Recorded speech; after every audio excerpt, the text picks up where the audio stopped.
Can such things be? By Ambrose Bierce. The death of Halpin Frayser. For by death is wrought greater change than hath been shown. Whereas in general the spirit that removed cometh back upon occasion. And is sometimes seen of those in flesh, appearing in the form of the body it bore, yet it hath happened that the veritable body without the spirit hath walked.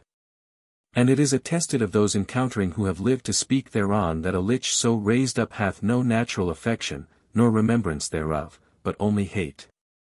Also, it is known that some spirits which in life were benign become by death evil altogether. Halley. Chapter 1. One dark night in midsummer a man waking from a dreamless sleep in a forest lifted his head from the earth, and staring a few moments into the blackness, said, Catherine Leroux. He said nothing more, no reason was known to him why he should have said so much. The man was Halpin Frayser.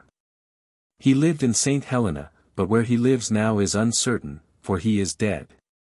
One who practices sleeping in the woods with nothing under him but the dry leaves and the damp earth. And nothing over him but the branches from which the leaves have fallen and the sky from which the earth has fallen, cannot hope for great longevity.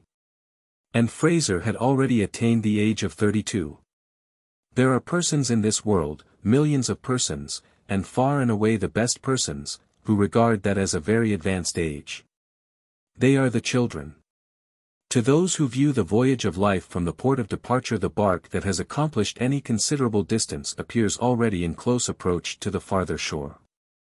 However, it is not certain that Halpin Frayser came to his death by exposure. He had been all day in the hills west of the Napa Valley, looking for doves and such small game as was in season. Late in the afternoon it had come on to be cloudy, and he had lost his bearings. And although he had only to go always downhill, everywhere the way to safety when one is lost, the absence of trails had so impeded him that he was overtaken by night while still in the forest.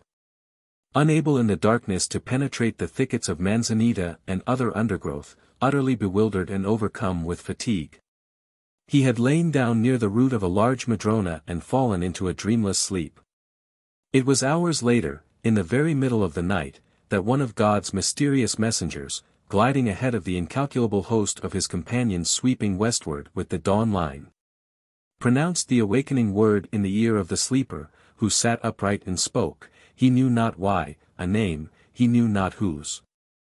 Halpin Frayser was not much of a philosopher, nor a scientist. The circumstance that, waking from a deep sleep at night in the midst of a forest, he had spoken aloud a name that he had not in memory and hardly had in mind did not arouse an enlightened curiosity to investigate the phenomenon. He thought it odd, and with a little perfunctory shiver, as if in deference to a seasonal presumption that the night was chill, he lay down again and went to sleep. But his sleep was no longer dreamless. He thought he was walking along a dusty road that showed white in the gathering darkness of a summer night. Whence and whither it led, and why he travelled it, he did not know, though all seemed simple and natural, as is the way in dreams. For in the land beyond the bed surprises cease from troubling and the judgment is at rest. Soon he came to a parting of the ways. Leading from the highway was a road less travelled, having the appearance, indeed, of having been long abandoned, because, he thought, it led to something evil. Yet he turned into it without hesitation, impelled by some imperious necessity. As he pressed forward he became conscious that his way was haunted by invisible existences whom he could not definitely figure to his mind.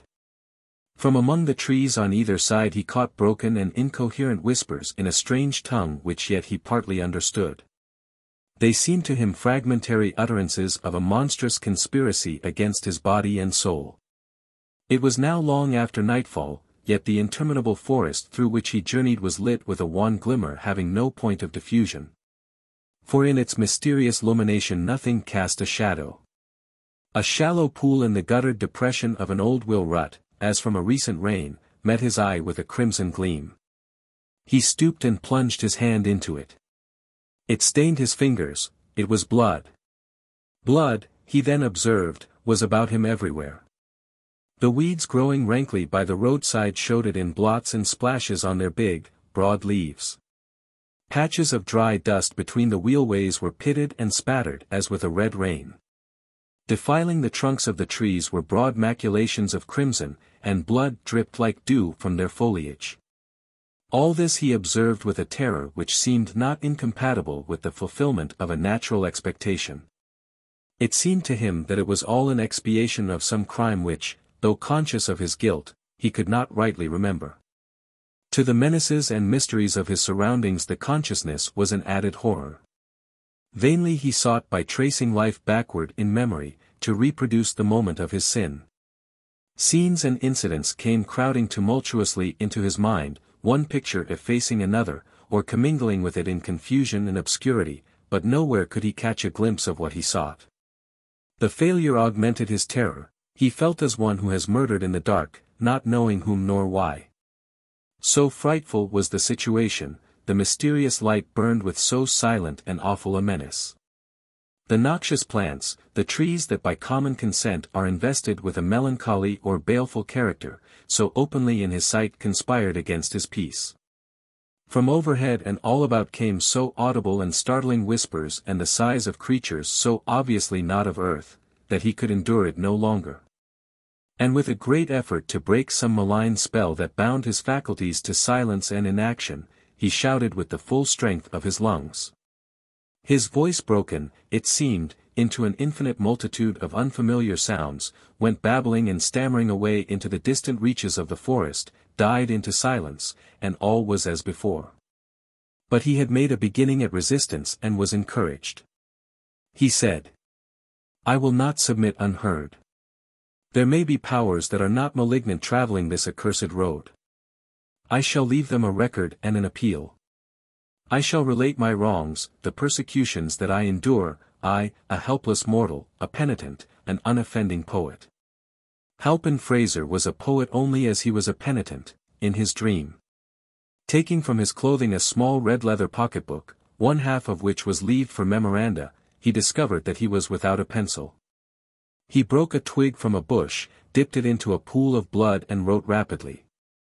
He had hardly touched the paper with the point of his twig when a low, wild peal of laughter broke out at a measureless distance away, and growing ever louder, seemed approaching ever nearer. A soulless, heartless, and unjoyous laugh, like that of the loon, solitary by the lakeside at midnight. A laugh which culminated in an unearthly shout close at hand, then died away by slow gradations, as if the accursed being that uttered it had withdrawn over the verge of the world whence it had come. But the man felt that this was not so, that it was near by and had not moved. A strange sensation began slowly to take possession of his body and his mind. He could not have said which, if any, of his senses was affected. He felt it rather as a consciousness, a mysterious mental assurance of some overpowering presence, some supernatural malevolence different in kind from the invisible existences that swarmed about him, and superior to them in power. He knew that it had uttered that hideous laugh. And now it seemed to be approaching him, from what direction he did not know, dared not conjecture. All his former fears were forgotten or merged in the gigantic terror that now held him in thrall.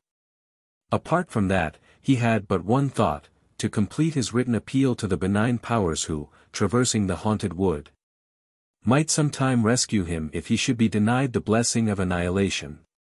He wrote with terrible rapidity, the twig in his fingers rilling blood without renewal.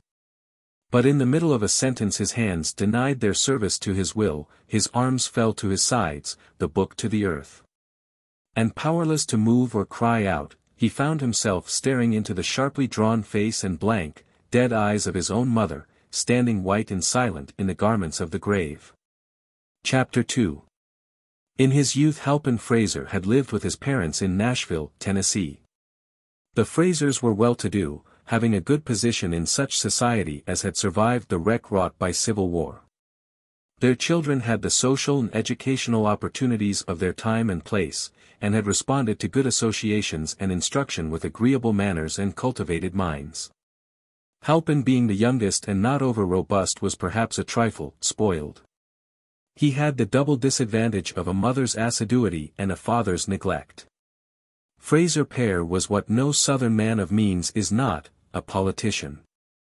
His country, or rather his section and state, made demands upon his time and attention so exacting that to those of his family he was compelled to turn an ear partly deafened by the thunder of the political captains and the shouting, his own included. Young Halpin was of a dreamy, indolent and rather romantic turn, somewhat more addicted to literature than law, the profession to which he was bred. Among those of his relations who professed the modern faith of heredity, it was well understood that in him the character of the late Myron Bayne, a maternal great-grandfather, had revisited the glimpses of the moon, by which Orb Bayne had in his lifetime been sufficiently affected to be a poet of no small colonial distinction. If not specially observed, it was observable that while a Frayser who was not the proud possessor of a sumptuous copy of the ancestral, poetical works, printed at the family expense, and long ago withdrawn from an inhospitable market, was a rare Frayser indeed, there was an illogical indisposition to honor the great deceased in the person of his spiritual successor. Halpin was pretty generally deprecated as an intellectual black sheep who was likely at any moment to disgrace the flock by bleeding in meter. The Tennessee Fraysers were a practical folk, not practical in the popular sense of devotion to sordid pursuits, but having a robust contempt for any qualities unfitting a man for the wholesome vocation of politics. In justice to young Halpin, it should be said that while in him were pretty faithfully reproduced most of the mental and moral characteristics ascribed by history and family tradition to the famous colonial bard, his succession to the gift and faculty divine was purely inferential. Not only had he never been known to court the muse, but in truth he could not have written correctly a line of verse to save himself from the killer of the wise. Still, there was no knowing when the dormant faculty might wake and smite the lyre. In the meantime the young man was rather a loose fish, anyhow. Between him and his mother was the most perfect sympathy, for secretly the lady was herself a devout disciple of the late and great Myron Bayne. Though with the tact so generally and justly admired in her sex, despite the hardy calumniators who insist that it is essentially the same thing as cunning, she had always taken care to conceal her weakness from all eyes but those of him who shared it. Their common guilt in respect of that was an added tie between them. If in Halpin's youth his mother had spoiled him, he had assuredly done his part toward being spoiled. As he grew to such manhood as is attainable by a Southerner who does not care which way elections go, the attachment between him and his beautiful mother, whom from early childhood he had called Katie, became yearly stronger and more tender. In these two romantic natures was manifest in a signal way that neglected phenomenon, the dominance of the sexual element in all the relations of life, strengthening, softening, and beautifying even those of consanguinity. The two were nearly inseparable, and by strangers observing their manner were not infrequently mistaken for lovers. Entering his mother's boudoir one day, Halpin Frayser kissed her upon the forehead, toyed for a moment with a lock of her dark hair which had escaped from its confining pins, and said, with an obvious effort at calmness, "Would you greatly mind, Katie, if I were called away to California for a few weeks?" It was hardly needful for Katie to answer with her lips a question to which her telltale cheeks had made instant reply. Evidently she would greatly mind. And the tears, too, sprang into her large brown eyes as corroborative testimony. "Ah, my son," she said, looking up into his face with infinite tenderness, "I should have known that this was coming. Did I not lie awake a half of the night weeping because, during the other half, Grandfather Bayne had come to me in a dream, and standing by his portrait, young, too, and handsome as that, pointed to yours on the same wall. And when I looked it seemed that I could not see the features, you had been painted with a face cloth, such as we put upon the dead. Your father has laughed at me, but you and I, dear, know that such things are not for nothing. And I saw below the edge of the cloth the marks of hands on your throat, forgive me, but we have not been used to keep such things from each other. Perhaps you have another interpretation. Perhaps it does not mean that you will go to California. Or maybe you will take me with you." It must be confessed that this ingenious interpretation of the dream in the light of newly discovered evidence did not wholly commend itself to the son's more logical mind. He had, for the moment at least, a conviction that it foreshadowed a more simple and immediate, if less tragic, disaster than a visit to the Pacific coast. It was Halpin Frayser's impression that he was to be garrote on his native heath. Are there not medicinal springs in California? Mrs. Frayser resumed before he had time to give her the true reading of the dream, places where one recovers from rheumatism and neuralgia. Look, my fingers feel so stiff. And I am almost sure they have been giving me great pain while I slept. She held out her hands for his inspection. What diagnosis of her case the young man may have thought it best to conceal with a smile the historian is unable to state, but for himself he feels bound to say that fingers looking less stiff and showing fewer evidences of even insensible pain, have seldom been submitted for medical inspection by even the fairest patient desiring a prescription of unfamiliar scenes. The outcome of it was that of these two odd persons having equally odd notions of duty, the one went to California, as the interest of his client required, and the other remained at home in compliance with a wish that her husband was scarcely conscious of entertaining. While in San Francisco, Halpin Frayser was walking one dark night along the waterfront of the city, when, with a suddenness that surprised and disconcerted him, he became a sailor. He was in fact shanghaied aboard a gallant ship, and sailed for a far country. Nor did his misfortunes end with the voyage. For the ship was cast ashore on an island of the South Pacific, and it was 6 years afterward when the survivors were taken off by a venturesome trading schooner and brought back to San Francisco. Though poor in purse, Frayser was no less proud in spirit than he had been in the years that seemed ages and ages ago. He would accept no assistance from strangers, and it was while living with a fellow survivor near the town of St. Helena, awaiting news and remittances from home, that he had gone gunning and dreaming. Chapter 3. The apparition confronting the dreamer in the haunted wood, the thing so like, yet so unlike his mother, was horrible. It stirred no love nor longing in his heart. It came unattended with pleasant memories of a golden past, inspired no sentiment of any kind, all the finer emotions were swallowed up in fear. He tried to turn and run from before it, but his legs were as lead, he was unable to lift his feet from the ground. His arms hung helpless at his sides. Of his eyes only he retained control, and these he dared not remove from the lustreless orbs of the apparition, which he knew was not a soul without a body. But that most dreadful of all existences infesting that haunted wood, a body without a soul.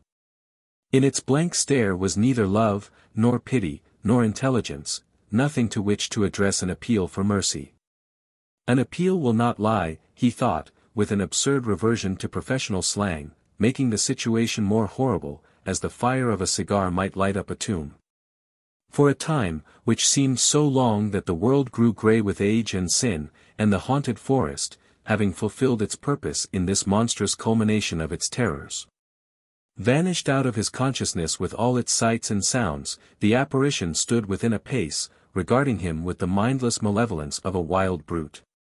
Then thrust its hands forward and sprang upon him with appalling ferocity. The act released his physical energies without unfettering his will. His mind was still spellbound, but his powerful body and agile limbs, endowed with a blind, insensate life of their own, resisted stoutly and well. For an instant he seemed to see this unnatural contest between a dead intelligence and a breathing mechanism only as a spectator, such fancies are in dreams. Then he regained his identity almost as if by a leap forward into his body, and the straining automaton had a directing will as alert and fierce as that of its hideous antagonist. But what mortal can cope with a creature of his dream? The imagination creating the enemy is already vanquished, the combat's result is the combat's cause. Despite his struggles, despite his strength and activity, which seemed wasted in a void, he felt the cold fingers close upon his throat. Borne backward to the earth, he saw above him the dead and drawn face within a hand's breadth of his own, and then all was black. A sound as of the beating of distant drums, a murmur of swarming voices, a sharp, far cry signing all to silence, and Halpin Frayser dreamed that he was dead. Chapter 4. A warm, clear night had been followed by a morning of drenching fog. At about the middle of the afternoon of the preceding day a little whiff of light vapor, a mere thickening of the atmosphere, the ghost of a cloud, had been observed clinging to the western side of Mount St. Helena, away up along the barren altitudes near the summit. It was so thin, so diaphanous, so like a fancy made visible, that one would have said, "Look quickly. In a moment it will be gone." In a moment it was visibly larger and denser. While with one edge it clung to the mountain, with the other it reached farther and farther out into the air above the lower slopes. At the same time it extended itself to north and south, joining small patches of mist that appeared to come out of the mountainside on exactly the same level, with an intelligent design to be absorbed. And so it grew and grew until the summit was shut out of view from the valley, and over the valley itself was an ever-extending canopy, opaque and grey. At Calistoga, which lies near the head of the valley and the foot of the mountain, there were a starless night and a sunless morning. The fog, sinking into the valley, had reached southward, swallowing up ranch after ranch, until it had blotted out the town of St. Helena, 9 miles away. The dust in the road was laid. Trees were adrip with moisture, birds sat silent in their coverts, the morning light was wan and ghastly, with neither color nor fire. 2 men left the town of St.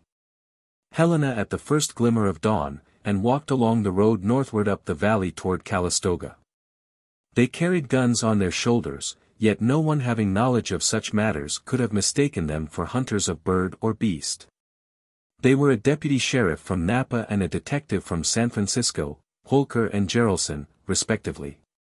Their business was man-hunting. "How far is it?" inquired Holker, as they strode along, their feet stirring white the dust beneath the damp surface of the road. "The White Church." "Only a half-mile farther," the other answered. "By the way," he added, "it is neither white nor a church, it is an abandoned schoolhouse, grey with age and neglect. Religious services were once held in it, when it was white, and there is a graveyard that would delight a poet. Can you guess why I sent for you, and told you to come healed?" "Oh, I never have bothered you about things of that kind. I've always found you communicative when the time came. But if I may hazard a guess, you want me to help you arrest one of the corpses in the graveyard. You remember Branscombe?" said Geraldson, treating his companion's wit with the inattention that it deserved. "The chap who cut his wife's throat. I wasted a week's work on him and had my expenses for my trouble. There is a reward of $500, but none of us ever got a sight of him." "You don't mean to say?" "Yes, I do. He has been under the noses of you fellows all the time. He comes by night to the old graveyard at the White Church. The devil. That's where they buried his wife. Well, you fellows might have had sense enough to suspect that he would return to her grave some time. The very last place that anyone would have expected him to return to. But you had exhausted all the other places. Learning your failure at them, I laid for him there. And you found him. Damn it. He found me. The rascal got the drop on me, regularly held me up and made me travel. It's God's mercy that he didn't go through me. Oh, he's a good one, and I fancy the half of that reward is enough for me if you're needy." Holker laughed good-humoredly, and explained that his creditors were never more importunate.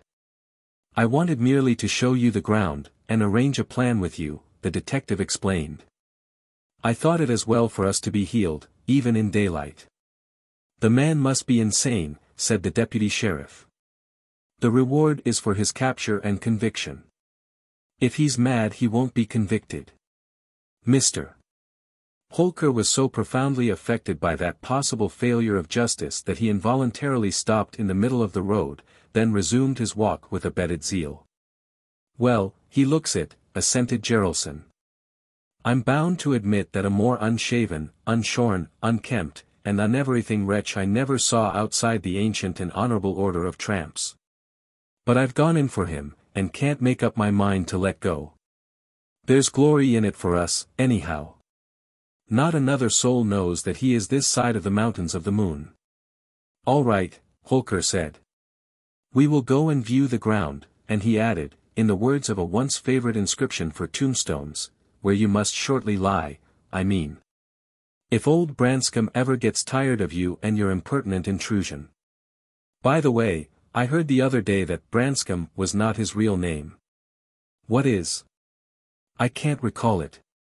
I had lost all interest in the wretch, and it did not fix itself in my memory, something like Pardee. The woman whose throat he had the bad taste to cut was a widow when he met her. She had come to California to look up some relatives. There are persons who will do that sometimes. But you know all that. Naturally. But not knowing the right name, by what happy inspiration did you find the right grave? The man who told me what the name was said it had been cut on the headboard. I don't know the right grave. Geraldson was apparently a trifle reluctant to admit his ignorance of so important a point of his plan. I have been watching about the place generally. A part of our work this morning will be to identify that grave. Here is the white church. For a long distance the road had been bordered by fields on both sides, but now on the left there was a forest of oaks, madronas, and gigantic spruces whose lower parts only could be seen. Dim and ghostly in the fog. The undergrowth was, in places, thick, but nowhere impenetrable. For some moments Holker saw nothing of the building, but as they turned into the woods it revealed itself in faint grey outline through the fog, looking huge and far away. A few steps more, and it was within an arm's length, distinct, dark with moisture, and insignificant in size. It had the usual country schoolhouse form, belonged to the packing-box order of architecture. Had an underpinning of stones, a moss-grown roof, and blank window spaces, whence both glass and sash had long departed. It was ruined, but not a ruin, a typical Californian substitute for what are known to guide-bookers abroad as monuments of the past. With scarcely a glance at this uninteresting structure Geraldson moved on into the dripping undergrowth beyond. I will show you where he held me up, he said.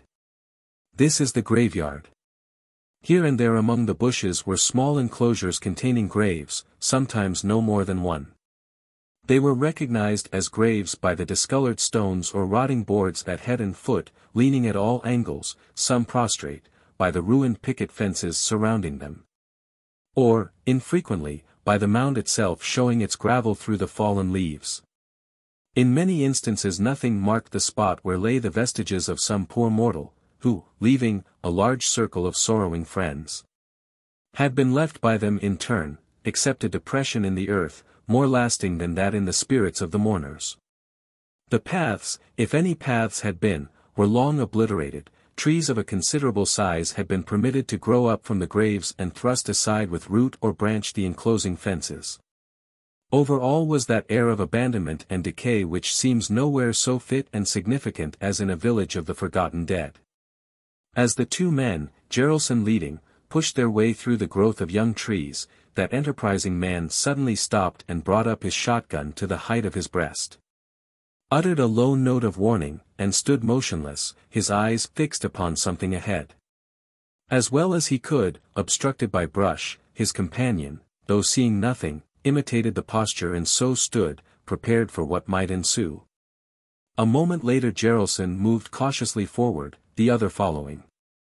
Under the branches of an enormous spruce lay the dead body of a man. Standing silent above it they noted such particulars as first strike the attention, the face, the attitude, the clothing. Whatever most promptly and plainly answers the unspoken question of a sympathetic curiosity. The body lay upon its back, the legs wide apart.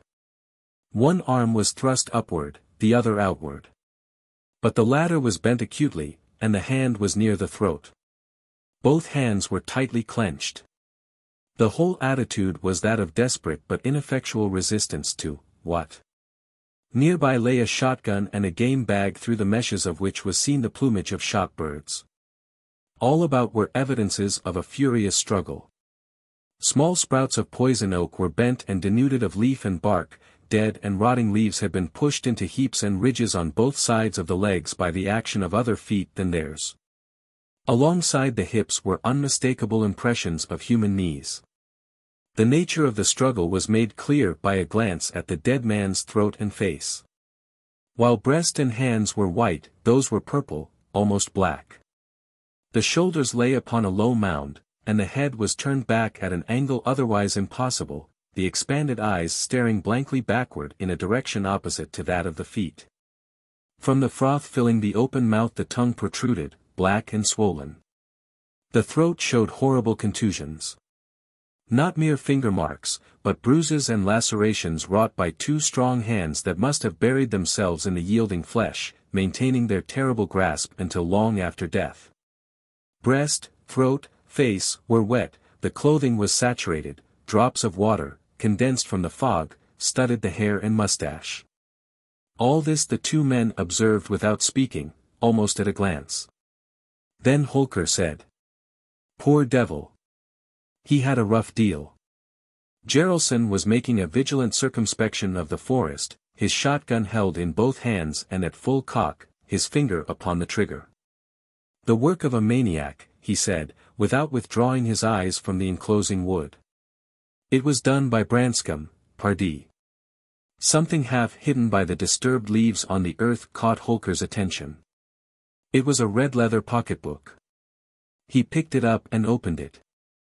It contained leaves of white paper for memoranda, and upon the first leaf was the name, Halpin Frayser. Written in red on several succeeding leaves, scrawled as if in haste and barely legible, were the following lines, which Holker read aloud. While his companion continued scanning the dim grey confines of their narrow world and hearing matter of apprehension in the drip of water from every burdened branch. Enthralled by some mysterious spell, I stood in the lit gloom of an enchanted wood. The cypress there and myrtle twined their boughs, significant, in baleful brotherhood. The brooding willow whispered to the yew. Beneath, the deadly nightshade and the rue, with immortelles self-woven into strange, funereal shapes, and horrid nettles grew. No song of bird nor any drone of bees, nor light leaf lifted by the wholesome breeze. The air was stagnant all, and silence was a living thing that breathed among the trees. Conspiring spirits whispered in the gloom, half heard, the stilly secrets of the tomb. With blood the trees were all adrip, the leaves shone in the witch light with a ruddy bloom. I cried aloud, the spell, unbroken still, rested upon my spirit and my will. Unsouled, unhearted, hopeless and forlorn, I strove with monstrous presages of ill.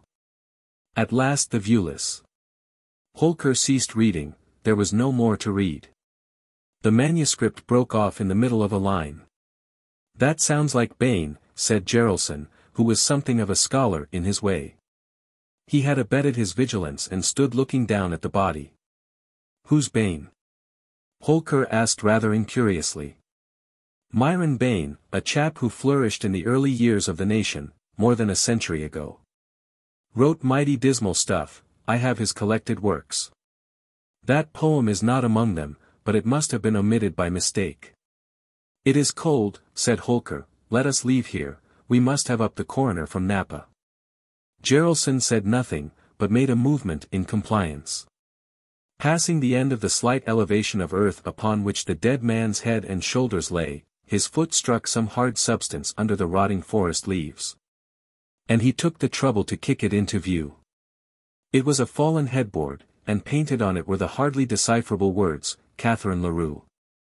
"Leroux, Leroux," exclaimed Holker, with sudden animation.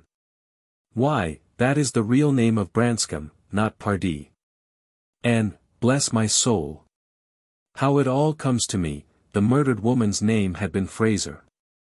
"There is some rascally mystery here," said Detective Jaralson. "I hate anything of that kind."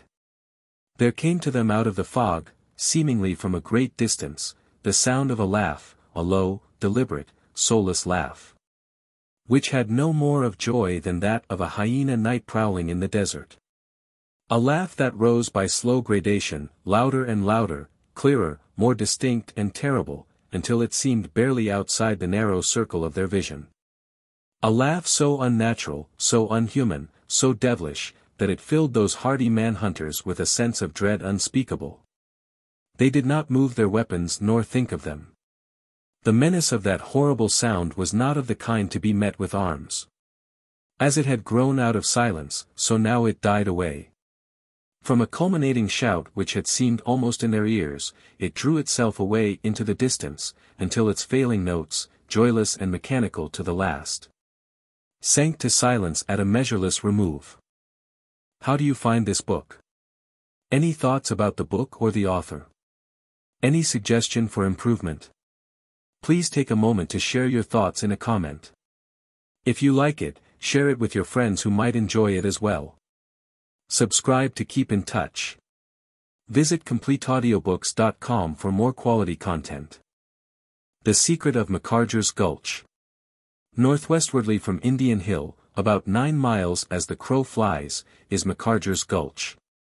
It is not much of a gulch, a mere depression between two wooded ridges of inconsiderable height. From its mouth up to its head, for gulches, like rivers, have an anatomy of their own, the distance does not exceed 2 miles, and the width at bottom is at only one place more than a dozen yards. For most of the distance on either side of the little brook which drains it in winter, and goes dry in the early spring, there is no level ground at all. The steep slopes of the hills, covered with an almost impenetrable growth of manzanita and chamisil, are parted by nothing but the width of the watercourse. No one but an occasional enterprising hunter of the vicinity ever goes into Macarger's Gulch, and 5 miles away it is unknown, even by name. Within that distance in any direction are far more conspicuous topographical features without names, and one might try in vain to ascertain by local inquiry the origin of the name of this one. About midway between the head and the mouth of Macarger's Gulch, the hill on the right as you ascend is cloven by another gulch, a short dry one. And at the junction of the two is a level space of 2 or 3 acres, and there a few years ago stood an old board house containing one small room. How the component parts of the house, few and simple as they were, had been assembled at that almost inaccessible point is a problem in the solution of which there would be greater satisfaction than advantage. Possibly the creek bed is a reformed road. It is certain that the gulch was at one time pretty thoroughly prospected by miners, who must have had some means of getting in with at least pack animals carrying tools and supplies. Their profits, apparently, were not such as would have justified any considerable outlay to connect Macarger's Gulch with any center of civilization enjoying the distinction of a sawmill. The house, however, was there, most of it. It lacked a door and a window frame, and the chimney of mud and stones had fallen into an unlovely heap, overgrown with rank weeds. Such humble furniture as there may once have been and much of the lower weatherboarding, had served as fuel in the camp fires of hunters. As had also, probably, the curbing of an old well, which at the time I write of existed in the form of a rather wide but not very deep depression nearby. One afternoon in the summer of 1874, I passed up Macarger's Gulch from the narrow valley into which it opens, by following the dry bed of the brook. I was quail shooting and had made a bag of about a dozen birds by the time I had reached the house described, of whose existence I was until then unaware. After rather carelessly inspecting the ruin I resumed my sport, and having fairly good success prolonged it until near sunset. When it occurred to me that I was a long way from any human habitation, too far to reach one by nightfall. But in my game bag was food, and the old house would afford shelter, if shelter were needed on a warm and dewless night in the foothills of the Sierra Nevada, where one may sleep in comfort on the pine needles, without covering. I am fond of solitude and love the night, so my resolution to camp out was soon taken. And by the time that it was dark I had made my bed of boughs and grasses in a corner of the room and was roasting a quail at a fire that I had kindled on the hearth. The smoke escaped out of the ruined chimney, the light illuminated the room with a kindly glow. And as I ate my simple meal of plain bird and drank the remains of a bottle of red wine which had served me all the afternoon in place of the water, which the region did not supply, I experienced a sense of comfort which better fare and accommodations do not always give. Nevertheless, there was something lacking. I had a sense of comfort, but not of security. I detected myself staring more frequently at the open doorway and blank window than I could find warrant for doing. Outside these apertures all was black, and I was unable to repress a certain feeling of apprehension as my fancy pictured the outer world and filled it with unfriendly entities. Natural and supernatural, chief among which, in their respective classes, were the grizzly bear, which I knew was occasionally still seen in that region, and the ghost, which I had reason to think was not. Unfortunately, our feelings do not always respect the law of probabilities, and to me that evening, the possible and the impossible were equally disquieting. Everyone who has had experience in the matter must have observed that one confronts the actual and imaginary perils of the night with far less apprehension in the open air than in a house with an open doorway. I felt this now as I lay on my leafy couch in a corner of the room next to the chimney and permitted my fire to die out. So strong became my sense of the presence of something malign and menacing in the place, that I found myself almost unable to withdraw my eyes from the opening. As in the deepening darkness it became more and more indistinct. And when the last little flame flickered and went out I grasped the shotgun which I had laid at my side and actually turned the muzzle in the direction of the now invisible entrance. My thumb on one of the hammers, ready to cock the piece, my breath suspended, my muscles rigid and tense. But later I laid down the weapon with a sense of shame and mortification. What did I fear, and why? I, to whom the night had been a more familiar face than that of man. I, in whom that element of hereditary superstition from which none of us is altogether free had given to solitude and darkness and silence only a more alluring interest and charm. I was unable to comprehend my folly, and losing in the conjecture the thing conjectured of, I fell asleep. And then I dreamed. I was in a great city in a foreign land, a city whose people were of my own race, with minor differences of speech and costume, yet precisely what these were I could not say. My sense of them was indistinct. The city was dominated by a great castle upon an overlooking height whose name I knew, but could not speak. I walked through many streets, some broad and straight with high, modern buildings, some narrow, gloomy, and tortuous, between the gables of quaint old houses whose overhanging stories, elaborately ornamented with carvings in wood and stone, almost met above my head. I sought someone whom I had never seen, yet knew that I should recognize when found. My quest was not aimless and fortuitous, it had a definite method. I turned from one street into another without hesitation and threaded a maze of intricate passages, devoid of the fear of losing my way. Presently I stopped before a low door in a plain stone house which might have been the dwelling of an artisan of the better sort, and without announcing myself, entered. The room, rather sparely furnished, and lighted by a single window with small diamond-shaped panes, had but two occupants, a man and a woman. They took no notice of my intrusion, a circumstance which, in the manner of dreams, appeared entirely natural. They were not conversing, they sat apart, unoccupied and sullen. The woman was young and rather stout, with fine large eyes and a certain grave beauty. My memory of her expression is exceedingly vivid, but in dreams one does not observe the details of faces. About her shoulders was a plaid shawl. The man was older, dark, with an evil face made more forbidding by a long scar extending from near the left temple diagonally downward into the black mustache. Though in my dreams it seemed rather to haunt the face as a thing apart, I can express it no otherwise, than to belong to it. The moment that I found the man and woman I knew them to be husband and wife. What followed, I remember indistinctly, all was confused and inconsistent, made so, I think, by gleams of consciousness. It was as if two pictures, the scene of my dream, and my actual surroundings, had been blended, one overlying the other, until the former, gradually fading, disappeared. And I was broad awake in the deserted cabin, entirely and tranquilly conscious of my situation.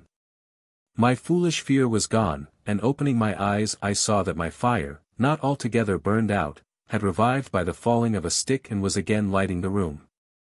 I had probably slept only a few minutes, but my commonplace dream had somehow so strongly impressed me that I was no longer drowsy. And after a little while I rose, pushed the embers of my fire together, and lighting my pipe proceeded in a rather ludicrously methodical way to meditate upon my vision. It would have puzzled me then to say in what respect it was worth attention. In the first moment of serious thought that I gave to the matter I recognized the city of my dream as Edinburgh, where I had never been. So if the dream was a memory, it was a memory of pictures and description. The recognition somehow deeply impressed me. It was as if something in my mind insisted rebelliously against will and reason on the importance of all this. And that faculty, whatever it was, asserted also a control of my speech. Surely, I said aloud, quite involuntarily, the MacGregors must have come here from Edinburgh. At the moment, neither the substance of this remark or the fact of my making it, surprised me in the least. It seemed entirely natural that I should know the name of my dreamfolk and something of their history. But the absurdity of it all soon dawned upon me.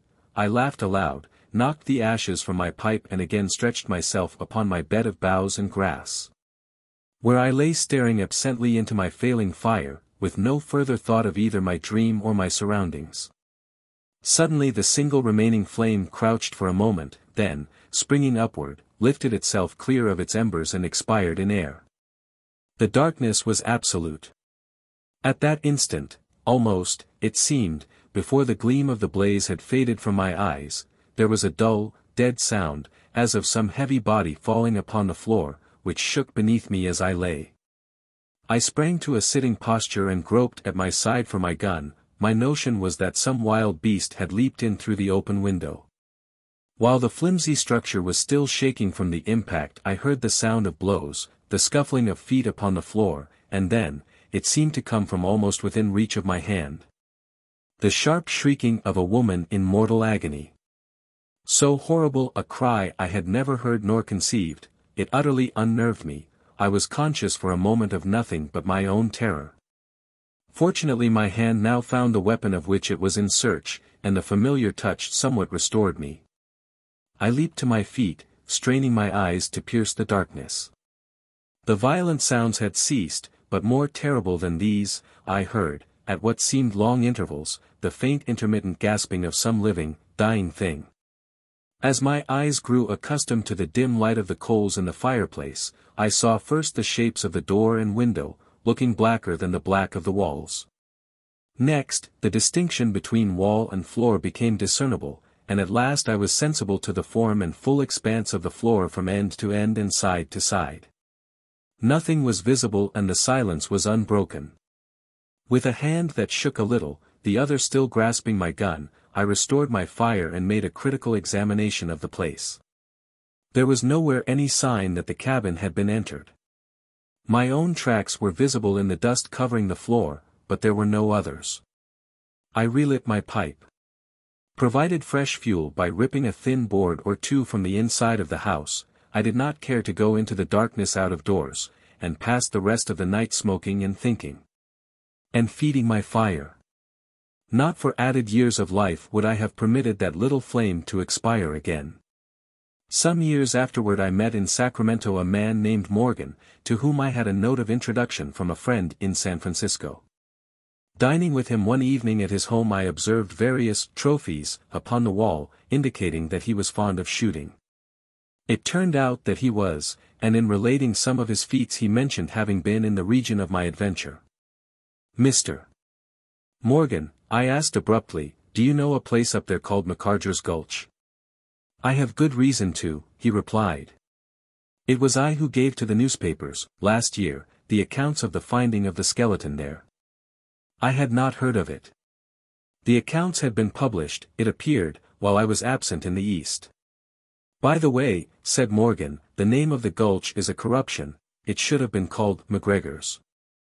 My dear, he added, speaking to his wife, Mr. Elderson has upset his wine. That was hardly accurate, I had simply dropped it, glass and all. There was an old shanty once in the gulch, Morgan resumed when the ruin wrought by my awkwardness had been repaired, but just previously to my visit it had been blown down, or rather blown away. For its debris was scattered all about, the very floor being parted, plank from plank. Between two of the sleepers still in position I and my companion observed the remnant of a plaid shawl, and examining it found that it was wrapped about the shoulders of the body of a woman, of which but little remained besides the bones, partly covered with fragments of clothing, and brown dry skin. But we will spare Mrs. Morgan, he added with a smile. The lady had indeed exhibited signs of disgust rather than sympathy. It is necessary to say, however, he went on, that the skull was fractured in several places, as by blows of some blunt instrument. And that instrument itself, a pick handle, still stained with blood, lay under the boards nearby. Mr. Morgan turned to his wife. "Pardon me, my dear," he said with affected solemnity, "for mentioning these disagreeable particulars, the natural though regrettable incidents of a conjugal quarrel, resulting, doubtless, from the luckless wife's insubordination.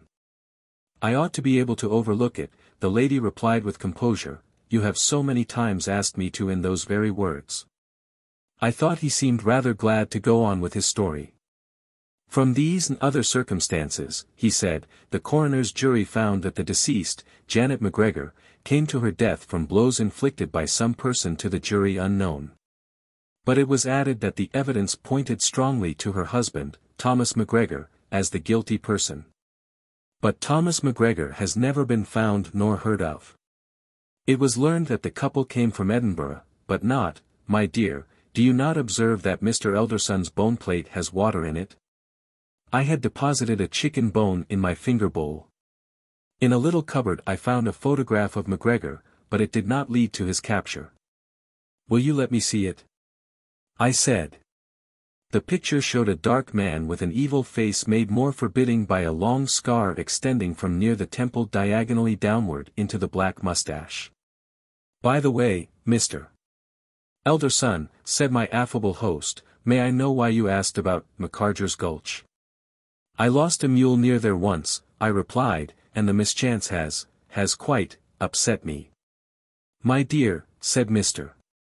Morgan, with the mechanical intonation of an interpreter translating, "the loss of Mr. Elderson's mule has peppered his coffee." One summer night.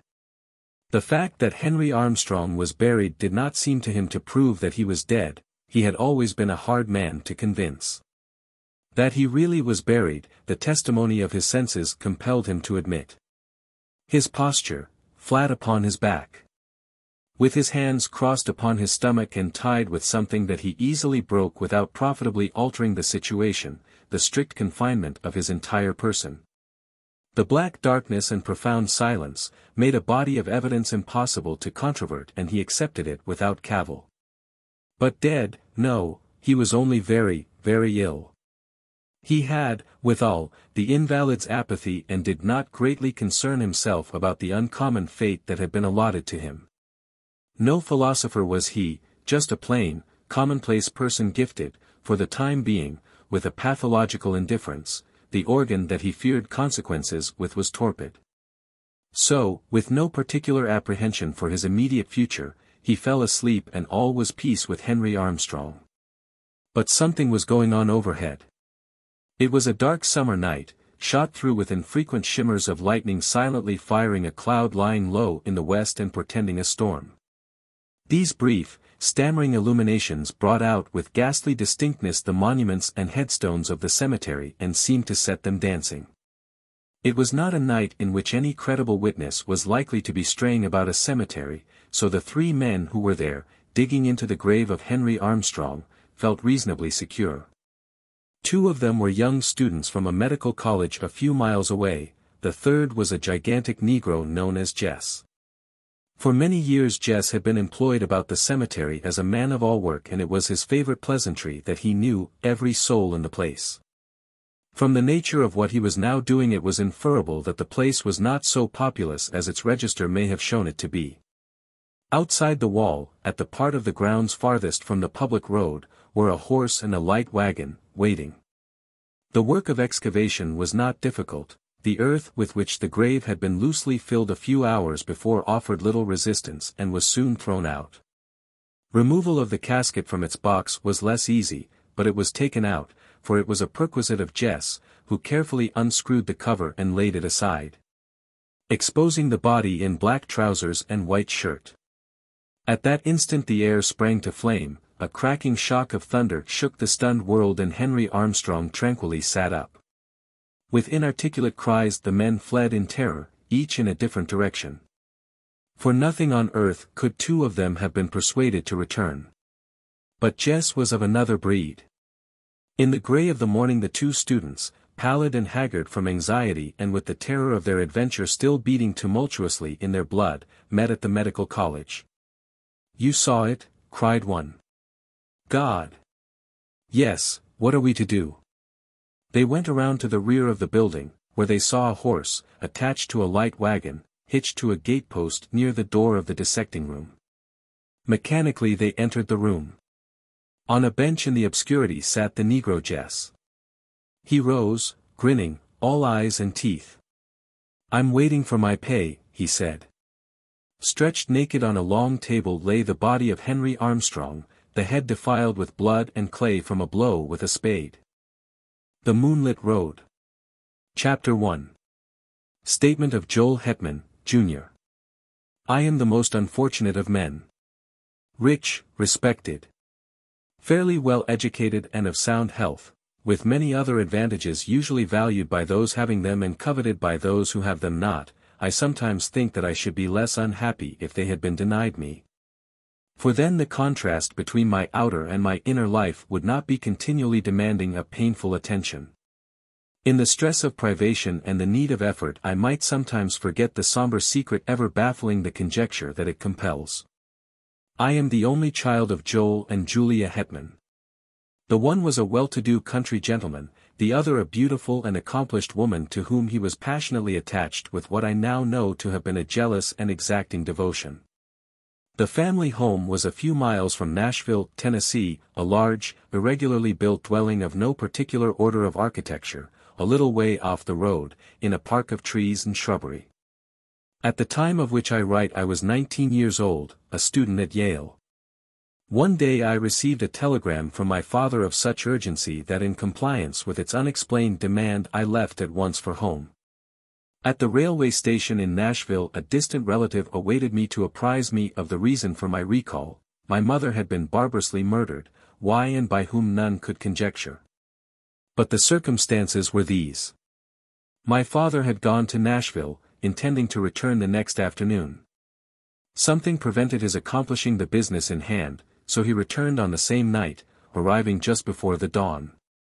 In his testimony before the coroner he explained that having no latchkey and not caring to disturb the sleeping servants, he had, with no clearly defined intention, gone round to the rear of the house. As he turned an angle of the building, he heard a sound as of a door gently closed, and saw in the darkness, indistinctly, the figure of a man, which instantly disappeared among the trees of the lawn. A hasty pursuit and brief search of the grounds in the belief that the trespasser was someone secretly visiting a servant proving fruitless. He entered at the unlocked door and mounted the stairs to my mother's chamber. Its door was open, and stepping into black darkness he fell headlong over some heavy object on the floor. I may spare myself the details, it was my poor mother, dead of strangulation by human hands. Nothing had been taken from the house, the servants had heard no sound, and excepting those terrible finger marks upon the dead woman's throat, dear God, that I might forget them, no trace of the assassin was ever found. I gave up my studies and remained with my father, who, naturally, was greatly changed. Always of a sedate, taciturn disposition, he now fell into so deep a dejection that nothing could hold his attention, yet anything, a footfall, the sudden closing of a door, aroused in him a fitful interest. One might have called it an apprehension. At any small surprise of the senses he would start visibly and sometimes turn pale, then relapse into a melancholy apathy deeper than before. I suppose he was what is called a nervous wreck. As to me, I was younger then than now, there is much in that. Youth is Gilead, in which is balm for every wound. Ah, that I might again dwell in that enchanted land. Unacquainted with grief, I knew not how to appraise my bereavement, I could not rightly estimate the strength of the stroke. One night, a few months after the dreadful event, my father and I walked home from the city. The full moon was about 3 hours above the eastern horizon. The entire countryside had the solemn stillness of a summer night, our footfalls and the ceaseless song of the katydids were the only sound aloof. Black shadows of bordering trees lay athwart the road, which, in the short reaches between, gleamed a ghostly white. As we approached the gate to our dwelling, whose front was in shadow, and in which no light shone, my father suddenly stopped and clutched my arm, saying, hardly above his breath, "God! God! What is that?" "I hear nothing," I replied. "But see, he said, pointing along the road, directly ahead. I said, "Nothing is there." "Come, father, let us go in, you are ill." He had released my arm and was standing rigid and motionless in the center of the illuminated roadway, staring like one bereft of sense. His face in the moonlight showed a pallor and fixity inexpressibly distressing.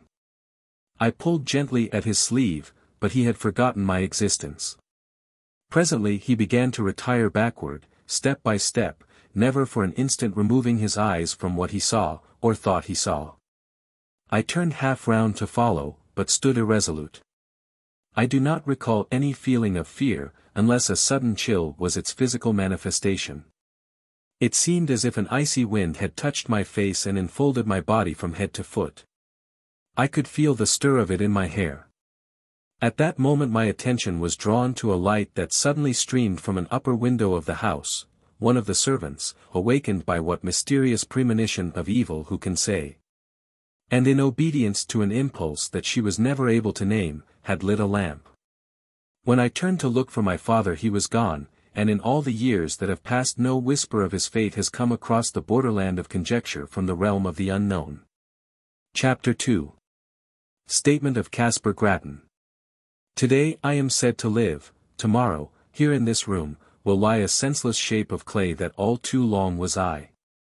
If anyone lift the cloth from the face of that unpleasant thing it will be in gratification of a mere morbid curiosity. Some, doubtless, will go further and inquire, who was he? In this writing I supply the only answer that I am able to make, Caspar Grattan. Surely, that should be enough. The name has served my small need for more than 20 years of a life of unknown length. True, I gave it to myself, but lacking another I had the right. In this world one must have a name. It prevents confusion, even when it does not establish identity. Some, though, are known by numbers, which also seem inadequate distinctions. One day, for illustration, I was passing along a street of a city, far from here, when I met two men in uniform, one of whom, half pausing and looking curiously into my face, said to his companion, "That man looks like 767. Something in the number seemed familiar and horrible. Moved by an uncontrollable impulse, I sprang into a side street and ran until I fell exhausted in a country lane. I have never forgotten that number, and always it comes to memory attended by gibbering obscenity, peals of joyless laughter, the clang of iron doors. So I say a name, even if self-bestowed, is better than a number. In the register of the potter's field I shall soon have both. What wealth! Of him who shall find this paper I must beg a little consideration. It is not the history of my life, the knowledge to write that is denied me. This is only a record of broken and apparently unrelated memories, some of them as distinct and sequent as brilliant beads upon a thread, others remote and strange. Having the character of crimson dreams with interspaces blank and black, witch-fires glowing still and red in a great desolation. Standing upon the shore of eternity, I turn for a last look landward over the course by which I came. There are 20 years of footprints fairly distinct, the impressions of bleeding feet. They lead through poverty and pain, devious and unsure, as of one staggering beneath a burden. Remote, unfriended, melancholy, slow. Ah, the poet's prophecy of me, how admirable, how dreadfully admirable. Backward beyond the beginning of this Via Dolorosa, this epic of suffering with episodes of sin, I see nothing clearly. It comes out of a cloud. I know that it spans only 20 years, yet I am an old man. One does not remember one's birth, one has to be told. But with me it was different. Life came to me full-handed and dowered me with all my faculties and powers. Of a previous existence I know no more than others, for all have stammering intimations that may be memories and may be dreams. I know only that my first consciousness was of maturity in body and mind, a consciousness accepted without surprise or conjecture. I merely found myself walking in a forest, half-clad, footsore, unutterably weary and hungry. Seeing a farmhouse, I approached and asked for food, which was given me by one who inquired my name. I did not know, yet knew that all had names. Greatly embarrassed, I retreated, and night coming on, lay down in the forest and slept. The next day I entered a large town which I shall not name. Nor shall I recount further incidents of the life that is now to end, a life of wandering. Always and everywhere haunted by an overmastering sense of crime in punishment of wrong and of terror in punishment of crime. Let me see if I can reduce it to narrative. I seem once to have lived near a great city, a prosperous planter, married to a woman whom I loved and distrusted. We had, it sometimes seems, one child, a youth of brilliant parts and promise. He is at all times a vague figure, never clearly drawn, frequently altogether out of the picture. One luckless evening it occurred to me to test my wife's fidelity in a vulgar, commonplace way familiar to everyone who has acquaintance with the literature of fact and fiction. I went to the city, telling my wife that I should be absent until the following afternoon. But I returned before daybreak and went to the rear of the house, purposing to enter by a door with which I had secretly so tampered that it would seem to lock, yet not actually fasten. As I approached it, I heard it gently open and close, and saw a man steal away into the darkness. With murder in my heart, I sprang after him, but he had vanished without even the bad luck of identification. Sometimes now I cannot even persuade myself that it was a human being. Crazed with jealousy and rage, blind and bestial with all the elemental passions of insulted manhood, I entered the house and sprang up the stairs to the door of my wife's chamber. It was closed, but having tampered with its lock also, I easily entered and despite the black darkness soon stood by the side of her bed. My groping hands told me that although disarranged it was unoccupied. She is below, I thought, and terrified by my entrance has evaded me in the darkness of the hall. With the purpose of seeking her I turned to leave the room, but took a wrong direction, the right one. My foot struck her, cowering in a corner of the room. Instantly my hands were at her throat, stifling a shriek, my knees were upon her struggling body, and there in the darkness, without a word of accusation or reproach, I strangled her till she died.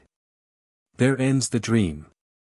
I have related it in the past tense, but the present would be the fitter form, for again and again the somber tragedy reenacts itself in my consciousness, over and over I lay the plan. I suffer the confirmation, I redress the wrong. Then all is blank. And afterward the rains beat against the grimy windowpanes, or the snows fall upon my scant attire, the wheels rattle in the squalid streets where my life lies in poverty and mean employment. If there is ever sunshine I do not recall it, if there are birds they do not sing. There is another dream, another vision of the night. I stand among the shadows in a moonlit road. I am aware of another presence, but whose I cannot rightly determine. In the shadow of a great dwelling I catch the gleam of white garments. Then the figure of a woman confronts me in the road, my murdered wife. There is death in the face, there are marks upon the throat. The eyes are fixed on mine with an infinite gravity which is not reproach, nor hate, nor menace, nor anything less terrible than recognition. Before this awful apparition I retreat in terror, a terror that is upon me as I write. I can no longer rightly shape the words. See. They. Now I am calm, but truly there is no more to tell, the incident ends where it began, in darkness and in doubt.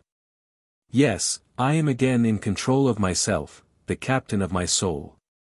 But that is not respite, it is another stage and phase of expiation. My penance, constant in degree, is mutable in kind, one of its variants is tranquility. After all, it is only a life sentence.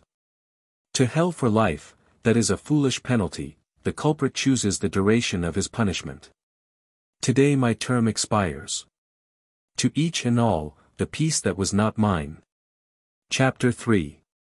Statement of the late Julia Hetman, through the medium Bayrolls. I had retired early and fallen almost immediately into a peaceful sleep, from which I awoke with that indefinable sense of peril which is, I think, a common experience in that other, earlier life. Of its unmeaning character, too, I was entirely persuaded, yet that did not banish it. My husband, Joel Hetman, was away from home, the servants slept in another part of the house. But these were familiar conditions, they had never before distressed me. Nevertheless, the strange terror grew so insupportable that conquering my reluctance to move I sat up and lit the lamp at my bedside.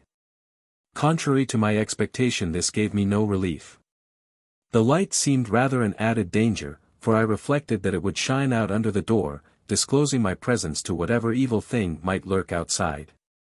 You that are still in the flesh, subject to horrors of the imagination, think what a monstrous fear that must be which seeks in darkness security from malevolent existences of the night.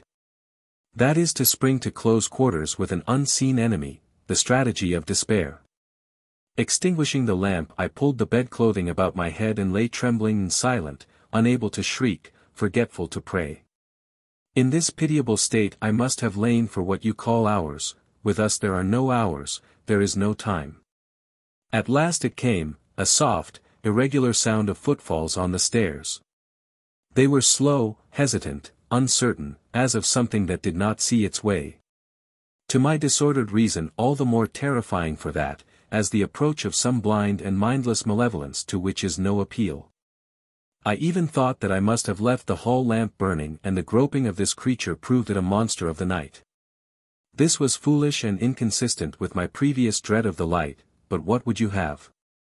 Fear has no brains, it is an idiot. The dismal witness that it bears and the cowardly counsel that it whispers are unrelated. We know this well, we who have passed into the realm of terror, who skulk in eternal dusk among the scenes of our former lives, invisible even to ourselves and one another. Yet hiding forlorn in lonely places. Yearning for speech with our loved ones, yet dumb, and as fearful of them as they of us. Sometimes the disability is removed, the law suspended, by the deathless power of love or hate we break the spell, we are seen by those whom we would warn, console, or punish. What form we seem to them to bear we know not, we know only that we terrify even those whom we most wish to comfort, and from whom we most crave tenderness and sympathy. Forgive, I pray you, this inconsequent digression by what was once a woman. You who consult us in this imperfect way, you do not understand. You ask foolish questions about things unknown and things forbidden. Much that we know and could impart in our speech is meaningless in yours. We must communicate with you through a stammering intelligence in that small fraction of our language that you yourselves can speak. You think that we are of another world. No, we have knowledge of no world but yours, though for us it holds no sunlight, no warmth, no music, no laughter, no song of birds, nor any companionship. O God! What a thing it is to be a ghost, cowering and shivering in an altered world, a prey to apprehension and despair. No, I did not die of fright, the thing turned and went away. I heard it go down the stairs, hurriedly, I thought, as if itself in sudden fear. Then I rose to call for help. Hardly had my shaking hand found the doorknob when, merciful heaven! I heard it returning. Its footfalls as it remounted the stairs were rapid, heavy and loud, they shook the house. I fled to an angle of the wall and crouched upon the floor. I tried to pray. I tried to call the name of my dear husband. Then I heard the door thrown open. There was an interval of unconsciousness. And when I revived I felt a strangling clutch upon my throat, felt my arms feebly beating against something that bore me backward, felt my tongue thrusting itself from between my teeth. And then I passed into this life. No, I have no knowledge of what it was. The sum of what we knew at death is the measure of what we know afterward of all that went before. Of this existence we know many things, but no new light falls upon any page of that, in memory is written all of it that we can read. Here are no heights of truth overlooking the confused landscape of that dubitable domain. We still dwell in the valley of the shadow, lurk in its desolate places, peering from brambles and thickets at its mad, malign inhabitants. How should we have new knowledge of that fading past? What I am about to relate happened on a night.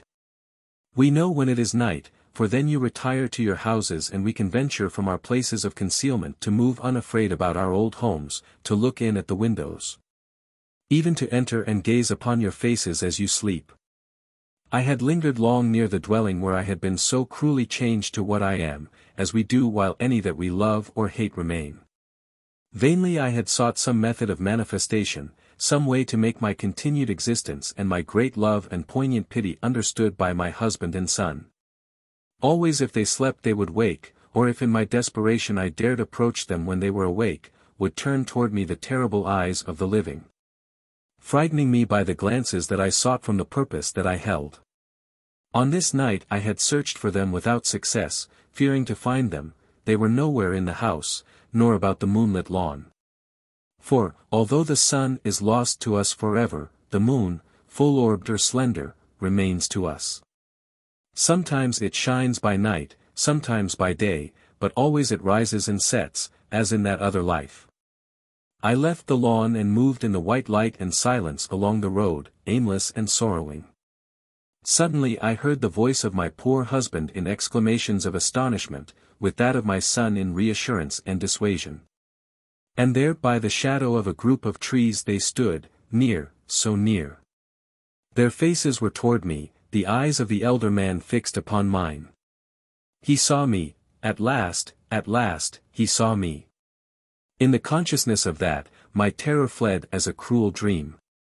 The death spell was broken, love had conquered law.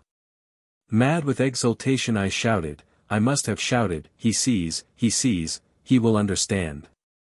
Then, controlling myself, I moved forward, smiling and consciously beautiful, to offer myself to his arms, to comfort him with endearments, and, with my son's hand in mine, to speak words that should restore the broken bonds between the living and the dead. Alas! Alas! His face went white with fear, his eyes were as those of a hunted animal. He backed away from me, as I advanced, and at last turned and fled into the wood, whither, it is not given to me to know.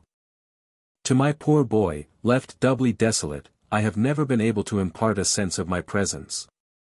Soon he, too, must pass to this life invisible and be lost to me forever. A diagnosis of death. I am not so superstitious as some of your physicians, men of science, as you are pleased to be called, said Hoover, replying to an accusation that had not been made. Some of you, only a few, I confess, believe in the immortality of the soul, and in apparitions which you have not the honesty to call ghosts. I go no further than a conviction that the living are sometimes seen where they are not, but have been, where they have lived so long, perhaps so intensely, as to have left their impress on everything about them. I know, indeed, that one's environment may be so affected by one's personality as to yield, long afterward, an image of one's self to the eyes of another. Doubtless the impressing personality has to be the right kind of personality as the perceiving eyes have to be the right kind of eyes, mine, for example. Yes, the right kind of eyes, conveying sensations to the wrong kind of brain, said Dr. Frayser, smiling. Thank you, one likes to have an expectation gratified. That is about the reply that I supposed you would have the civility to make. Pardon me. But you say that you know. That is a good deal to say, don't you think? Perhaps you will not mind the trouble of saying how you learned. You will call it an hallucination, Hoover said, but that does not matter. And he told the story. Last summer I went, as you know, to pass the hot weather term in the town of Meridian. The relative at whose house I had intended to stay was ill, so I sought other quarters. After some difficulty I succeeded in renting a vacant dwelling that had been occupied by an eccentric doctor of the name of Mannering, who had gone away years before, no one knew where. Not even his agent. He had built the house himself and had lived in it with an old servant for about 10 years. His practice, never very extensive, had after a few years been given up entirely. Not only so, but he had withdrawn himself almost altogether from social life and become a recluse. I was told by the village doctor, about the only person with whom he held any relations, that during his retirement he had devoted himself to a single line of study. The result of which he had expounded in a book that did not commend itself to the approval of his professional brethren, who, indeed, considered him not entirely sane. I have not seen the book and cannot now recall the title of it, but I am told that it expounded a rather startling theory. He held that it was possible in the case of many a person in good health to forecast his death with precision, several months in advance of the event. The limit, I think, was 18 months. There were local tales of his having exerted his powers of prognosis, or perhaps you would say diagnosis. And it was said that in every instance the person whose friends he had warned had died suddenly at the appointed time, and from no assignable cause. All this, however, has nothing to do with what I have to tell. I thought it might amuse a physician. The house was furnished, just as he had lived in it. It was a rather gloomy dwelling for one who was neither a recluse nor a student, and I think it gave something of its character to me, perhaps some of its former occupant's character. For always I felt in it a certain melancholy that was not in my natural disposition, nor, I think, due to loneliness. I had no servants that slept in the house, but I have always been, as you know, rather fond of my own society, being much addicted to reading, though little to study. Whatever was the cause, the effect was dejection and a sense of impending evil. This was especially so in Dr. Mannering's study, although that room was the lightest and most airy in the house. The doctor's life-size portrait in oil hung in that room, and seemed completely to dominate it. There was nothing unusual in the picture. The man was evidently rather good-looking, about 50 years old, with iron-gray hair, a smooth-shaven face and dark, serious eyes. Something in the picture always drew and held my attention. The man's appearance became familiar to me, and rather haunted me. One evening I was passing through this room to my bedroom, with a lamp. There is no gas in Meridian. I stopped as usual before the portrait, which seemed in the lamplight to have a new expression, not easily named, but distinctly uncanny. It interested but did not disturb me. I moved the lamp from one side to the other and observed the effects of the altered light. While so engaged I felt an impulse to turn round. As I did so I saw a man moving across the room directly toward me. As soon as he came near enough for the lamplight to illuminate the face I saw that it was Dr. Mannering himself. It was as if the portrait were walking. "I beg your pardon," I said, somewhat coldly, "but if you knocked I did not hear." He passed me, within an arm's length, lifted his right forefinger, as in warning, and without a word went on out of the room, though I observed his exit no more than I had observed his entrance. Of course, I need not tell you that this was what you will call an hallucination and I call an apparition. That room had only 2 doors, of which one was locked. The other led into a bedroom, from which there was no exit. My feeling on realizing this is not an important part of the incident. Doubtless this seems to you a very commonplace ghost story, one constructed on the regular lines laid down by the old masters of the art. If that were so I should not have related it, even if it were true. The man was not dead. I met him today in Union Street. He passed me in a crowd. Hoover had finished his story and both men were silent. Dr. Frayser absently drummed on the table with his fingers. "Did he say anything today?" he asked, "anything from which you inferred that he was not dead?" Hoover stared and did not reply. "Perhaps," continued Frayser, "he made a sign, a gesture, lifted a finger, as in warning. It's a trick he had, a habit when saying something serious, announcing the result of a diagnosis, for example." "Yes, he did, just as his apparition had done. But, good God! Did you ever know him?" Hoover was apparently growing nervous. "I knew him. I have read his book, as will every physician some day. It is one of the most striking and important of the century's contributions to medical science. Yes, I knew him. I attended him in an illness 3 years ago. He died." Hoover sprang from his chair, manifestly disturbed. He strode forward and back across the room. Then approached his friend, and in a voice not altogether steady, said, "Doctor, have you anything to say to me, as a physician?" "No, Hoover, you are the healthiest man I ever knew. As a friend I advise you to go to your room." You play the violin like an angel. Play it, play something light and lively. Get this cursed bad business off your mind. The next day Hoover was found dead in his room, the violin at his neck, the bow upon the strings, his music open before him at Chopin's funeral march. Moxon's master. Are you serious? Do you really believe that a machine thinks? I got no immediate reply. Moxon was apparently intent upon the coals in the grate, touching them deftly here and there with the fire poker till they signified a sense of his attention by a brighter glow. For several weeks I had been observing in him a growing habit of delay in answering even the most trivial of commonplace questions. His air, however, was that of preoccupation rather than deliberation. One might have said that he had something on his mind. Presently he said, "What is a machine?" The word has been variously defined. Here is one definition from a popular dictionary: any instrument or organization by which power is applied and made effective, or a desired effect produced. Well, then, is not a man a machine? And you will admit that he thinks, or thinks he thinks. If you do not wish to answer my question, I said, rather testily, why not say so? All that you say is mere evasion. You know well enough that when I say machine I do not mean a man, but something that man has made and controls. When it does not control him, he said, rising abruptly and looking out of a window, whence nothing was visible in the blackness of a stormy night. A moment later he turned about and with a smile said, "I beg your pardon, I had no thought of evasion. I considered the dictionary man's unconscious testimony suggestive and worth something in the discussion. I can give your question a direct answer easily enough. I do believe that a machine thinks about the work that it is doing."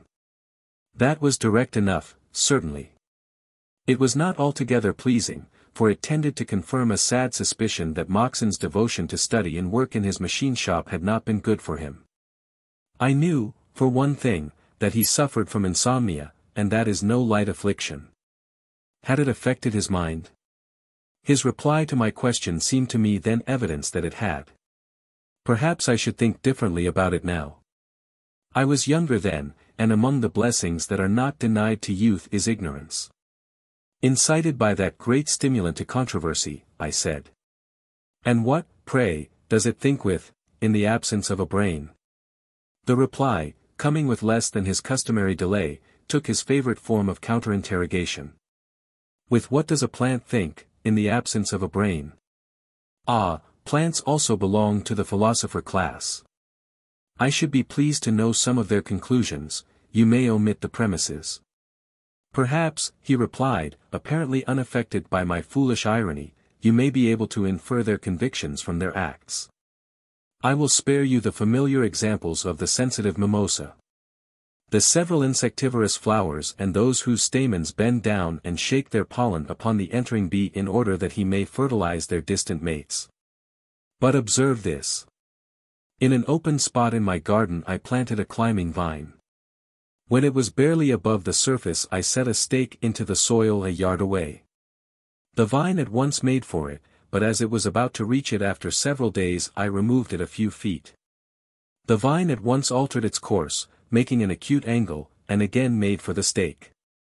This maneuver was repeated several times, but finally, as if discouraged, the vine abandoned the pursuit and ignoring further attempts to divert it traveled to a small tree, further away, which it climbed. Roots of the eucalyptus will prolong themselves incredibly in search of moisture. A well-known horticulturist relates that one entered an old drain pipe and followed it until it came to a break, where a section of the pipe had been removed to make way for a stone wall that had been built across its course. The root left the drain and followed the wall until it found an opening where a stone had fallen out. It crept through and following the other side of the wall back to the drain, entered the unexplored part and resumed its journey. And all this? Can you miss the significance of it? It shows the consciousness of plants. It proves that they think. Even if it did, what then? We were speaking, not of plants, but of machines. They may be composed partly of wood that has no longer vitality, or wholly of metal.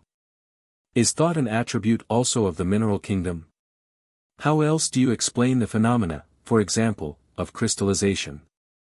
I do not explain them. Because you cannot without affirming what you wish to deny, namely, intelligent cooperation among the constituent elements of the crystals. When soldiers form lines, or hollow squares, you call it reason. When wild geese in flight take the form of a letter V, you say instinct.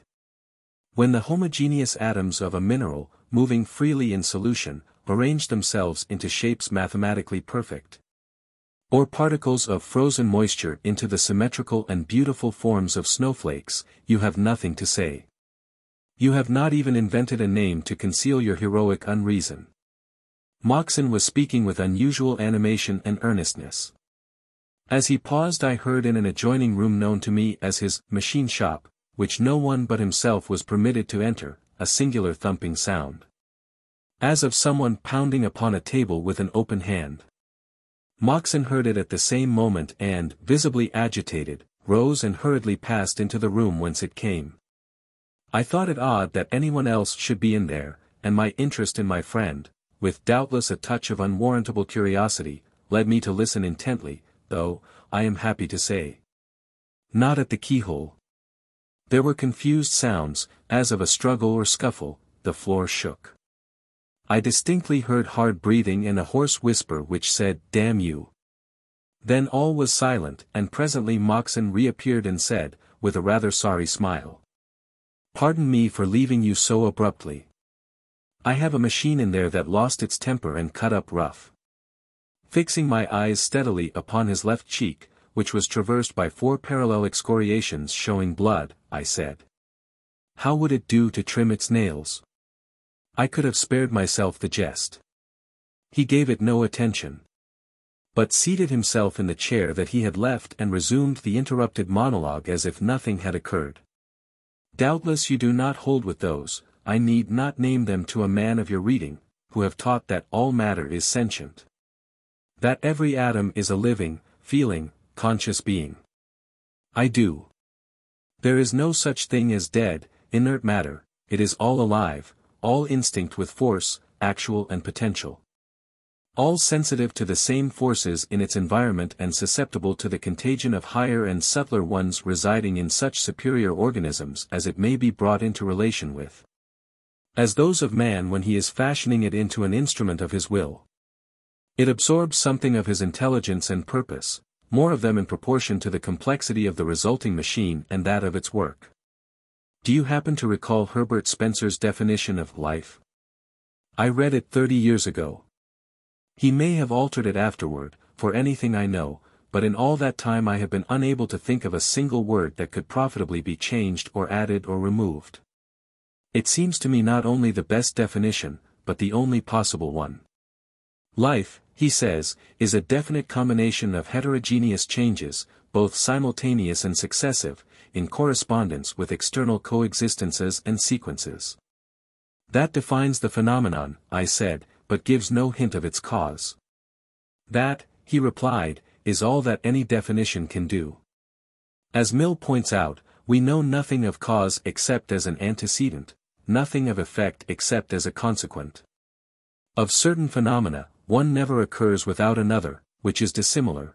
The first in point of time we call cause, the second, effect.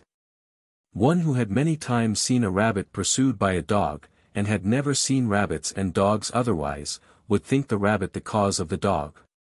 But I fear, he added, laughing naturally enough, that my rabbit is leading me a long way from the track of my legitimate quarry. I'm indulging in the pleasure of the chase for its own sake.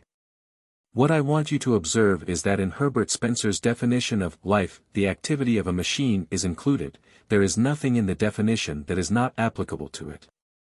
According to this sharpest of observers and deepest of thinkers, if a man during his period of activity is alive, so is a machine when in operation.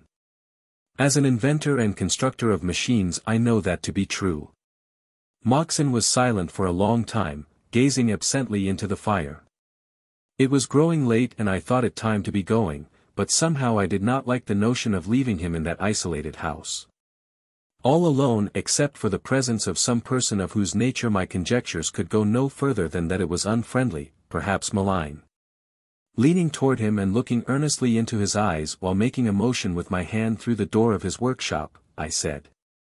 "Moxon, whom have you in there?" Somewhat to my surprise he laughed lightly and answered without hesitation. "Nobody. The incident that you have in mind was caused by my folly in leaving a machine in action with nothing to act upon, while I undertook the interminable task of enlightening your understanding. Do you happen to know that consciousness is the creature of rhythm?" "Oh, bother them both," I replied, rising and laying hold of my overcoat. "I'm going to wish you good night. And I'll add the hope that the machine which you inadvertently left in action will have her gloves on the next time you think it needful to stop her." Without waiting to observe the effect of my shot, I left the house. Rain was falling, and the darkness was intense. In the sky beyond the crest of a hill toward which I groped my way along precarious plank sidewalks and across miry, unpaved streets, I could see the faint glow of the city's lights. But behind me nothing was visible but a single window of Moxon's house. It glowed with what seemed to me a mysterious and fateful meaning. I knew it was an uncurtained aperture in my friend's machine shop. And I had little doubt that he had resumed the studies interrupted by his duties as my instructor in mechanical consciousness and the fatherhood of rhythm. Odd, and in some degree humorous, as his conviction seemed to me at that time, I could not wholly divest myself of the feeling that they had some tragic relation to his life and character, perhaps to his destiny, although I no longer entertained the notion that they were the vagaries of a disordered mind. Whatever might be thought of his views, his exposition of them was too logical for that. Over and over, his last words came back to me: "Consciousness is the creature of rhythm." Bald and terse as the statement was, I now found it infinitely alluring. At each recurrence it broadened in meaning and deepened in suggestion. Why, here, I thought, is something upon which to found a philosophy. If consciousness is the product of rhythm, all things are conscious, for all have motion, and all motion is rhythmic. I wondered if Moxon knew the significance and breadth of his thought, the scope of this momentous generalization. Or had he arrived at his philosophic faith by the tortuous and uncertain road of observation? That faith was then new to me, and all Moxon's expounding had failed to make me a convert. But now it seemed as if a great light shone about me, like that which fell upon Saul of Tarsus. And out there in the storm and darkness and solitude I experienced what Lewis calls the endless variety and excitement of philosophic thought. I exulted in a new sense of knowledge, a new pride of reason. My feet seemed hardly to touch the earth, it was as if I were uplifted and borne through the air by invisible wings. Yielding to an impulse to seek further light from him whom I now recognized as my master and guide, I had unconsciously turned about. And almost before I was aware of having done so found myself again at Moxon's door.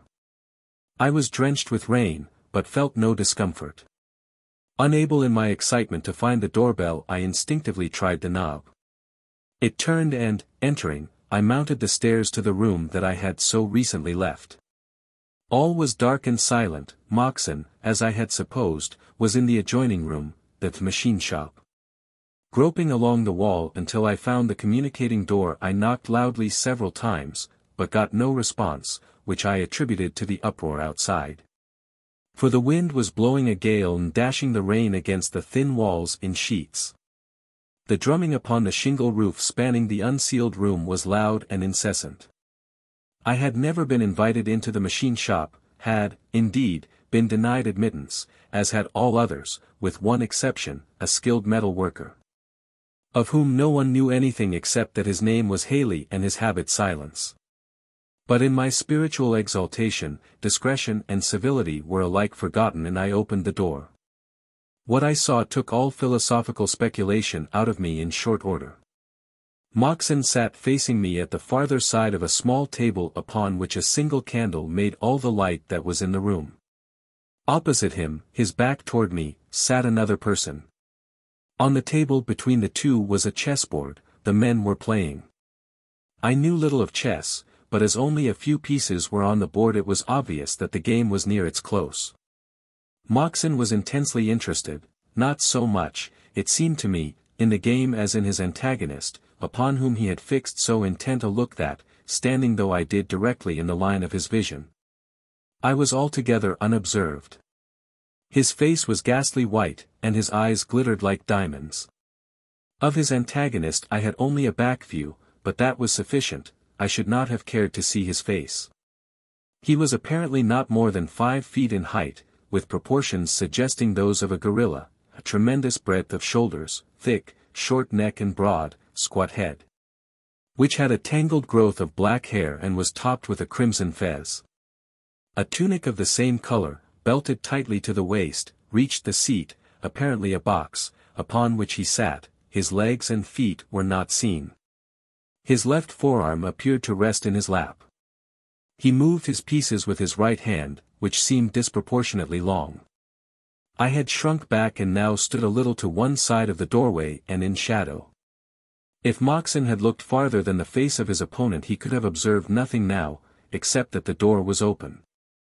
Something forbade me either to enter or to retire, a feeling, I know not how it came, that I was in the presence of an imminent tragedy and might serve my friend by remaining. With a scarcely conscious rebellion against the indelicacy of the act I remained. The play was rapid. Moxon hardly glanced at the board before making his moves, and to my unskilled eye seemed to move the piece most convenient to his hand, his motions in doing so being quick, nervous and lacking in precision. The response of his antagonist, while equally prompt in the inception, was made with a slow, uniform, mechanical and, I thought, somewhat theatrical movement of the arm. That was a sore trial to my patience. There was something unearthly about it all, and I caught myself shuddering. But I was wet and cold. 2 or 3 times after moving a piece the stranger slightly inclined his head, and each time I observed that Moxon shifted his king. All at once the thought came to me that the man was dumb. And then that he was a machine, an automaton chess player.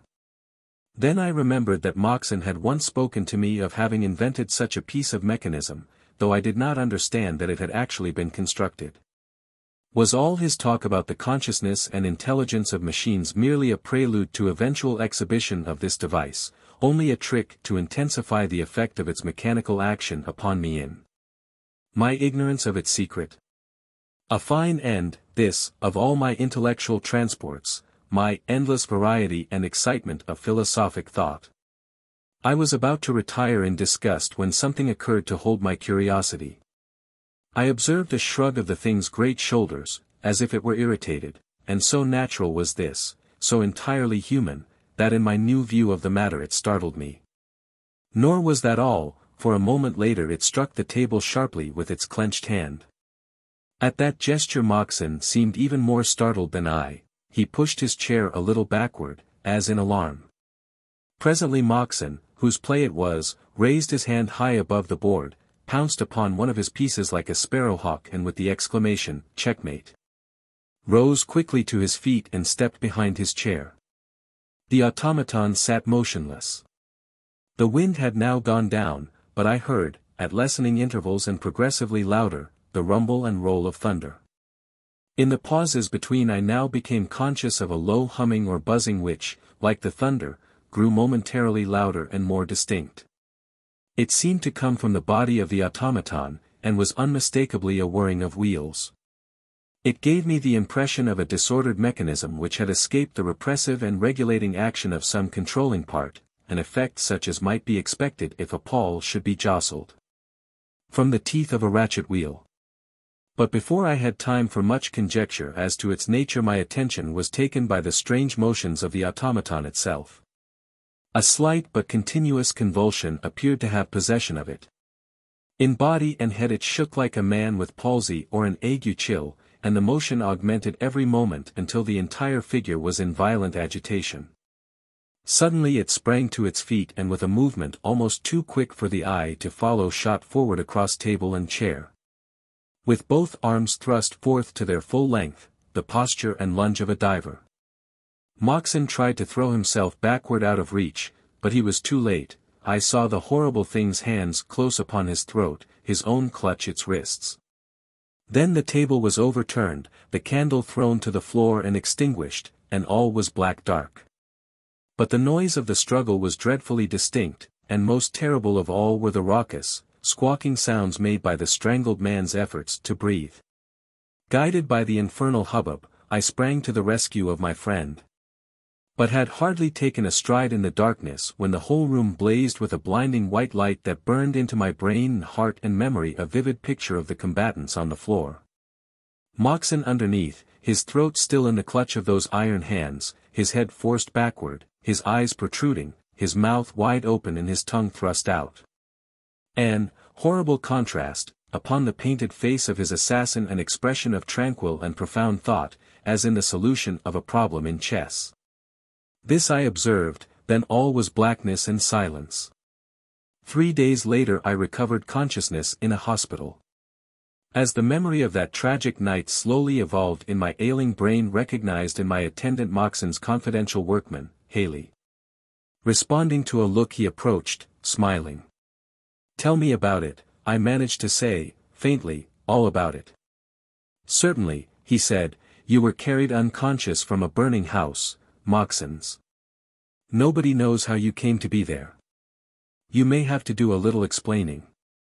The origin of the fire is a bit mysterious, too. My own notion is that the house was struck by lightning. And Moxon?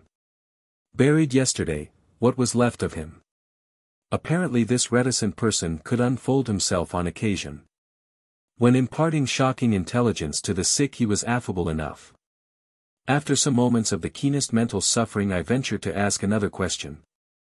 "Who rescued me?" "Well, if that interests you, I did." "Thank you, Mr. Haley, and may God bless you for it. Did you rescue, also, that charming product of your skill, the automaton chess player that murdered its inventor?" The man was silent a long time, looking away from me. Presently he turned and gravely said, "Do you know that?" "I do," I replied, "I saw it done. That was many years ago. If asked today I should answer less confidently." A tough tussle. One night in the autumn of 1861 a man sat alone in the heart of a forest in western Virginia. The region was one of the wildest on the continent, the Cheat Mountain country. There was no lack of people close at hand, however. Within a mile of where the man sat was the now silent camp of a whole Federal brigade. Somewhere about, it might be still nearer, was a force of the enemy, the numbers unknown.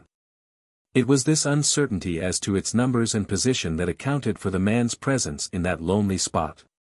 He was a young officer of a Federal infantry regiment and his business there was to guard his sleeping comrades in the camp against a surprise. He was in command of a detachment of men constituting a picket guard. These men he had stationed just at nightfall in an irregular line, determined by the nature of the ground, several hundred yards in front of where he now sat. The line ran through the forest, among the rocks and laurel thickets, the men 15 or 20 paces apart, all in concealment and under injunction of strict silence and unremitting vigilance. In 4 hours, if nothing occurred, they would be relieved by a fresh detachment from the reserve now resting in care of its captain some distance away to the left and rear. Before stationing his men the young officer of whom we are writing had pointed out to his 2 sergeants the spot at which he would be found if it should be necessary to consult him. Or if his presence at the front line should be required. It was a quiet enough spot, the fork of an old wood road, on the 2 branches of which, prolonging themselves deviously forward in the dim moonlight, the sergeants were themselves stationed. A few paces in rear of the line. If driven sharply back by a sudden onset of the enemy, and pickets are not expected to make a stand after firing, the men would come into the converging roads and naturally following them to their point of intersection could be rallied and formed. In his small way the author of these dispositions was something of a strategist. If Napoleon had planned as intelligently at Waterloo he would have won that memorable battle and been overthrown later. Second Lieutenant Brainerd Byring was a brave and efficient officer, young and comparatively inexperienced as he was in the business of killing his fellow men. He had enlisted in the very first days of the war as a private, with no military knowledge whatever, had been made first sergeant of his company on account of his education and engaging manner. And had been lucky enough to lose his captain by a Confederate bullet. In the resulting promotions he had gained a commission. He had been in several engagements, such as they were, at Philippi, Rich Mountain, Carrick's Ford and Greenbrier, and had borne himself with such gallantry as not to attract the attention of his superior officers. The exhilaration of battle was agreeable to him, but the sight of the dead, with their clay faces, blank eyes and stiff bodies, which when not unnaturally shrunken were unnaturally swollen, had always intolerably affected him. He felt toward them a kind of reasonless antipathy that was something more than the physical and spiritual repugnance common to us all. Doubtless this feeling was due to his unusually acute sensibilities, his keen sense of the beautiful, which these hideous things outraged. Whatever may have been the cause, he could not look upon a dead body without a loathing which had in it an element of resentment. What others have respected as the dignity of death had to him no existence, was altogether unthinkable. Death was a thing to be hated. It was not picturesque, it had no tender and solemn side, a dismal thing, hideous in all its manifestations and suggestions. Lieutenant Byring was a braver man than anybody knew, for nobody knew his horror of that which he was ever ready to incur. Having posted his men, instructed his sergeants and retired to his station, he seated himself on a log, and with senses all alert began his vigil. For greater ease he loosened his sword belt and taking his heavy revolver from his holster laid it on the log beside him. He felt very comfortable, though he hardly gave the fact a thought, so intently did he listen for any sound from the front which might have a menacing significance, a shout, a shot, or the footfall of one of his sergeants coming to apprise him of something worth knowing. From the vast, invisible ocean of moonlight overhead fell, here and there, a slender, broken stream that seemed to plash against the intercepting branches and trickle to earth, forming small white pools among the clumps of laurel. But these leaks were few and served only to accentuate the blackness of his environment, which his imagination found it easy to people with all manner of unfamiliar shapes, menacing, uncanny, or merely grotesque. He to whom the portentous conspiracy of night and solitude and silence in the heart of a great forest is not an unknown experience needs not to be told what another world at all is, how even the most commonplace and familiar objects take on another character. The trees group themselves differently, they draw closer together, as if in fear. The very silence has another quality than the silence of the day. And it is full of half-heard whispers, whispers that startle, ghosts of sounds long dead. There are living sounds, too, such as are never heard under other conditions, notes of strange night birds, the cries of small animals in sudden encounters with stealthy foes or in their dreams. A rustling in the dead leaves, it may be the leap of a wood rat, it may be the footfall of a panther. What caused the breaking of that twig, what the low, alarmed twittering in that bushful of birds? There are sounds without a name, forms without substance, translations in space of objects which have not been seen to move, movements wherein nothing is observed to change its place. Ah, children of the sunlight and the gaslight, how little you know of the world in which you live. Surrounded at a little distance by armed and watchful friends, Byring felt utterly alone. Yielding himself to the solemn and mysterious spirit of the time and place, he had forgotten the nature of his connection with the visible and audible aspects and phases of the night. The forest was boundless, men and the habitations of men did not exist. The universe was one primeval mystery of darkness, without form and void, himself the sole, dumb questioner of its eternal secret. Absorbed in thoughts born of this mood, he suffered the time to slip away unnoted. Meantime the infrequent patches of white light lying amongst the tree trunks had undergone changes of size, form and place. In one of them nearby, just at the roadside, his eye fell upon an object that he had not previously observed. It was almost before his face as he sat. He could have sworn that it had not before been there. It was partly covered in shadow, but he could see that it was a human figure. Instinctively he adjusted the clasp of his sword belt and laid hold of his pistol. Again he was in a world of war, by occupation an assassin. The figure did not move.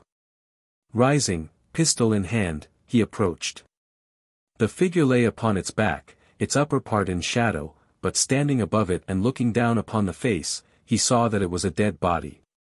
He shuddered and turned from it with a feeling of sickness and disgust, resumed his seat upon the log, and forgetting military prudence struck a match and lit a cigar. In the sudden blackness that followed the extinction of the flame he felt a sense of relief. He could no longer see the object of his aversion.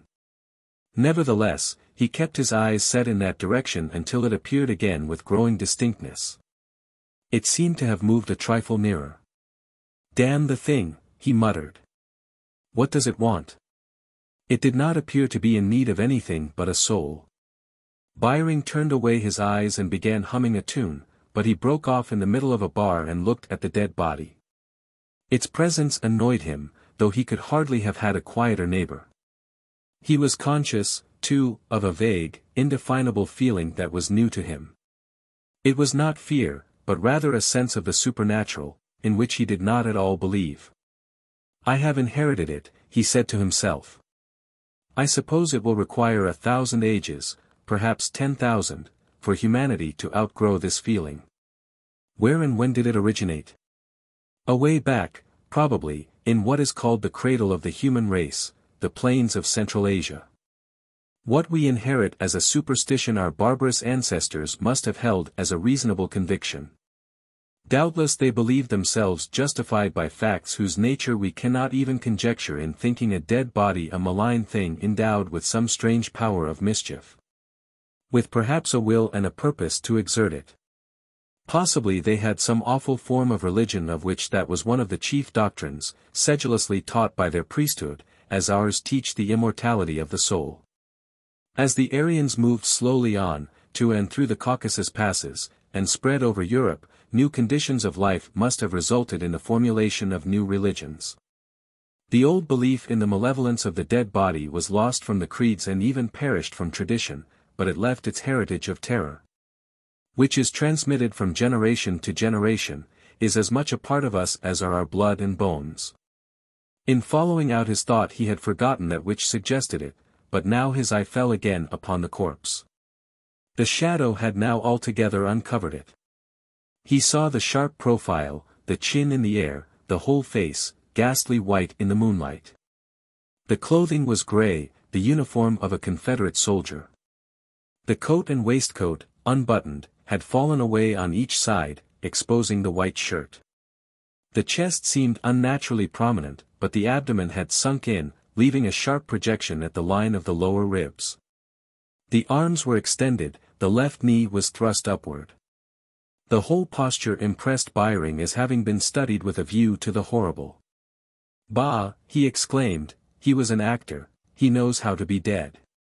He drew away his eyes, directing them resolutely along one of the roads leading to the front, and resumed his philosophizing where he had left off.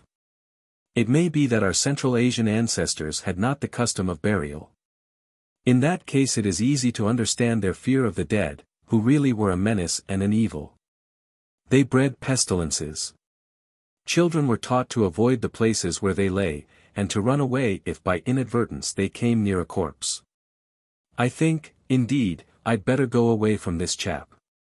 He half rose to do so, then remembered that he had told his men in front and the officer in the rear who was to relieve him that he could at any time be found at that spot. It was a matter of pride, too. If he abandoned his post he feared they would think he feared the corpse. He was no coward and he was unwilling to incur anybody's ridicule. So he again seated himself, and to prove his courage looked boldly at the body. The right arm, the one farthest from him, was now in shadow. He could barely see the hand which, he had before observed, lay at the root of a clump of laurel. There had been no change, a fact which gave him a certain comfort, he could not have said why. He did not at once remove his eyes. That which we do not wish to see has a strange fascination, sometimes irresistible. Of the woman who covers her eyes with her hands and looks between the fingers, let it be said that the wits have dealt with her not altogether justly. Byring suddenly became conscious of a pain in his right hand. He withdrew his eyes from his enemy and looked at it. He was grasping the hilt of his drawn sword so tightly that it hurt him. He observed, too, that he was leaning forward in a strained attitude, crouching like a gladiator ready to spring at the throat of an antagonist.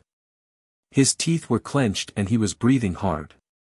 This matter was soon set right, and as his muscles relaxed and he drew a long breath he felt keenly enough the ludicrousness of the incident. It affected him to laughter. Heavens! What sound was that?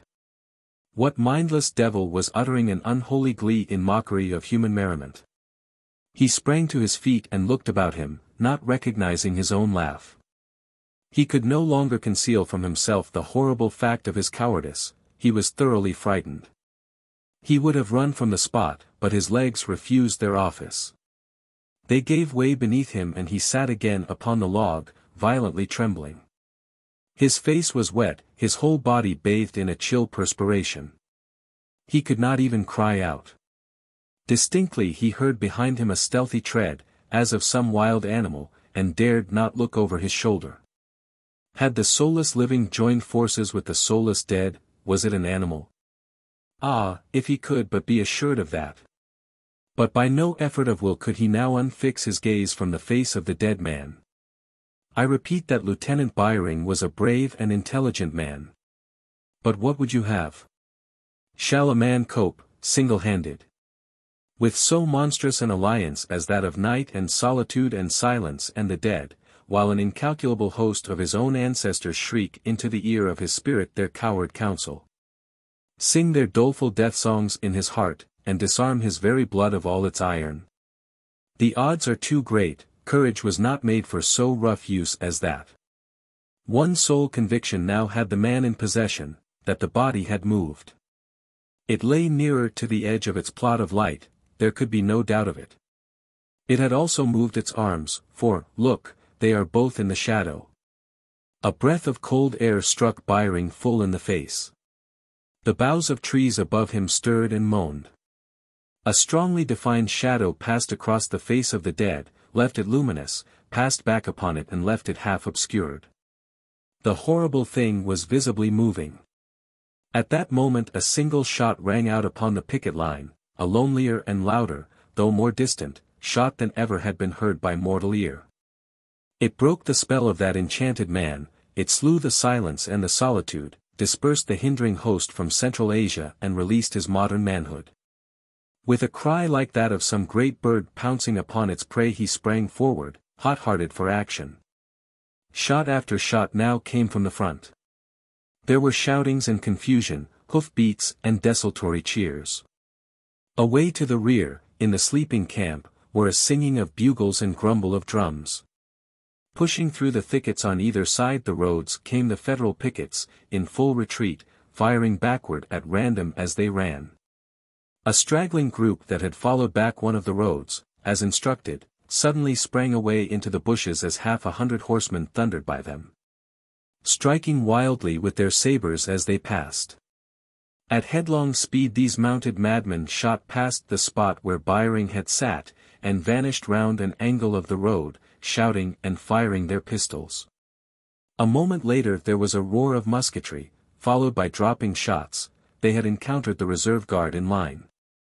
And back they came in dire confusion, with here and there an empty saddle and many a maddened horse, bullet-stung, snorting and plunging with pain. It was all over, an affair of outposts. The line was re-established with fresh men, the roll called, the stragglers were reformed. The Federal commander with a part of his staff, imperfectly clad, appeared upon the scene, asked a few questions, looked exceedingly wise and retired. After standing at arms for an hour the brigade in camp swore a prayer or two, and went to bed. Early the next morning a fatigue party, commanded by a captain and accompanied by a surgeon, searched the ground for dead and wounded. At the fork of the road, a little to one side, they found two bodies lying close together, that of a Federal officer and that of a Confederate private.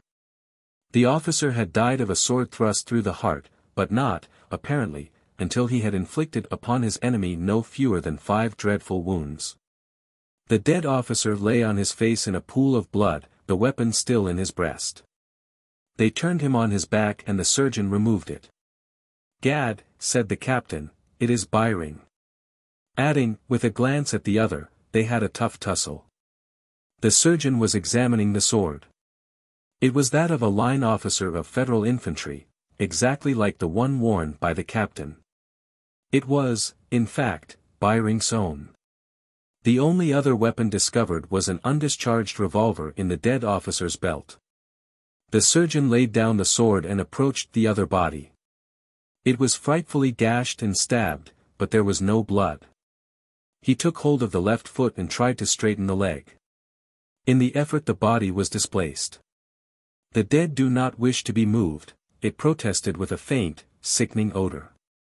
Where it had lain were a few maggots, manifesting an imbecile activity. The surgeon looked at the captain. The captain looked at the surgeon. One of twins. A letter found among the papers of the late Mortimer Barr.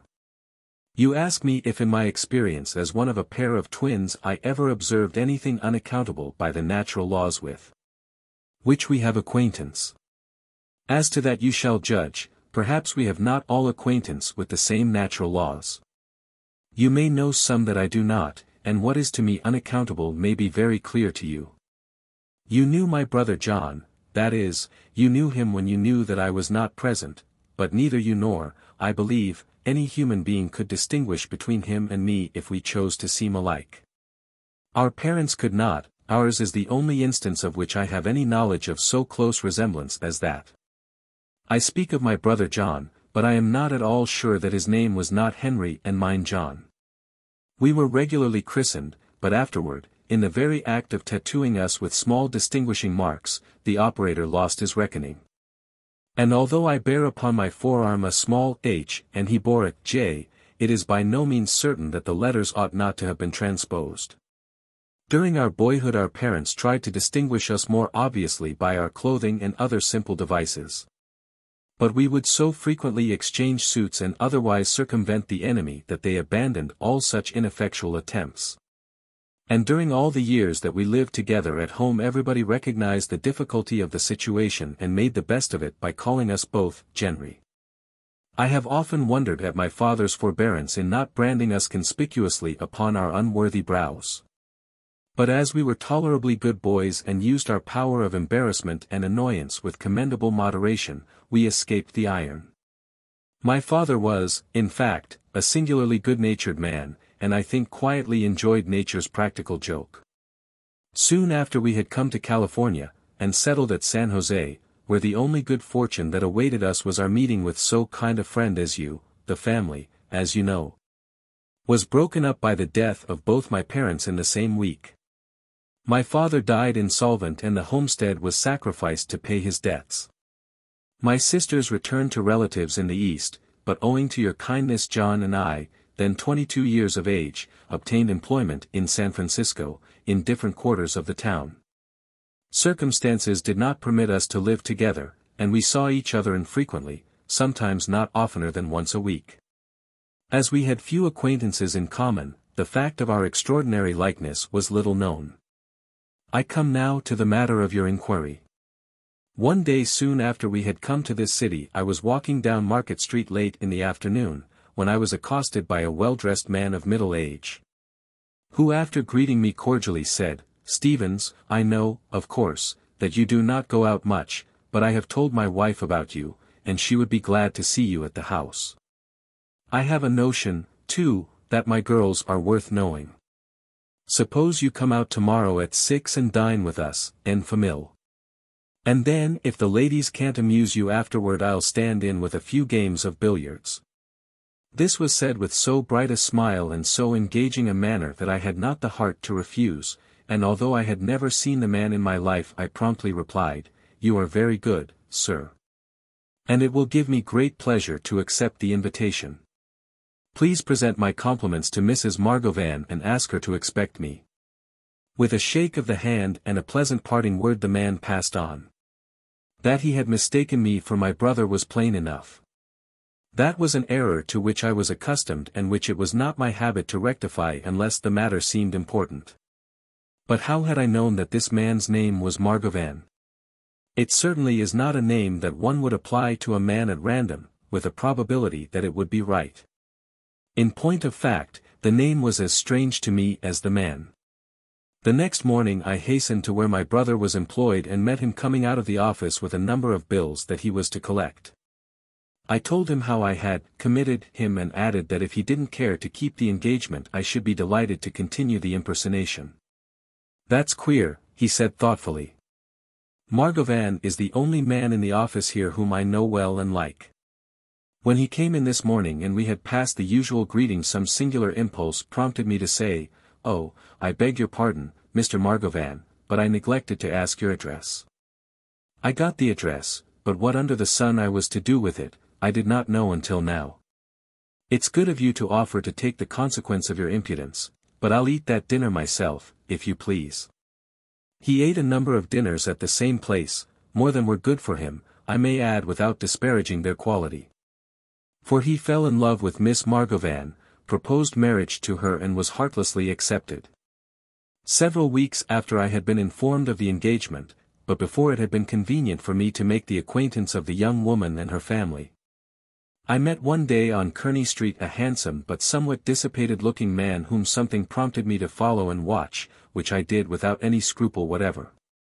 He turned up Geary Street and followed it until he came to Union Square. There he looked at his watch, then entered the square. He loitered about the paths for some time, evidently waiting for someone. Presently he was joined by a fashionably dressed and beautiful young woman and the two walked away up Stockton Street, I following. I now felt the necessity of extreme caution, for although the girl was a stranger it seemed to me that she would recognize me at a glance. They made several turns from one street to another and finally, after both had taken a hasty look all about, which I narrowly evaded by stepping into a doorway, they entered a house of which I do not care to state the location. Its location was better than its character. I protest that my action in playing the spy upon these two strangers was without assignable motive. It was one of which I might or might not be ashamed, according to my estimate of the character of the person finding it out. As an essential part of a narrative educed by your question it is related here without hesitancy or shame. A week later John took me to the house of his prospective father-in-law, and in Miss Magone, as you have already surmised, but to my profound astonishment, I recognized the heroine of that discreditable adventure. A gloriously beautiful heroine of a discreditable adventure I must in justice admit that she was. But that fact has only this importance, her beauty was such a surprise to me that it cast a doubt upon her identity with the young woman I had seen before. How could the marvelous fascination of her face have failed to strike me at that time? But no, there was no possibility of error. The difference was due to costume, light and general surroundings. John and I passed the evening at the house, enduring, with the fortitude of long experience, such delicate enough banter as our likeness naturally suggested. When the young lady and I were left alone for a few minutes I looked her squarely in the face and said with sudden gravity, "You, too, Miss Magone. Have a double, I saw her last Tuesday afternoon in Union Square."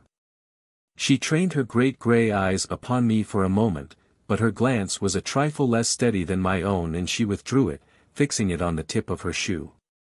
"Was she very like me?" she asked, with an indifference which I thought a little overdone. "So like," said I, "that I greatly admired her, and being unwilling to lose sight of her I confess that I followed her until, Miss Magone, are you sure that you understand?" She was now pale, but entirely calm. She again raised her eyes to mine, with a look that did not falter. "What do you wish me to do?" she asked. "You need not fear to name your terms. I accept them." It was plain, even in the brief time given me for reflection, that in dealing with this girl ordinary methods would not do, and ordinary exactions were needless. "Miss Magone," I said, doubtless with something of the compassion in my voice that I had in my heart, "it is impossible not to think you the victim of some horrible compulsion. Rather than impose new embarrassments upon you I would prefer to aid you to regain your freedom." She shook her head, sadly and hopelessly, and I continued, with agitation. "Your beauty unnerves me. I am disarmed by your frankness and your distress. If you are free to act upon conscience you will, I believe, do what you conceive to be best, if you are not, well, heaven help us all. You have nothing to fear from me but such opposition to this marriage as I can try to justify on other grounds." These were not my exact words, but that was the sense of them, as nearly as my sudden and conflicting emotions permitted me to express it. I rose and left her without another look at her, met the others as they re-entered the room and said, as calmly as I could, "I have been bidding Miss Margovann good evening. It is later than I thought." John decided to go with me. In the street he asked if I had observed anything singular in Julia's manner. "I thought her ill," I replied, "that is why I left." Nothing more was said. The next evening I came late to my lodgings. The events of the previous evening had made me nervous and ill. I had tried to cure myself and attain to clear thinking by walking in the open air, but I was oppressed with a horrible presentiment of evil, a presentiment which I could not formulate. It was a chill, foggy night, my clothing and hair were damp and I shook with cold. In my dressing gown and slippers before a blazing grate of coals I was even more uncomfortable. I no longer shivered but shuddered, there is a difference. The dread of some impending calamity was so strong and dispiriting that I tried to drive it away by inviting a real sorrow, tried to dispel the conception of a terrible future by substituting the memory of a painful past. I recalled the death of my parents and endeavored to fix my mind upon the last sad scenes at their bedsides and their graves. It all seemed vague and unreal, as having occurred ages ago and to another person. Suddenly, striking through my thought and parting it as a tense cord is parted by the stroke of steel, I can think of no other comparison, I heard a sharp cry as of one in mortal agony. The voice was that of my brother and seemed to come from the street outside my window. I sprang to the window and threw it open. A street lamp directly opposite threw a wan and ghastly light upon the wet pavement and the fronts of the houses. A single policeman, with upturned collar, was leaning against a gatepost, quietly smoking a cigar. No one else was in sight. I closed the window and pulled down the shade, seated myself before the fire and tried to fix my mind upon my surroundings. By way of assisting, by performance of some familiar act, I looked at my watch, it marked 11:30. Again I heard that awful cry. It seemed in the room, at my side. I was frightened and for some moments had not the power to move. A few minutes later, I have no recollection of the intermediate time, I found myself hurrying along an unfamiliar street as fast as I could walk. I did not know where I was, nor whither I was going. But presently sprang up the steps of a house before which were 2 or 3 carriages and in which were moving lights and a subdued confusion of voices. It was the house of Mr. Margovann. You know, good friend, what had occurred there. In one chamber lay Julia Margovann, hours dead by poison. In another John Stevens, bleeding from a pistol wound in the chest, inflicted by his own hand. As I burst into the room, pushed aside the physicians and laid my hand upon his forehead, he unclosed his eyes, stared blankly, closed them slowly and died without a sign. I knew no more until 6 weeks afterward, when I had been nursed back to life by your own saintly wife in your own beautiful home. All of that you know, but what you do not know is this, which, however, has no bearing upon the subject of your psychological researches, at least not upon that branch of them in which, with a delicacy and consideration all your own, you have asked for less assistance than I think I have given you. One moonlight night several years afterward I was passing through Union Square. The hour was late and the square deserted. Certain memories of the past naturally came into my mind as I came to the spot where I had once witnessed that fateful assignation. And with that unaccountable perversity which prompts us to dwell upon thoughts of the most painful character, I seated myself upon one of the benches to indulge them. A man entered the square and came along the walk toward me. His hands were clasped behind him, his head was bowed, he seemed to observe nothing. As he approached the shadow in which I sat I recognized him as the man whom I had seen meet Julia Margovann years before at that spot. But he was terribly altered, grey, worn and haggard. Dissipation and vice were in evidence in every look, illness was no less apparent. His clothing was in disorder, his hair fell across his forehead in a derangement which was at once uncanny and picturesque. He looked fitter for restraint than liberty, the restraint of a hospital. With no defined purpose I rose and confronted him. He raised his head and looked me full in the face. I have no words to describe the ghastly change that came over his own. It was a look of unspeakable terror. He thought himself eye to eye with a ghost. But he was a courageous man. "Damn you, John Stevens!" he cried, and lifting his trembling arm he dashed his fist feebly at my face and fell headlong upon the gravel as I walked away. Somebody found him there, stone dead. Nothing more is known of him, not even his name. To know of a man that he is dead should be enough. The Haunted Valley. Chapter 1. How Trees Are Felled in China. A half-mile north from Joe Dunfer's, on the road from Hutton's to Mexican Hill, the highway dips into a sunless ravine which opens out on either hand in a half-confidential manner. As if it had a secret to impart at some more convenient season. I never used to ride through it without looking first to the one side and then to the other, to see if the time had arrived for the revelation. If I saw nothing, and I never did see anything, there was no feeling of disappointment. For I knew the disclosure was merely withheld temporarily for some good reason which I had no right to question. That I should one day be taken into full confidence I no more doubted than I doubted the existence of Joe Dunfer himself, through whose premises the ravine ran. It was said that Joe had once undertaken to erect a cabin in some remote part of it, but for some reason had abandoned the enterprise and constructed his present hermaphrodite habitation. Half residence and half groggery, at the roadside, upon an extreme corner of his estate. As far away as possible, as if on purpose to show how radically he had changed his mind.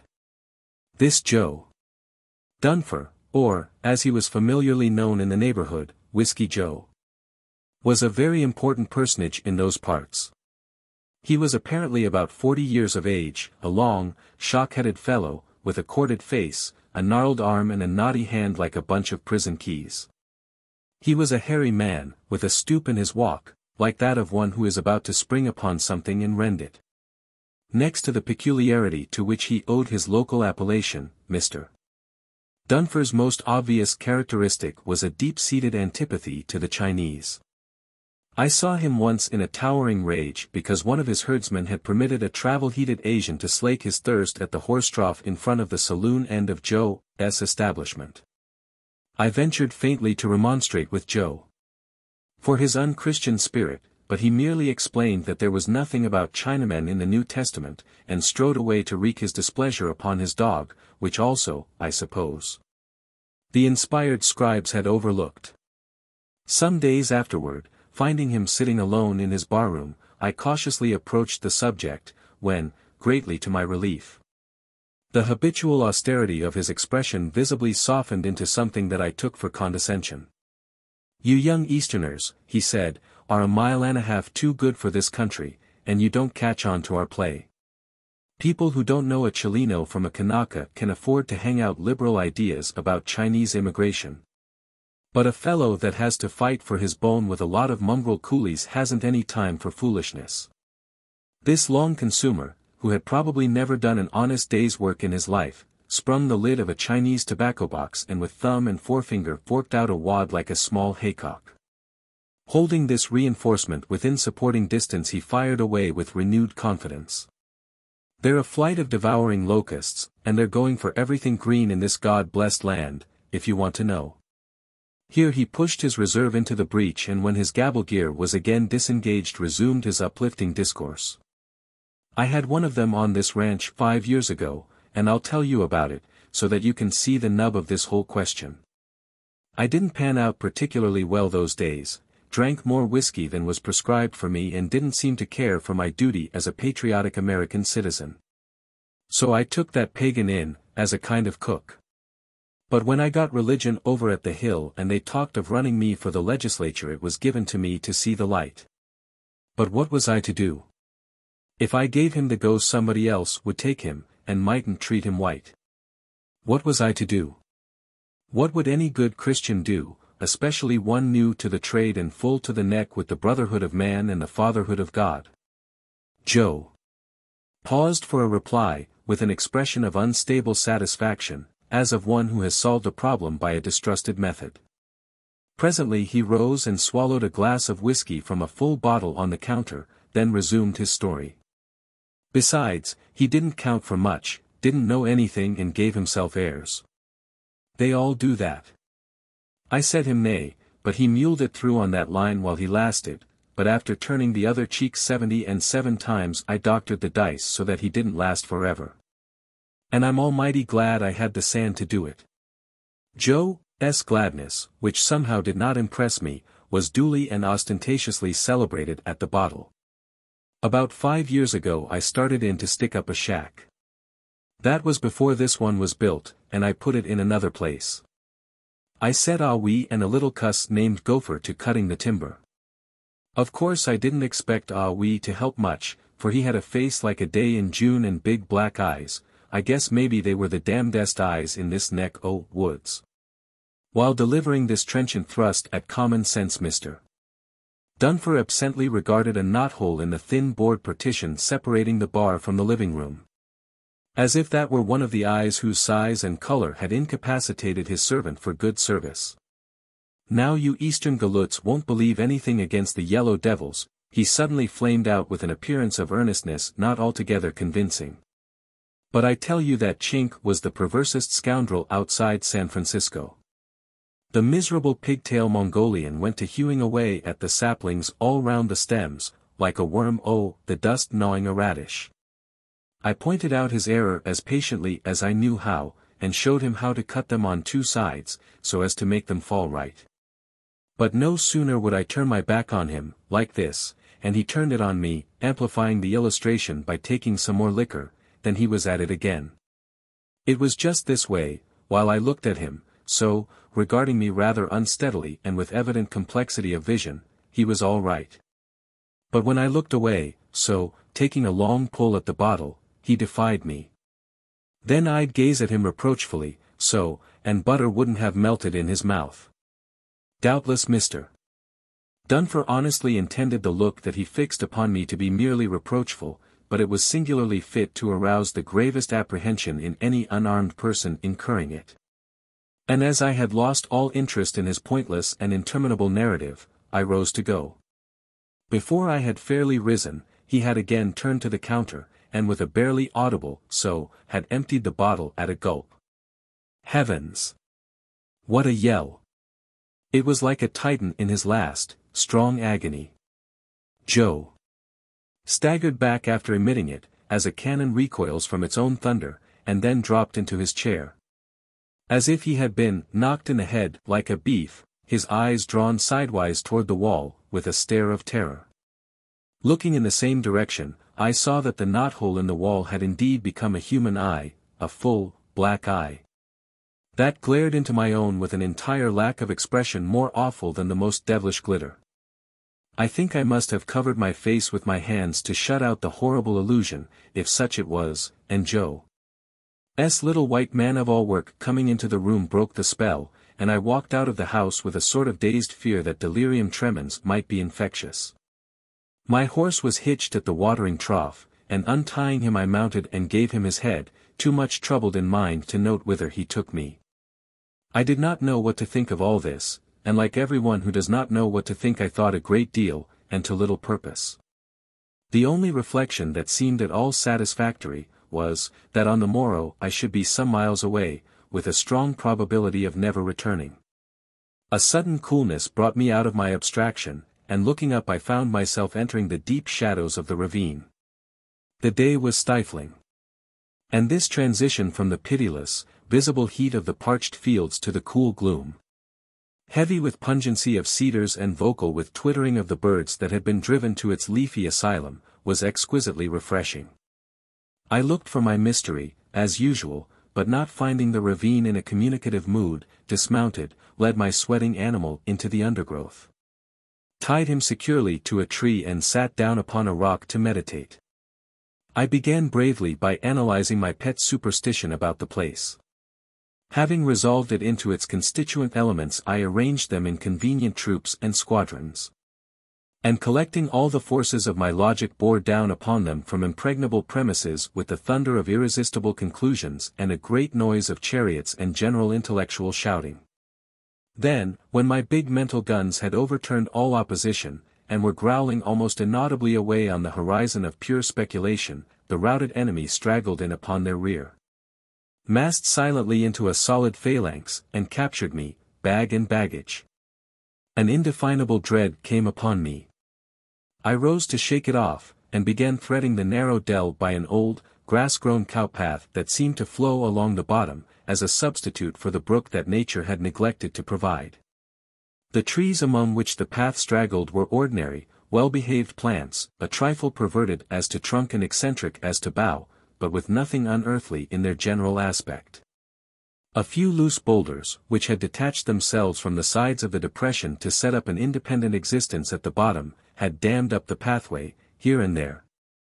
But their stony repose had nothing in it of the stillness of death. There was a kind of death-chamber hush in the valley, it is true, and a mysterious whisper above. The wind was just fingering the tops of the trees, that was all. I had not thought of connecting Joe Dunfer's drunken narrative with what I now sought, and only when I came into a clear space and stumbled over the level trunks of some small trees did I have the revelation. This was the site of the abandoned shack. The discovery was verified by noting that some of the rotting stumps were hacked all round, in a most unwoodmanlike way, while others were cut straight across. And the butt ends of the corresponding trunks had the blunt wedge form given by the axe of a master. The opening among the trees was not more than 30 paces across. At one side was a little knoll, a natural hillock, bare of shrubbery but covered with wild grass, and on this, standing out of the grass, the headstone of a grave.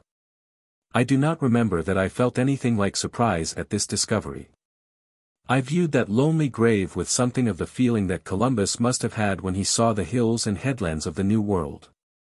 Before approaching it I leisurely completed my survey of the surroundings.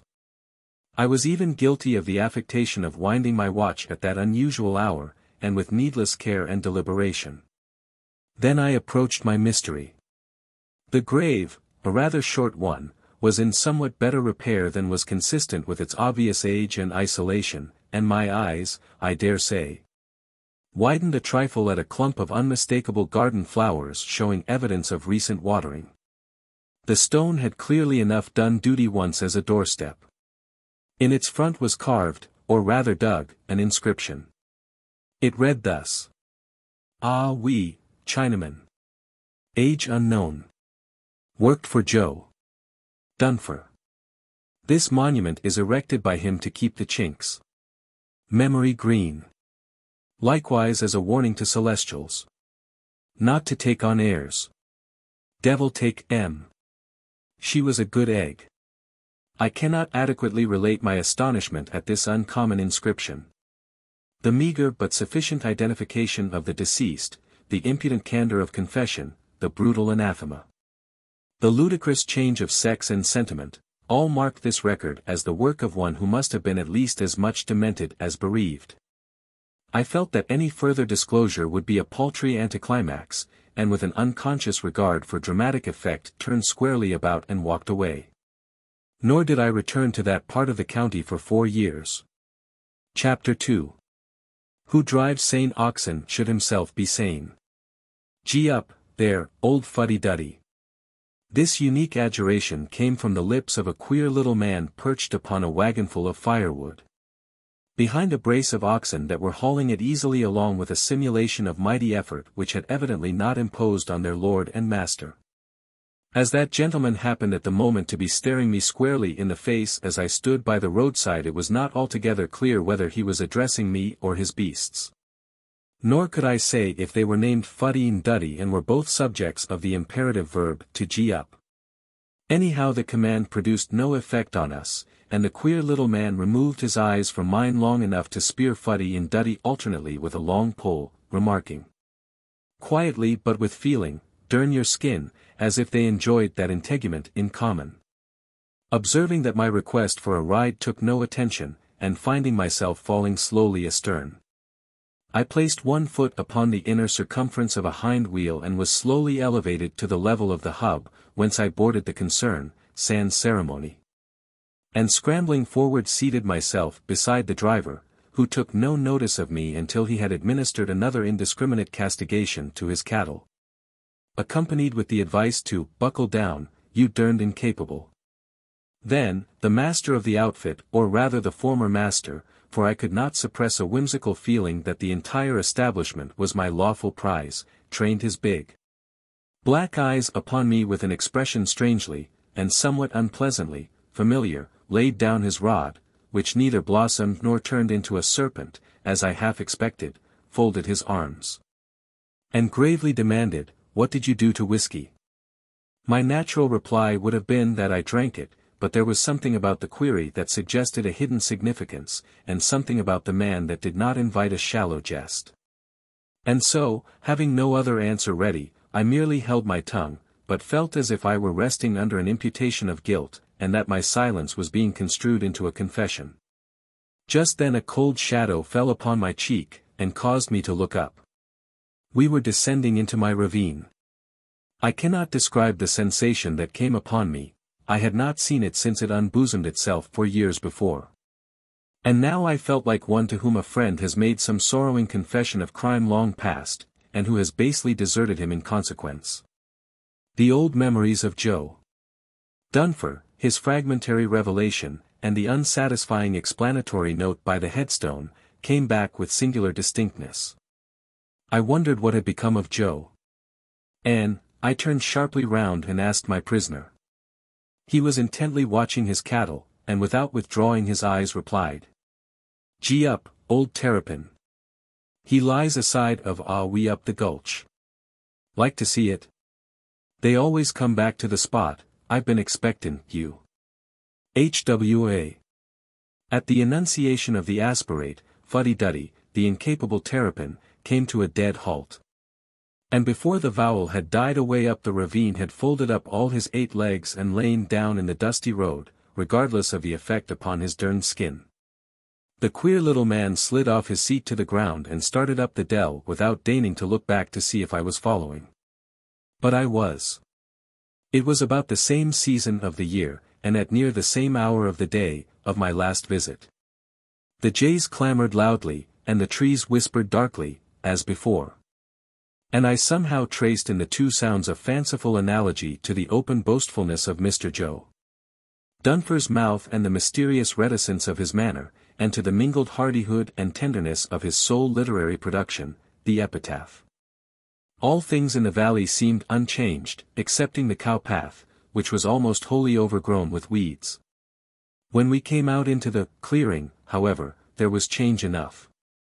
Among the stumps and trunks of the fallen saplings, those that had been hacked, China fashion, were no longer distinguishable from those that were cut, Melican way. It was as if the old world barbarism and the new world civilization had reconciled their differences by the arbitration of an impartial decay, as is the way of civilizations. The knoll was there, but the Hunnish brambles had overrun and all but obliterated its effete grasses. And the patrician garden violet had capitulated to his plebeian brother, perhaps had merely reverted to his original type. Another grave, a long, robust mound, had been made beside the first, which seemed to shrink from the comparison. And in the shadow of a new headstone the old one lay prostrate, with its marvelous inscription illegible by accumulation of leaves and soil. In point of literary merit the new was inferior to the old, was even repulsive in its terse and savage jocularity. Joe Dunfer. Done for. I turned from it with indifference, and brushing away the leaves from the tablet of the dead pagan restored to light the mocking words which, fresh from their long neglect, seemed to have a certain pathos. My guide, too, appeared to take on an added seriousness as he read it, and I fancied that I could detect beneath his whimsical manner something of manliness, almost of dignity. But while I looked at him his former aspect, so subtly inhuman, so tantalizingly familiar, crept back into his big eyes, repellent and attractive. I resolved to make an end of the mystery if possible. "My friend," I said, pointing to the smaller grave, "did Joe Dunfer murder that Chinaman?" He was leaning against a tree and looking across the open space into the top of another, or into the blue sky beyond. He neither withdrew his eyes, nor altered his posture as he slowly replied. "No, sir, he justifiably homicided him." "Then he really did kill him?" killed him. I should say he did, rather. Doesn't everybody know that? Didn't he stand up before the coroner's jury and confess it? And didn't they find a verdict of came to his death by a wholesome Christian sentiment workin' in the Caucasian breast? And didn't the church at the Hill turn whiskey down for it? And didn't the sovereign people elect him justice of the peace to get even on the gospelers? I don't know where you were brought up. But did Joe do that because the Chinaman did not, or would not, learn to cut down trees like a white man? Sure, it stands so on the record, which makes it true and legal. My knowin' better doesn't make any difference with legal truth. It wasn't my funeral and I wasn't invited to deliver an oration. But the fact is, whiskey was jealous of me, and the little wretch actually swelled out like a ticky-cock and made a pretense of adjusting an imaginary necktie. Noting the effect in the palm of his hand, held up before him to represent a mirror. Jealous of you? I repeated with ill-mannered astonishment. That's what I said. Why not, don't I look all right? He assumed a mocking attitude of studied grace, and twitched the wrinkles out of his threadbare waistcoat. Then, suddenly dropping his voice to a low pitch of singular sweetness, he continued.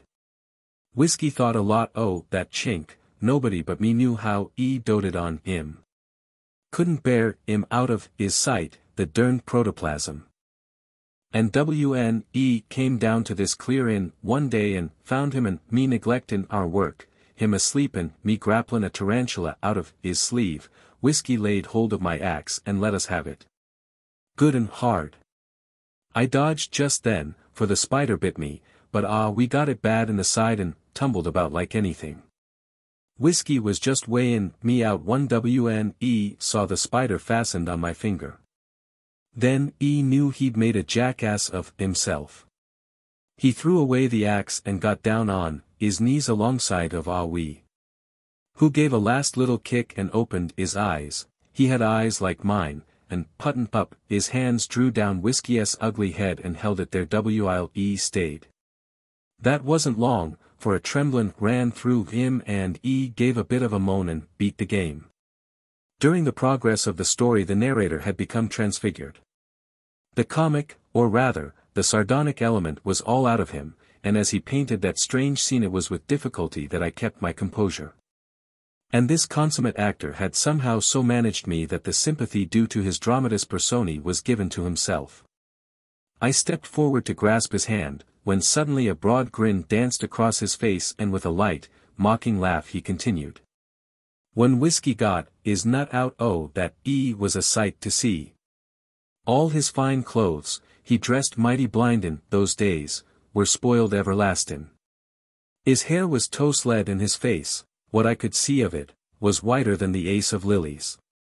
He stared once at me, and looked away as if I didn't count, and then there were shootin' pains chasin' one another from my bitten finger into my head, and it was gopher to the dark. That's why I wasn't at the inquest. But why did you hold your tongue afterward? I asked. It's that kind of tongue, he replied, and not another word would he say about it. After that Whiskey took to drinkin' harder and harder, and was rabbider and rabbider anti-coolie, but I don't think was ever particularly glad that dispelled we. He didn't put on so much dog about it. We were alone as he had the ear of a dern spectacular extravaganza like you.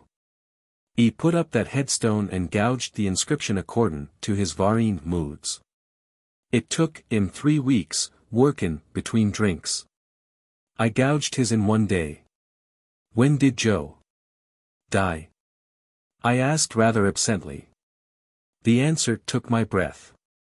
Pretty soon after I looked at him through that knothole. You had put something in his whiskey, you derned Borgia. Recovering somewhat from my surprise at this astounding charge, I was half-minded to throttle the audacious accuser. But was restrained by a sudden conviction that came to me in the light of a revelation. I fixed a grave look upon him and asked, as calmly as I could, and when did you go loony? 9 years ago. He shrieked, throwing out his clenched hands. 9 years ago, that big brute killed the woman who loved him better than she did me. Me who had followed from San Francisco, where won at draw poker.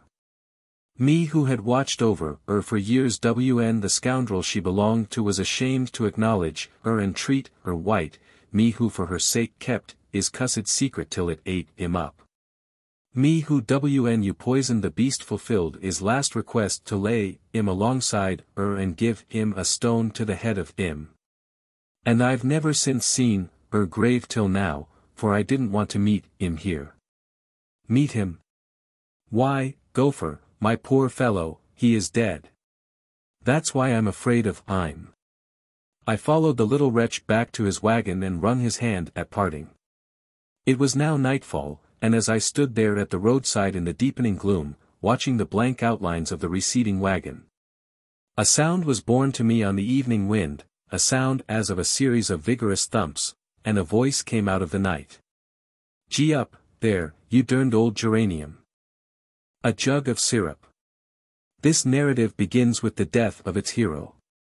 Silas Deemer died on the 16th day of July, 1863, and 2 days later his remains were buried. As he had been personally known to every man, woman and well-grown child in the village, the funeral, as the local newspaper phrased it, was largely attended. In accordance with a custom of the time and place, the coffin was opened at the graveside and the entire assembly of friends and neighbors filed past, taking a last look at the face of the dead.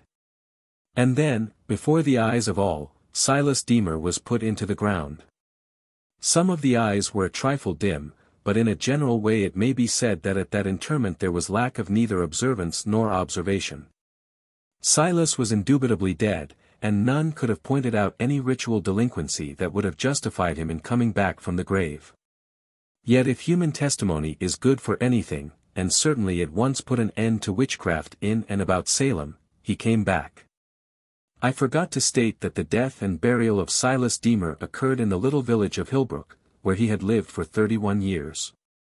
He had been what is known in some parts of the Union, which is admittedly a free country, as a merchant. That is to say, he kept a retail shop for the sale of such things as are commonly sold in shops of that character. His honesty had never been questioned, so far as is known, and he was held in high esteem by all. The only thing that could be urged against him by the most censorious was a too close attention to business. It was not urged against him, though many another, who manifested it in no greater degree, was less leniently judged. The business to which Silas was devoted was mostly his own, that, possibly, may have made a difference. At the time of Deemer's death nobody could recollect a single day, Sundays excepted, that he had not passed in his store, since he had opened it more than a quarter-century before. His health having been perfect during all that time, he had been unable to discern any validity in whatever may or might have been urged to lure him astray from his counter, and it is related that once when he was summoned to the county seat as a witness in an important law case and did not attend, the lawyer who had the hardihood to move that he be admonished was solemnly informed that the court regarded the proposal with surprise. Judicial surprise being an emotion that attorneys are not commonly ambitious to arouse, the motion was hastily withdrawn and an agreement with the other side effected as to what Mr. Deemer would have said if he had been there, the other side pushing its advantage to the extreme and making the supposititious testimony distinctly damaging to the interests of its proponents. In brief, it was the general feeling in all that region that Silas Deemer was the one immobile verity of Hillbrook, and that his translation in space would precipitate some dismal public ill or strenuous calamity. Mrs. Deemer and 2 grown daughters occupied the upper rooms of the building, but Silas had never been known to sleep elsewhere than on a cot behind the counter of the store. And there, quite by accident, he was found one night, dying, and passed away just before the time for taking down the shutters. Though speechless, he appeared conscious. And it was thought by those who knew him best that if the end had unfortunately been delayed beyond the usual hour for opening the store the effect upon him would have been deplorable. Such had been Silas Deemer, such the fixity and invariety of his life and habit, that the village humorist, who had once attended college, was moved to bestow upon him the sobriquet of Old Ibidem. And, in the first issue of the local newspaper after the death, to explain without offense that Silas had taken a day off. It was more than a day, but from the record it appears that well within a month Mr. Deemer made it plain that he had not the leisure to be dead. One of Hillbrook's most respected citizens was Alvin Creed, a banker. He lived in the finest house in town, kept a carriage and was a most estimable man variously. He knew something of the advantages of travel, too, having been frequently in Boston, and once, it was thought, in New York, though he modestly disclaimed that glittering distinction. The matter is mentioned here merely as a contribution to an understanding of Mr.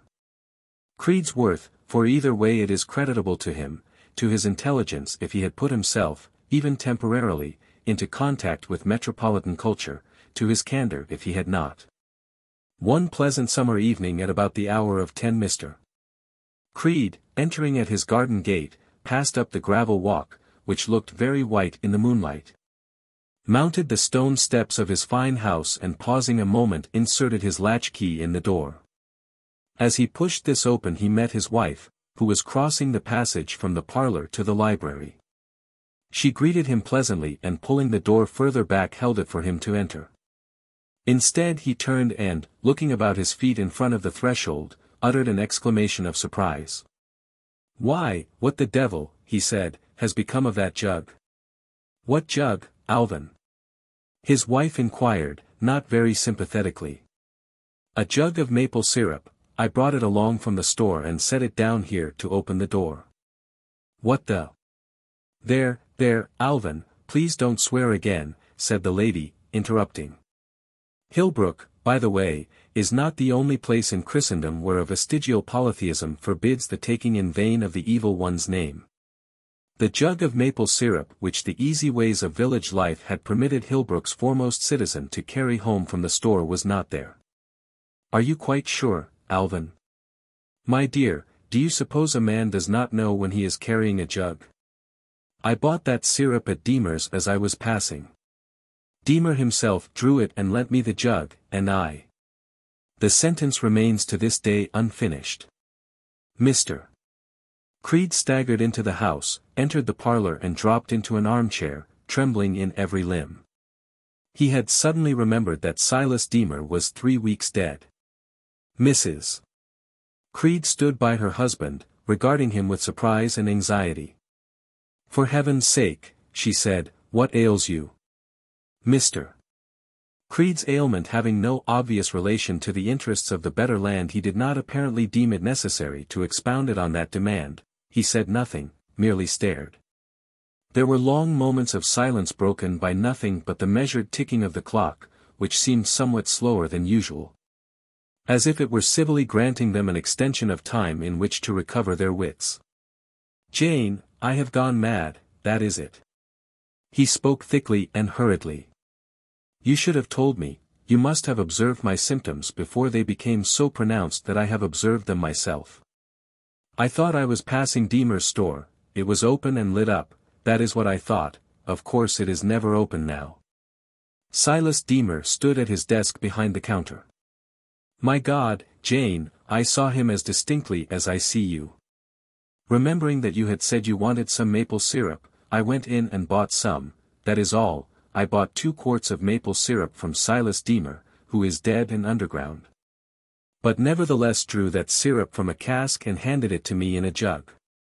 He talked with me, too, rather gravely, I remember, even more so than was his way, but not a word of what he said can I now recall.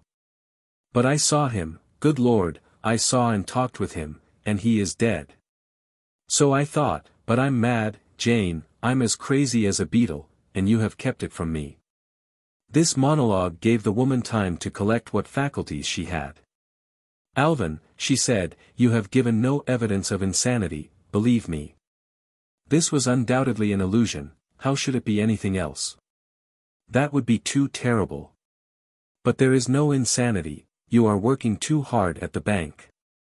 You should not have attended the meeting of directors this evening, anyone could see that you were ill, I knew something would occur." It may have seemed to him that the prophecy had lagged a bit, awaiting the event, but he said nothing of that, being concerned with his own condition. He was calm now, and could think coherently. "Doubtless the phenomenon was subjective," he said, with a somewhat ludicrous transition to the slang of science. Granting the possibility of spiritual apparition and even materialization, yet the apparition and materialization of a half-gallon brown clay jug, a piece of coarse, heavy pottery evolved from nothing, that is hardly thinkable.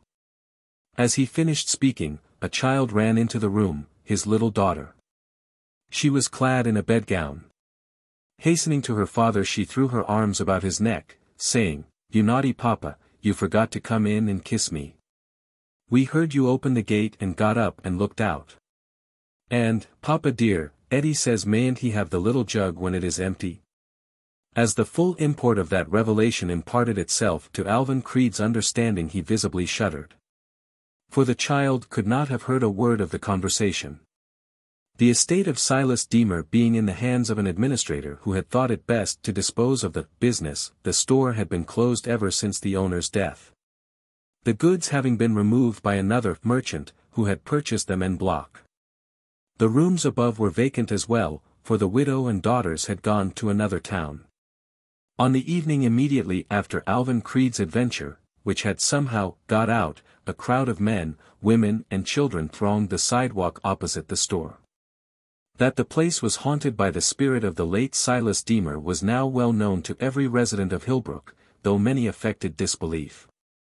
Of these the hardiest, and in a general way the youngest, threw stones against the front of the building, the only part accessible, but carefully missed the unshuttered windows. Incredulity had not grown to malice.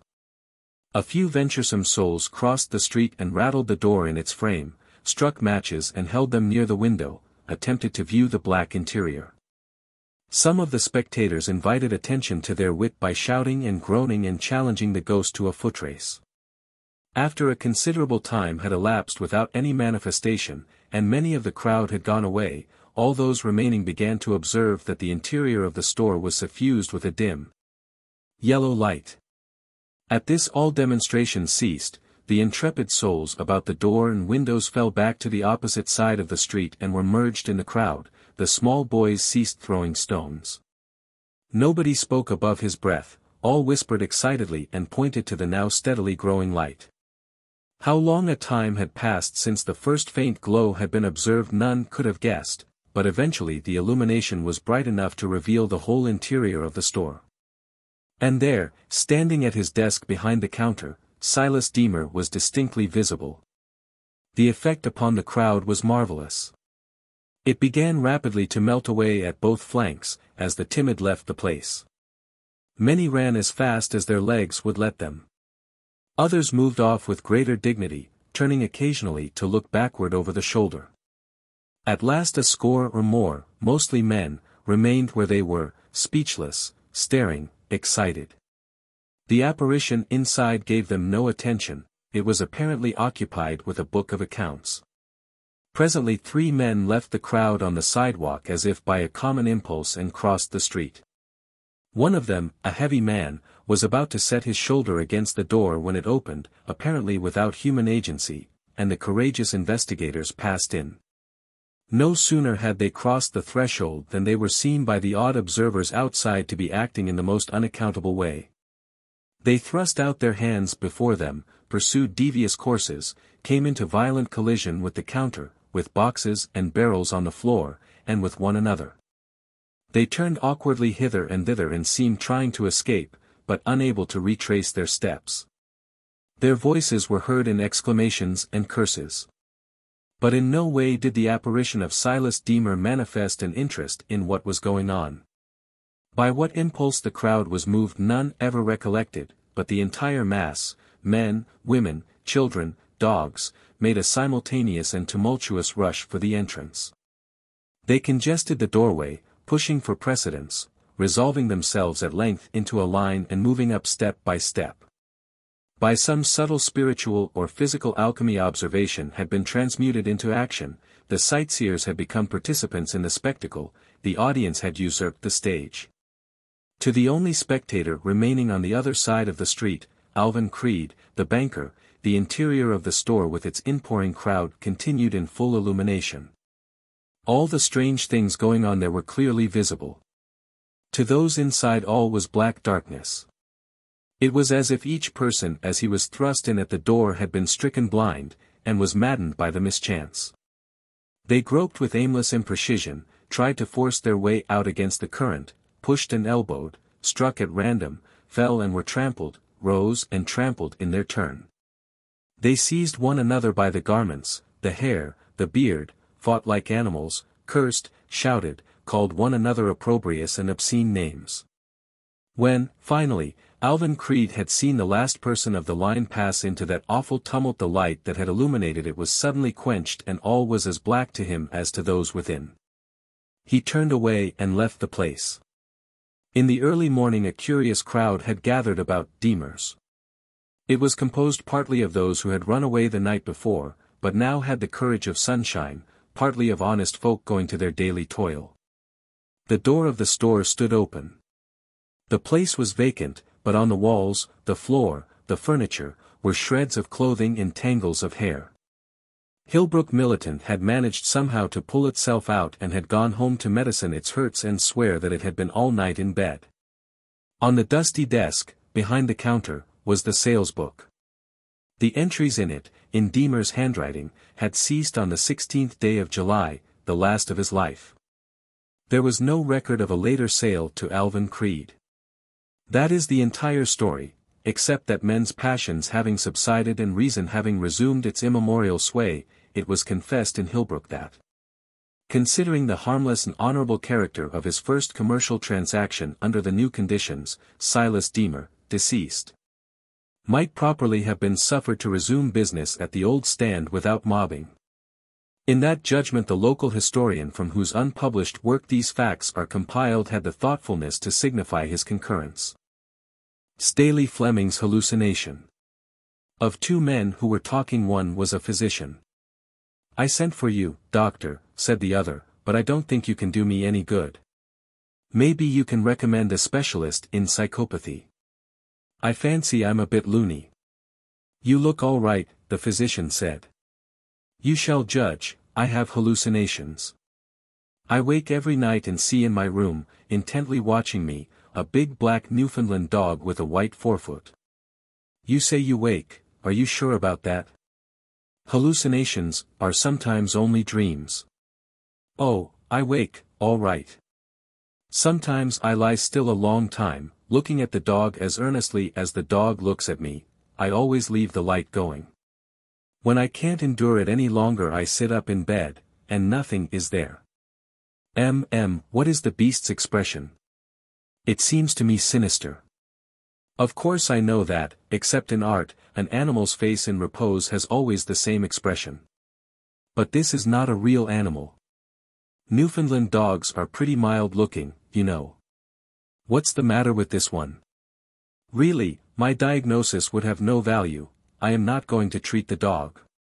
The physician laughed at his own pleasantry, but narrowly watched his patient from the corner of his eye. Presently he said, "Fleming, your description of the beast fits the dog of the late Atwell Barton." Fleming half rose from his chair, sat again and made a visible attempt at indifference. "I remember Barton," he said. "I believe he was, it was reported that, wasn't there something suspicious in his death?" Looking squarely now into the eyes of his patient, the physician said, 3 years ago the body of your old enemy, Atwell Barton, was found in the woods near his house and yours.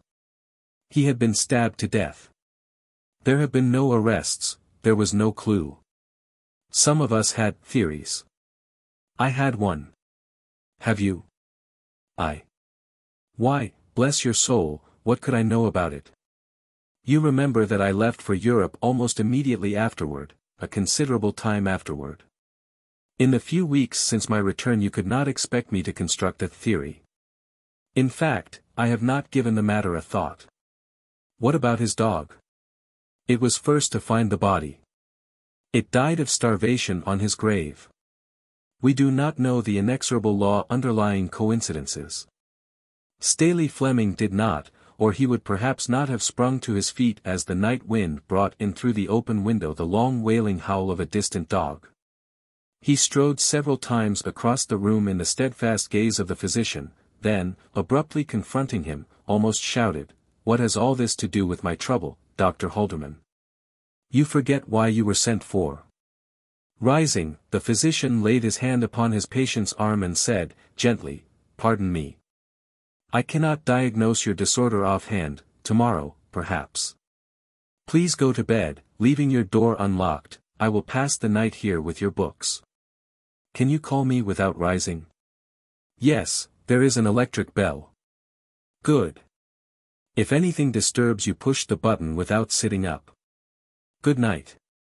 Comfortably installed in an armchair, the man of medicine stared into the glowing coals and thought deeply and long, but apparently to little purpose. For he frequently rose and, opening a door leading to the staircase, listened intently. Then resumed his seat. Presently, however, he fell asleep, and when he woke it was past midnight. He stirred the failing fire, lifted a book from the table at his side and looked at the title. It was Denneker's Meditations. He opened it at random and began to read. Forasmuch as it is ordained of God that all flesh hath spirit and thereby taketh on spiritual powers, so, also, the spirit hath powers of the flesh. Even when it is gone out of the flesh and liveth as a thing apart, as many a violence performed by wraith and lemure showeth. And there be who say that man is not single in this, but the beasts have the like evil inducement, and the reading was interrupted by a shaking of the house, as by the fall of a heavy object. The reader flung down the book, rushed from the room and mounted the stairs to Fleming's bedchamber. He tried the door, but contrary to his instructions it was locked.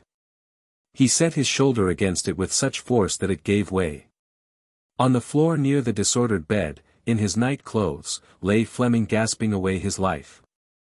The physician raised the dying man's head from the floor and observed a wound in the throat. I should have thought of this, he said, believing it suicide.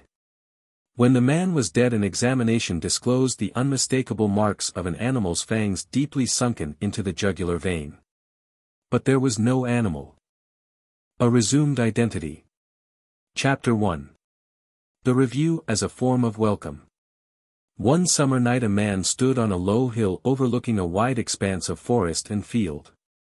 By the full moon hanging low in the west he knew what he might not have known otherwise, that it was near the hour of dawn. A light mist lay along the earth, partly veiling the lower features of the landscape, but above it the taller trees showed in well-defined masses against a clear sky. 2 or 3 farmhouses were visible through the haze, but in none of them, naturally, was a light. Nowhere, indeed, was any sign or suggestion of life except the barking of a distant dog, which, repeated with mechanical iteration, served rather to accentuate than dispel the loneliness of the scene. The man looked curiously about him on all sides, as one who among familiar surroundings is unable to determine his exact place and part in the scheme of things. It is so, perhaps, that we shall act when, risen from the dead, we await the call to judgment. 100 yards away was a straight road, showing white in the moonlight. Endeavoring to orient himself, as a surveyor or navigator might say, the man moved his eyes slowly along its visible length and at a distance of a quarter-mile to the south of his station saw, dim and grey in the haze, a group of horsemen riding to the north. Behind them were men afoot, marching in column, with dimly gleaming rifles aslant above their shoulders. They moved slowly and in silence. Another group of horsemen, another regiment of infantry, another and another, all in unceasing motion toward the man's point of view, past it and beyond. A battery of artillery followed, the cannoneers riding with folded arms on limber and caisson. And still the interminable procession came out of the obscurity to south and passed into the obscurity to north, with never a sound of voice, nor hoof, nor wheel. The man could not rightly understand, he thought himself deaf, said so, and heard his own voice, although it had an unfamiliar quality that almost alarmed him. It disappointed his ear's expectancy in the matter of timbre and resonance. But he was not deaf, and that for the moment sufficed. Then he remembered that there are natural phenomena to which someone has given the name acoustic shadows. If you stand in an acoustic shadow there is one direction from which you will hear nothing. At the Battle of Gaines's Mill, one of the fiercest conflicts of the Civil War, with 100 guns in play, Spectators a mile and a half away on the opposite side of the Chickahominy Valley heard nothing of what they clearly saw.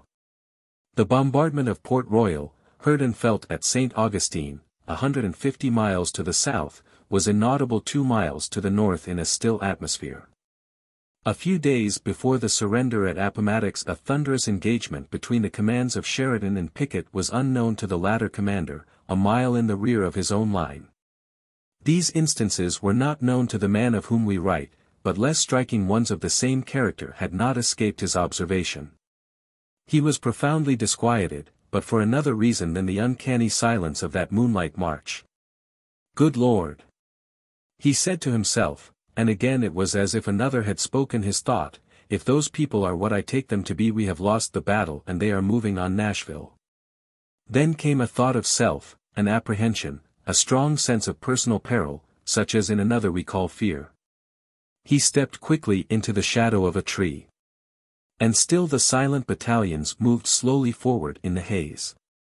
The chill of a sudden breeze upon the back of his neck drew his attention to the quarter whence it came.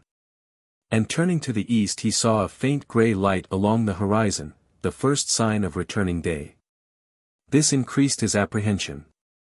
"I must get away from here," he thought, "or I shall be discovered and taken." He moved out of the shadow, walking rapidly toward the graying east. From the safer seclusion of a clump of cedars he looked back. The entire column had passed out of sight, the straight white road lay bare and desolate in the moonlight. Puzzled before, he was now inexpressibly astonished. So swift a passing of so slow an army, he could not comprehend it. Minute after minute passed unnoted, he had lost his sense of time. He sought with a terrible earnestness a solution of the mystery, but sought in vain. When at last he roused himself from his abstraction, the sun's rim was visible above the hills, but in the new conditions he found no other light than that of day. His understanding was involved as darkly in doubt as before.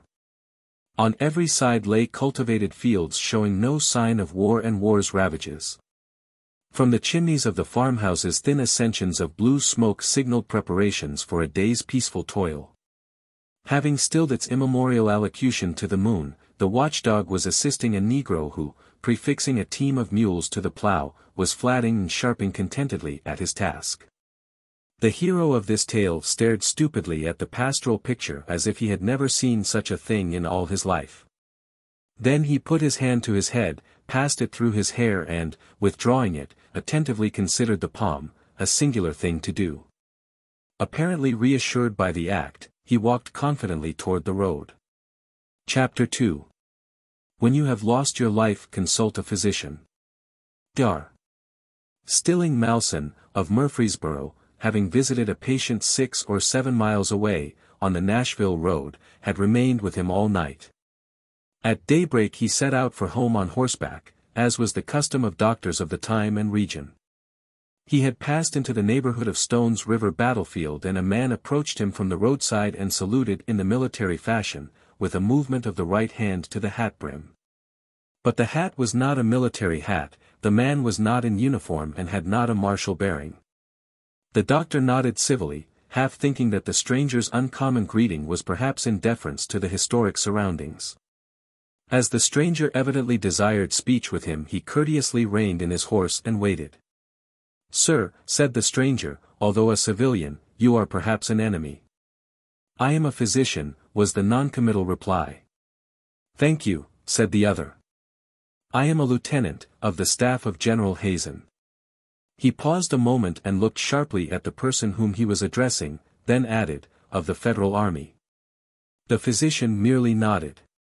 "Kindly tell me," continued the other, "what has happened here? Where are the armies? Which has won the battle?" The physician regarded his questioner curiously with half-shut eyes. After a professional scrutiny, prolonged to the limit of politeness, "Pardon me," he said, "one asking information should be willing to impart it. Are you wounded?" he added, smiling. "Not seriously, it seems." The man removed the unmilitary hat, put his hand to his head, passed it through his hair and, withdrawing it, attentively considered the palm. "I was struck by a bullet and have been unconscious. It must have been a light, glancing below, I find no blood and feel no pain. I will not trouble you for treatment, but will you kindly direct me to my command, to any part of the Federal Army, if you know? Again the doctor did not immediately reply. He was recalling much that is recorded in the books of his profession, something about lost identity and the effect of familiar scenes in restoring it. At length he looked the man in the face, smiled, and said, "Lieutenant, you are not wearing the uniform of your rank and service." At this the man glanced down at his civilian attire, lifted his eyes, and said with hesitation, "That is true. I don't quite understand." Still regarding him sharply but not unsympathetically, the man of science bluntly inquired, "How old are you?" 23, if that has anything to do with it. "You don't look it. I should hardly have guessed you to be just that." The man was growing impatient. "We need not discuss that," he said, "I want to know about the army. Not 2 hours ago I saw a column of troops moving northward on this road. You must have met them. Be good enough to tell me the color of their clothing, which I was unable to make out, and I'll trouble you no more." "You are quite sure that you saw them?" "Sure. My God, sir, I could have counted them." "Why, really," said the physician, with an amusing consciousness of his own resemblance to the loquacious barber of the Arabian Nights, "this is very interesting. I met no troops." The man looked at him coldly, as if he had himself observed the likeness to the barber. "It is plain," he said, "that you do not care to assist me. Sir, you may go to the devil." He turned and strode away, very much at random, across the dewy fields. His half-penitent tormentor quietly watching him from his point of vantage in the saddle till he disappeared beyond an array of trees. Chapter 3. The danger of looking into a pool of water. After leaving the road the man slackened his pace, and now went forward, rather deviously, with a distinct feeling of fatigue. He could not account for this, though truly the interminable loquacity of that country doctor offered itself in explanation. Seating himself upon a rock, he laid one hand upon his knee, back upward, and casually looked at it. It was lean and withered. He lifted both hands to his face. It was seamed and furrowed. He could trace the lines with the tips of his fingers. How strange, a mere bullet stroke and a brief unconsciousness should not make one a physical wreck. "I must have been a long time in hospital," he said aloud. "Why, what a fool I am. The battle was in December, and it is now summer." He laughed. "No wonder that fellow thought me an escaped lunatic. He was wrong, I am only an escaped patient." At a little distance a small plot of ground enclosed by a stone wall caught his attention. With no very definite intent he rose and went to it. In the center was a square, solid monument of hewn stone. It was brown with age, weather-worn at the angles, spotted with moss and lichen. Between the massive blocks were strips of grass the leverage of whose roots had pushed them apart. In answer to the challenge of this ambitious structure time had laid his destroying hand upon it, and it would soon be one with Nineveh and Tyre. In an inscription on one side his eye caught a familiar name. Shaking with excitement, he craned his body across the wall and read. Hazen's Brigade. 2. The memory of its soldiers. Who fell at Stone River, December 31, 1862. The man fell back from the wall, faint and sick. Almost within an arm's length was a little depression in the earth. It had been filled by a recent rain, a pool of clear water. He crept to it to revive himself, lifted the upper part of his body on his trembling arms, thrust forward his head and saw the reflection of his face, as in a mirror. He uttered a terrible cry. His arms gave way, he fell, face downward, into the pool and yielded up the life that had spanned another life. A baby tramp. If you had seen little Joe standing at the street corner in the rain, you would hardly have admired him. It was apparently an ordinary autumn rainstorm, but the water which fell upon Joe, who was hardly old enough to be either just or unjust, and so perhaps did not come under the law of impartial distribution, appeared to have some property peculiar to itself, one would have said it was dark and adhesive, sticky. But that could hardly be so, even in Blackburg, where things certainly did occur that were a good deal out of the common. For example, 10 or 12 years before, a shower of small frogs had fallen, as is credibly attested by a contemporaneous chronicle. The record concluding with a somewhat obscure statement to the effect that the chronicler considered it good growing weather for Frenchmen. Some years later Blackburg had a fall of crimson snow. It is cold in Blackburg when winter is on, and the snows are frequent and deep. There can be no doubt of it, the snow in this instance was of the color of blood and melted into water of the same hue, if water it was, not blood. The phenomenon had attracted wide attention, and science had as many explanations as there were scientists who knew nothing about it. But the men of Blackburg, men who for many years had lived right there where the red snow fell, and might be supposed to know a good deal about the matter, shook their heads and said something would come of it. And something did, for the next summer was made memorable by the prevalence of a mysterious disease, epidemic, endemic, or the Lord knows what. Though the physicians didn't, which carried away a full half of the population. Most of the other half carried themselves away and were slow to return, but finally came back, and were now increasing and multiplying as before, but Blackburg had not since been altogether the same. Of quite another kind, though equally out of the common, was the incident of Hetty Parlow's ghost.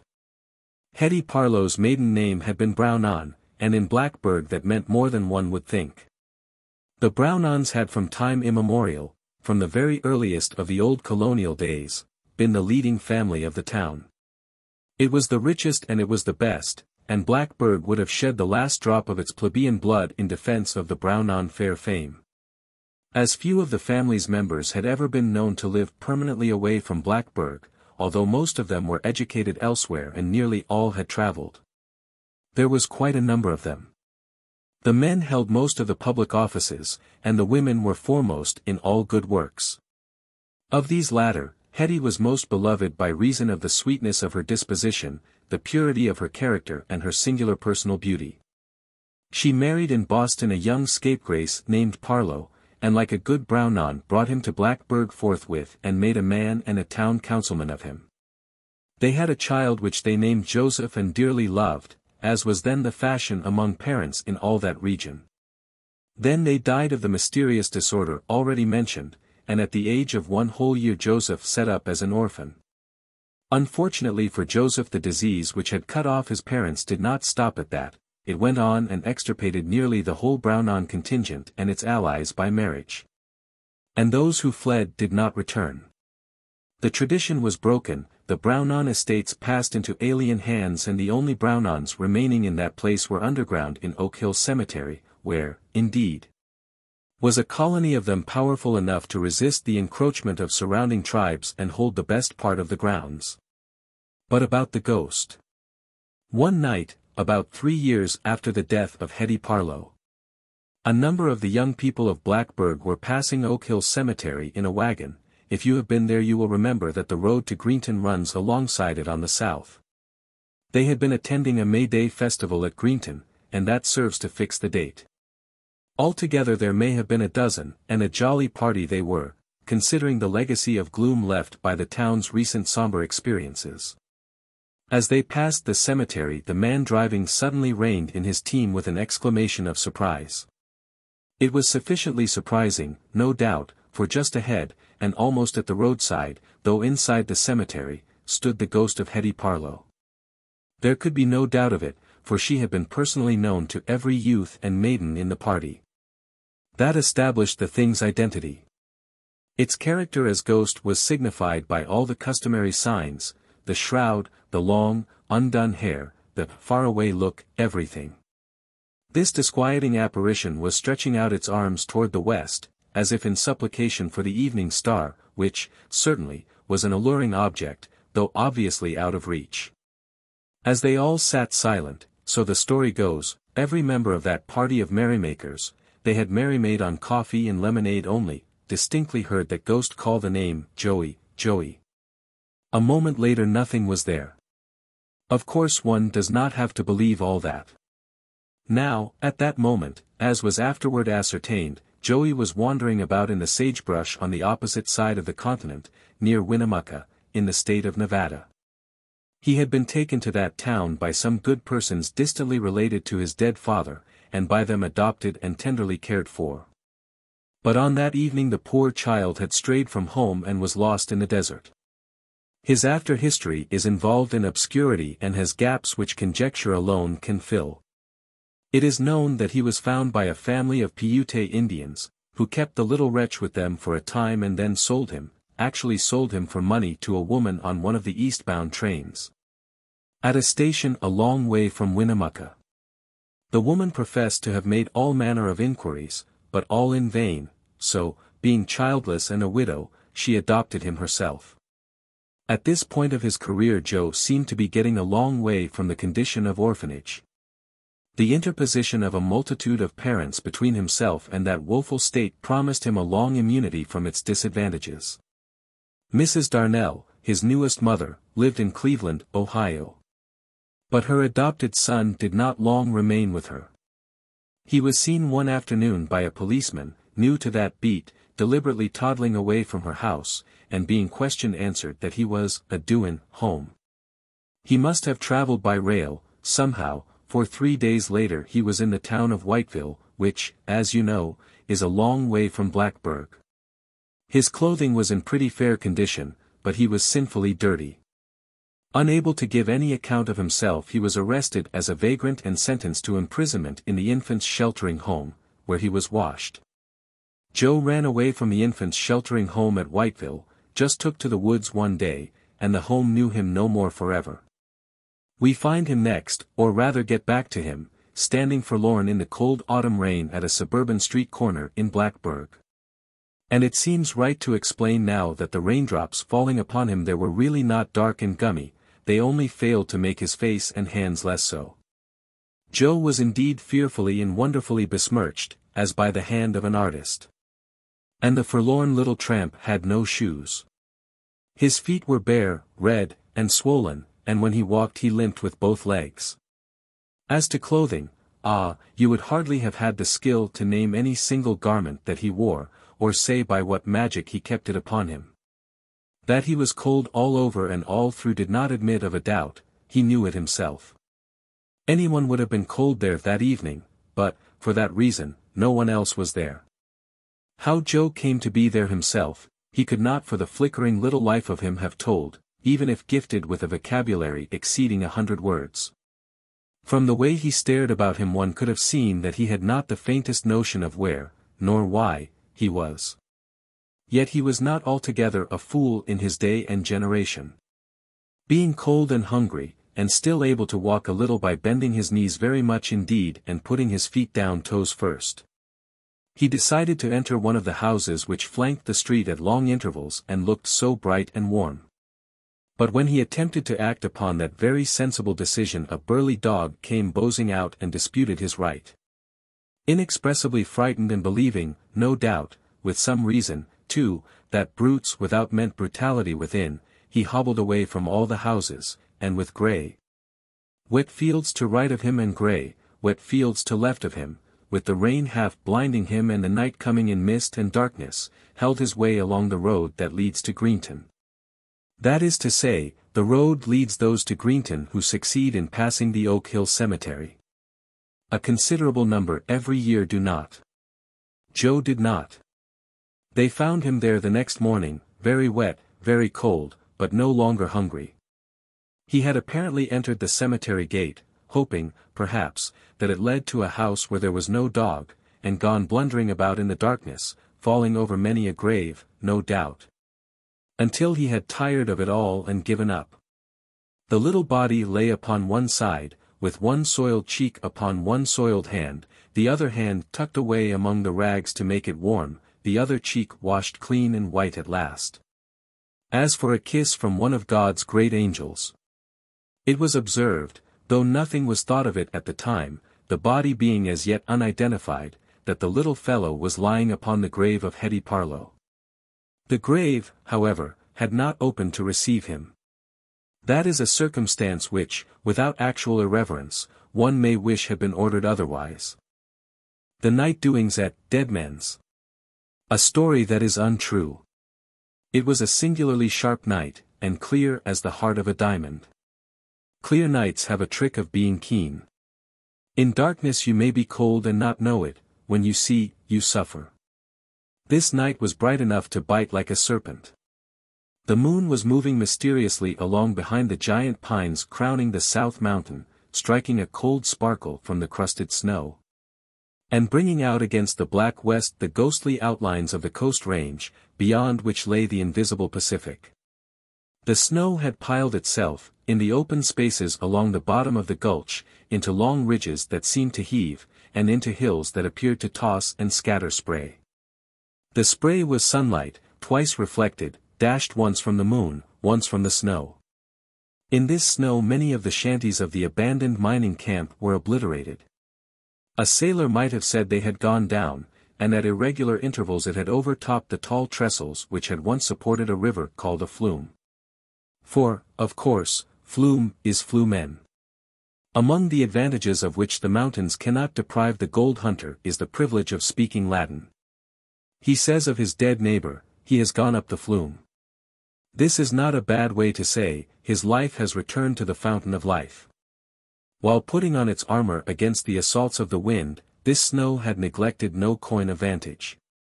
Snow pursued by the wind is not wholly unlike a retreating army. In the open field it ranges itself in ranks and battalions, where it can get a foothold it makes a stand, where it can take cover it does so. You may see whole platoons of snow cowering behind a bit of broken wall. The devious old road, hewn out of the mountainside, was full of it. Squadron upon squadron had struggled to escape by this line, when suddenly pursuit had ceased.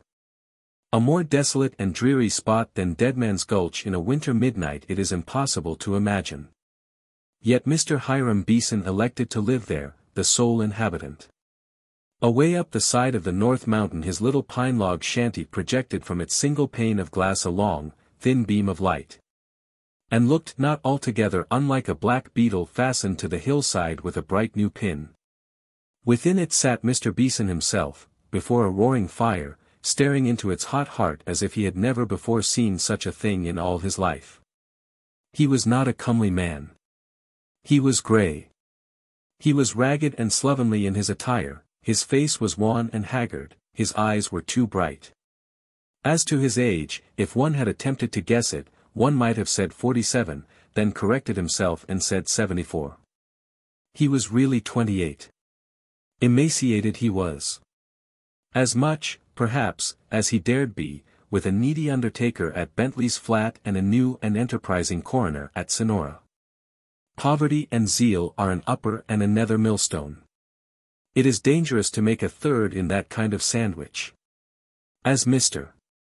Beeson sat there, with his ragged elbows on his ragged knees, his lean jaws buried in his lean hands, and with no apparent intention of going to bed. He looked as if the slightest movement would tumble him to pieces. Yet during the last hour he had winked no fewer than 3 times. There was a sharp rapping at the door. A rap at that time of night and in that weather might have surprised an ordinary mortal who had dwelt 2 years in the gulch without seeing a human face, and could not fail to know that the country was impassable. But Mr. Beeson did not so much as pull his eyes out of the coals. And even when the door was pushed open he only shrugged a little more closely into himself, as one does who is expecting something that he would rather not see. You may observe this movement in women when, in a mortuary chapel, the coffin is borne up the aisle behind them. But when a long old man in a blanket overcoat, his head tied up in a handkerchief and nearly his entire face in a muffler, wearing green goggles and with a complexion of glittering whiteness where it could be seen, strode silently into the room, laying a hard, gloved hand on Mr. Beeson's shoulder, the latter so far forgot himself as to look up with an appearance of no small astonishment. Whomever he may have been expecting, he had evidently not counted on meeting anyone like this.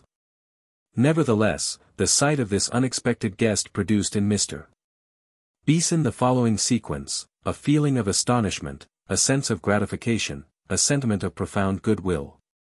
Rising from his seat, he took the knotty hand from his shoulder, and shook it up and down with a fervor quite unaccountable, for in the old man's aspect was nothing to attract, much to repel.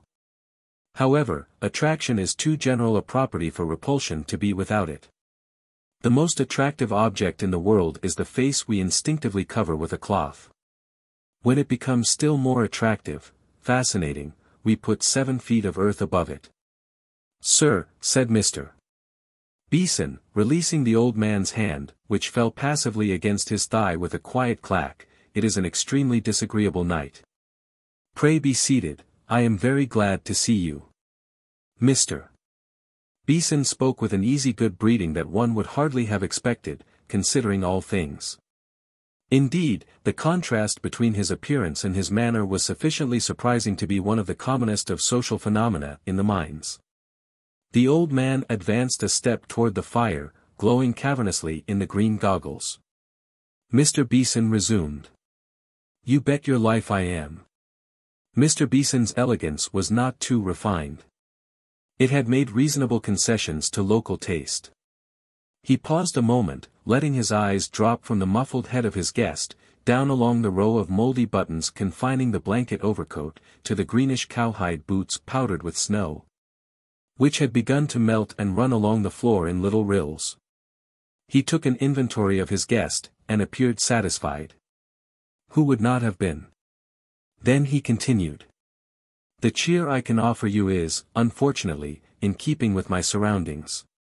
But I shall esteem myself highly favored if it is your pleasure to partake of it, rather than seek better at Bentley's flat." With a singular refinement of hospitable humility Mr. Beeson spoke as if a sojourn in his warm cabin on such a night, as compared with walking 14 miles up to the throat in snow with a cutting crust, would be an intolerable hardship. By way of reply, his guest unbuttoned the blanket overcoat. The host laid fresh fuel on the fire, swept the hearth with the tail of a wolf, and added, "But I think you'd better skedaddle." The old man took a seat by the fire, spreading his broad soles to the heat without removing his hat. In the mines the hat is seldom removed except when the boots are. Without further remark Mr. Beeson also seated himself in a chair which had been a barrel, and which, retaining much of its original character, seemed to have been designed with a view to preserving his dust if it should please him to crumble. For a moment there was silence, then, from somewhere among the pines, came the snarling yelp of a coyote, and simultaneously the door rattled in its frame. There was no other connection between the two incidents than that the coyote has an aversion to storms, and the wind was rising. Yet there seemed somehow a kind of supernatural conspiracy between the two, and Mr. Beeson shuddered with a vague sense of terror. He recovered himself in a moment and again addressed his guest. "There are strange doings here.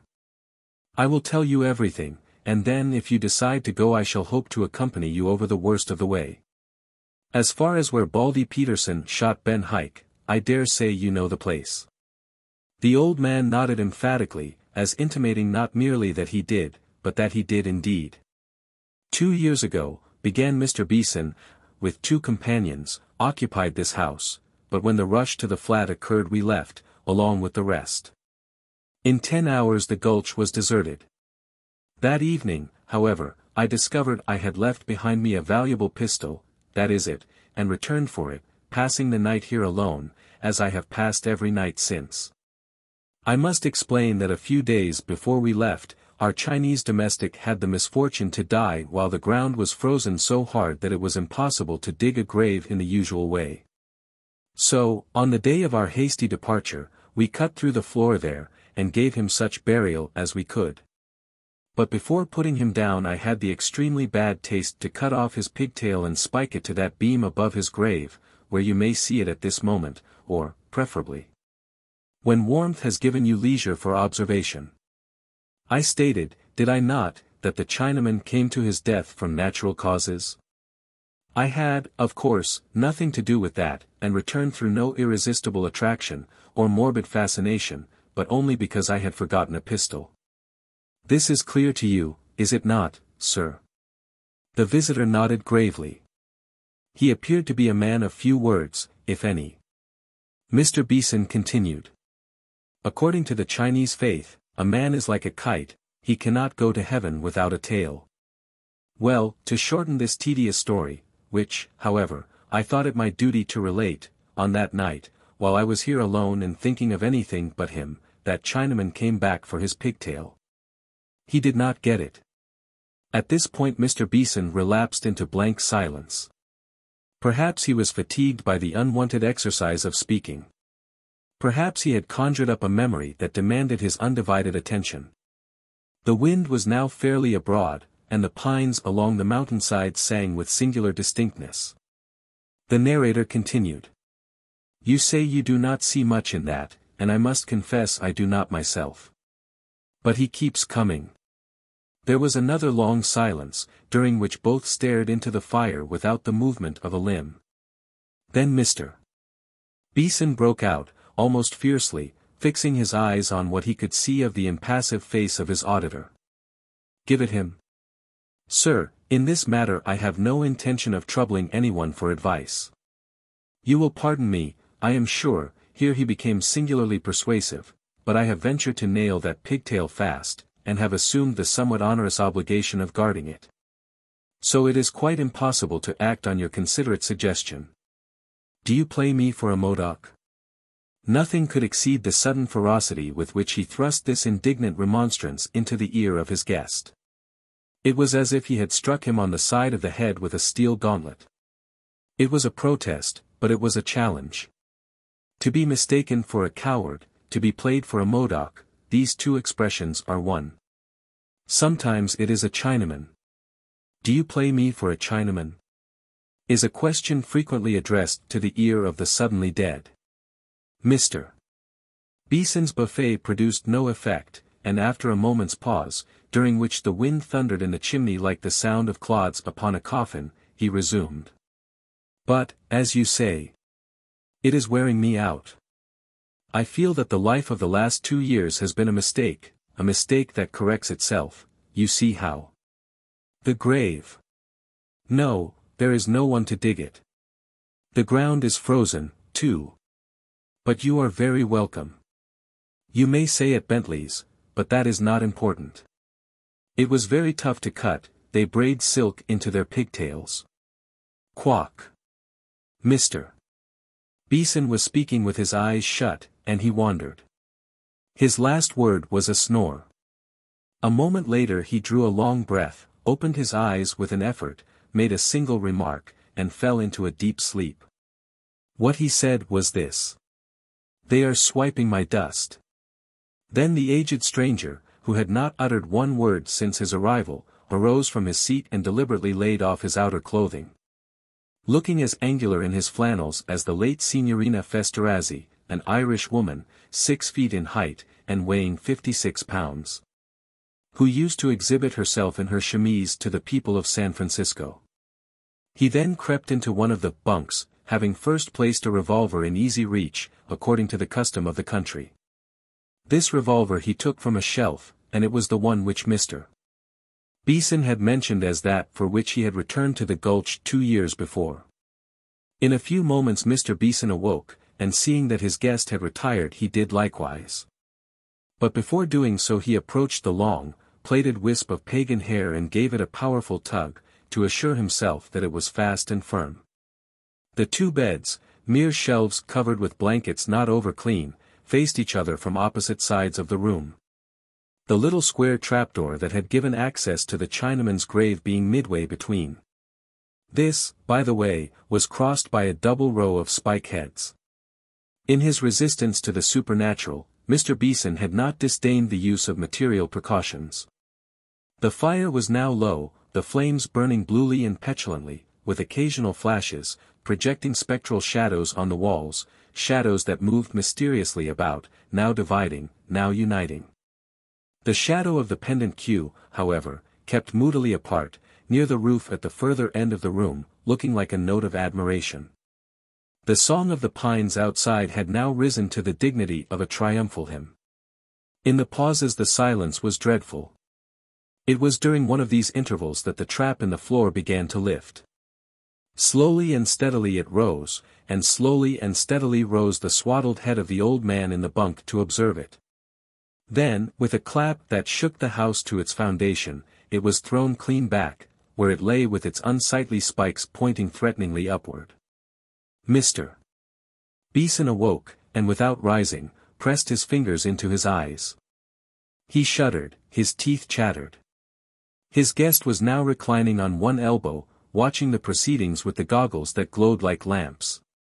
Suddenly a howling gust of wind swooped down the chimney, scattering ashes and smoke in all directions, for a moment obscuring everything.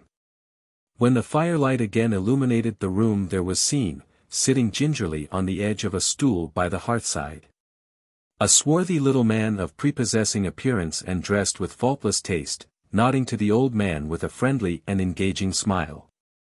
From San Francisco, evidently, thought Mr. Beeson, who having somewhat recovered from his fright was groping his way to a solution of the evening's events. But now another actor appeared upon the scene. Out of the square black hole in the middle of the floor protruded the head of the departed Chinaman. His glassy eyes turned upward in their angular slits and fastened on the dangling queue above with a look of yearning unspeakable. Mr. Beeson groaned, and again spread his hands upon his face. A mild odor of opium pervaded the place. The phantom, clad only in a short blue tunic quilted and silken but covered with grave mold, rose slowly, as if pushed by a weak spiral spring. Its knees were at the level of the floor, when with a quick upward impulse like the silent leaping of a flame it grasped the queue with both hands, drew up its body and took the tip in its horrible yellow teeth. To this it clung in a seeming frenzy, grimacing ghastly, surging and plunging from side to side in its efforts to disengage its property from the beam, but uttering no sound. It was like a corpse artificially convulsed by means of a galvanic battery. The contrast between its superhuman activity and its silence was no less than hideous. Mr. Beeson cowered in his bed. The swarthy little gentleman uncrossed his legs, beat an impatient tattoo with the toe of his boot and consulted a heavy gold watch. The old man sat erect and quietly laid hold of the revolver. Bang! Like a body cut from the gallows, the Chinaman plumped into the black hole below, carrying his tail in his teeth. The trapdoor turned over, shutting down with a snap. The swarthy little gentleman from San Francisco sprang nimbly from his perch, caught something in the air with his hat, as a boy catches a butterfly, and vanished into the chimney as if drawn up by suction. From away somewhere in the outer darkness floated in through the open door a faint, far cry, a long, sobbing wail, as of a child death strangled in the desert, or a lost soul borne away by the adversary. It may have been the coyote. In the early days of the following spring a party of miners on their way to new diggings passed along the gulch, and straying through the deserted shanties found in one of them the body of Hiram Beeson, stretched upon a bunk, with a bullet hole through the heart. The ball had evidently been fired from the opposite side of the room, for in one of the oaken beams overhead was a shallow blue dint, where it had struck a knot and been deflected downward to the breast of its victim. Strongly attached to the same beam was what appeared to be an end of a rope of braided horsehair, which had been cut by the bullet in its passage to the knot. Nothing else of interest was noted, excepting a suit of moldy and incongruous clothing, several articles of which were afterward identified by respectable witnesses as those in which certain deceased citizens of Deadman's had been buried years before. But it is not easy to understand how that could be, unless, indeed, the garments had been worn as a disguise by Death himself, which is hardly credible. Beyond the Wall. Many years ago, on my way from Hong Kong to New York, I passed a week in San Francisco. A long time had gone by since I had been in that city, during which my ventures in the Orient had prospered beyond my hope. I was rich and could afford to revisit my own country to renew my friendship with such of the companions of my youth as still lived and remembered me with the old affection. Chief of these, I hoped, was Mohan Dampier, an old schoolmate with whom I had held a desultory correspondence which had long ceased, as is the way of correspondence between men. You may have observed that the indisposition to write a merely social letter is in the ratio of the square of the distance between you and your correspondent. It is a law. I remembered Dampier as a handsome, strong young fellow of scholarly tastes, with an aversion to work and a marked indifference to many of the things that the world cares for, including wealth, of which, however, he had inherited enough to put him beyond the reach of want. In his family, one of the oldest and most aristocratic in the country, it was, I think, a matter of pride that no member of it had ever been in trade nor politics, nor suffered any kind of distinction. Mohun was a trifle sentimental, and had in him a singular element of superstition, which led him to the study of all manner of occult subjects. Although his sane mental health safeguarded him against fantastic and perilous faiths, he made daring incursions into the realm of the unreal without renouncing his residence in the partly surveyed and charted region of what we are pleased to call certitude. The night of my visit to him was stormy. The Californian winter was on, and the incessant rain plashed in the deserted streets, or, lifted by irregular gusts of wind, was hurled against the houses with incredible fury. With no small difficulty my cabman found the right place, away out toward the ocean beach, in a sparsely populated suburb. The dwelling, a rather ugly one, apparently, stood in the center of its grounds, which as nearly as I could make out in the gloom were destitute of either flowers or grass. 3 or 4 trees, writhing and moaning in the torment of the tempest, appeared to be trying to escape from their dismal environment and take the chance of finding a better one out at sea. The house was a 2-story brick structure with a tower, a story higher, at one corner. In a window of that was the only visible light. Something in the appearance of the place made me shudder, a performance that may have been assisted by a rill of rainwater down my back as I scuttled to cover in the doorway. In answer to my note apprising him of my wish to call, Dampier had written, "Don't ring, open the door and come up." I did so. The staircase was dimly lighted by a single gas jet at the top of the second flight. I managed to reach the landing without disaster and entered by an open door into the lighted square room of the tower. Dampier came forward in gown and slippers to receive me, giving me the greeting that I wished.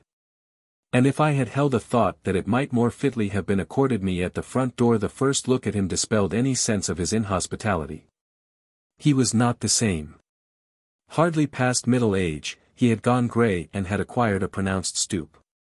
His figure was thin and angular, his face deeply lined, his complexion dead white, without a touch of colour. His eyes, unnaturally large, glowed with a fire that was almost uncanny.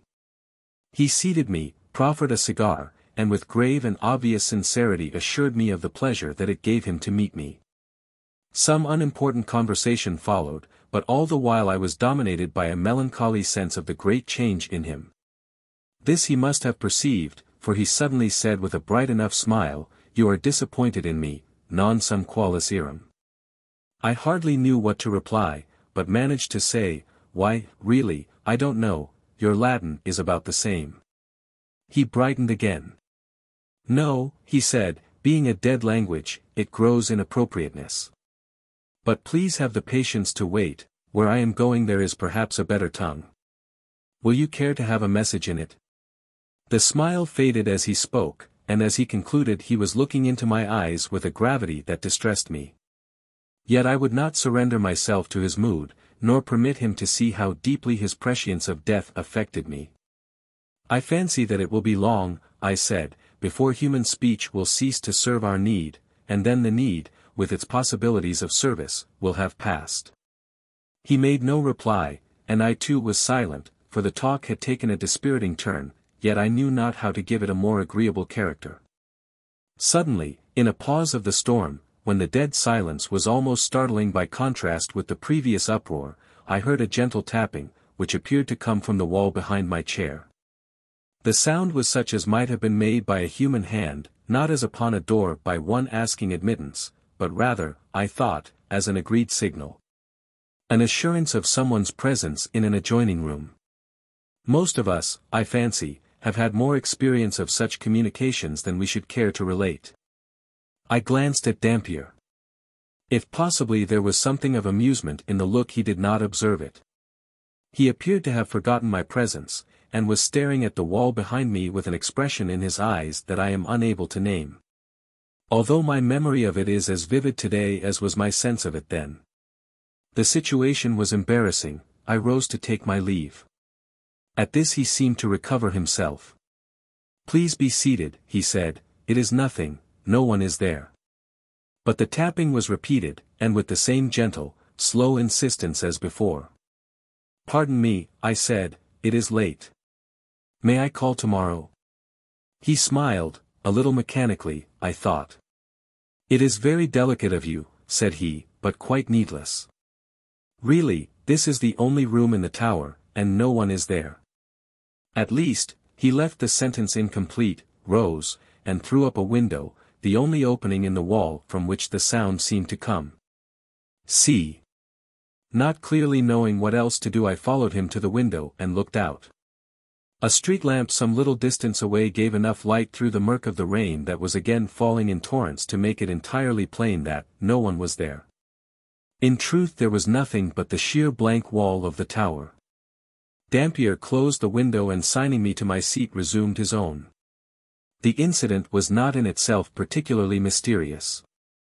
Any one of a dozen explanations was possible, though none has occurred to me, yet it impressed me strangely, the more, perhaps, from my friend's effort to reassure me, which seemed to dignify it with a certain significance and importance. He had proved that no one was there, but in that fact lay all the interest, and he proffered no explanation. His silence was irritating and made me resentful. "My good friend," I said, somewhat ironically, "I fear I am not disposed to question your right to harbor as many spooks as you find agreeable to your taste and consistent with your notions of companionship. That is no business of mine. But being just a plain man of affairs, mostly of this world, I find spooks needless to my peace and comfort. I am going to my hotel, where my fellow guests are still in the flesh."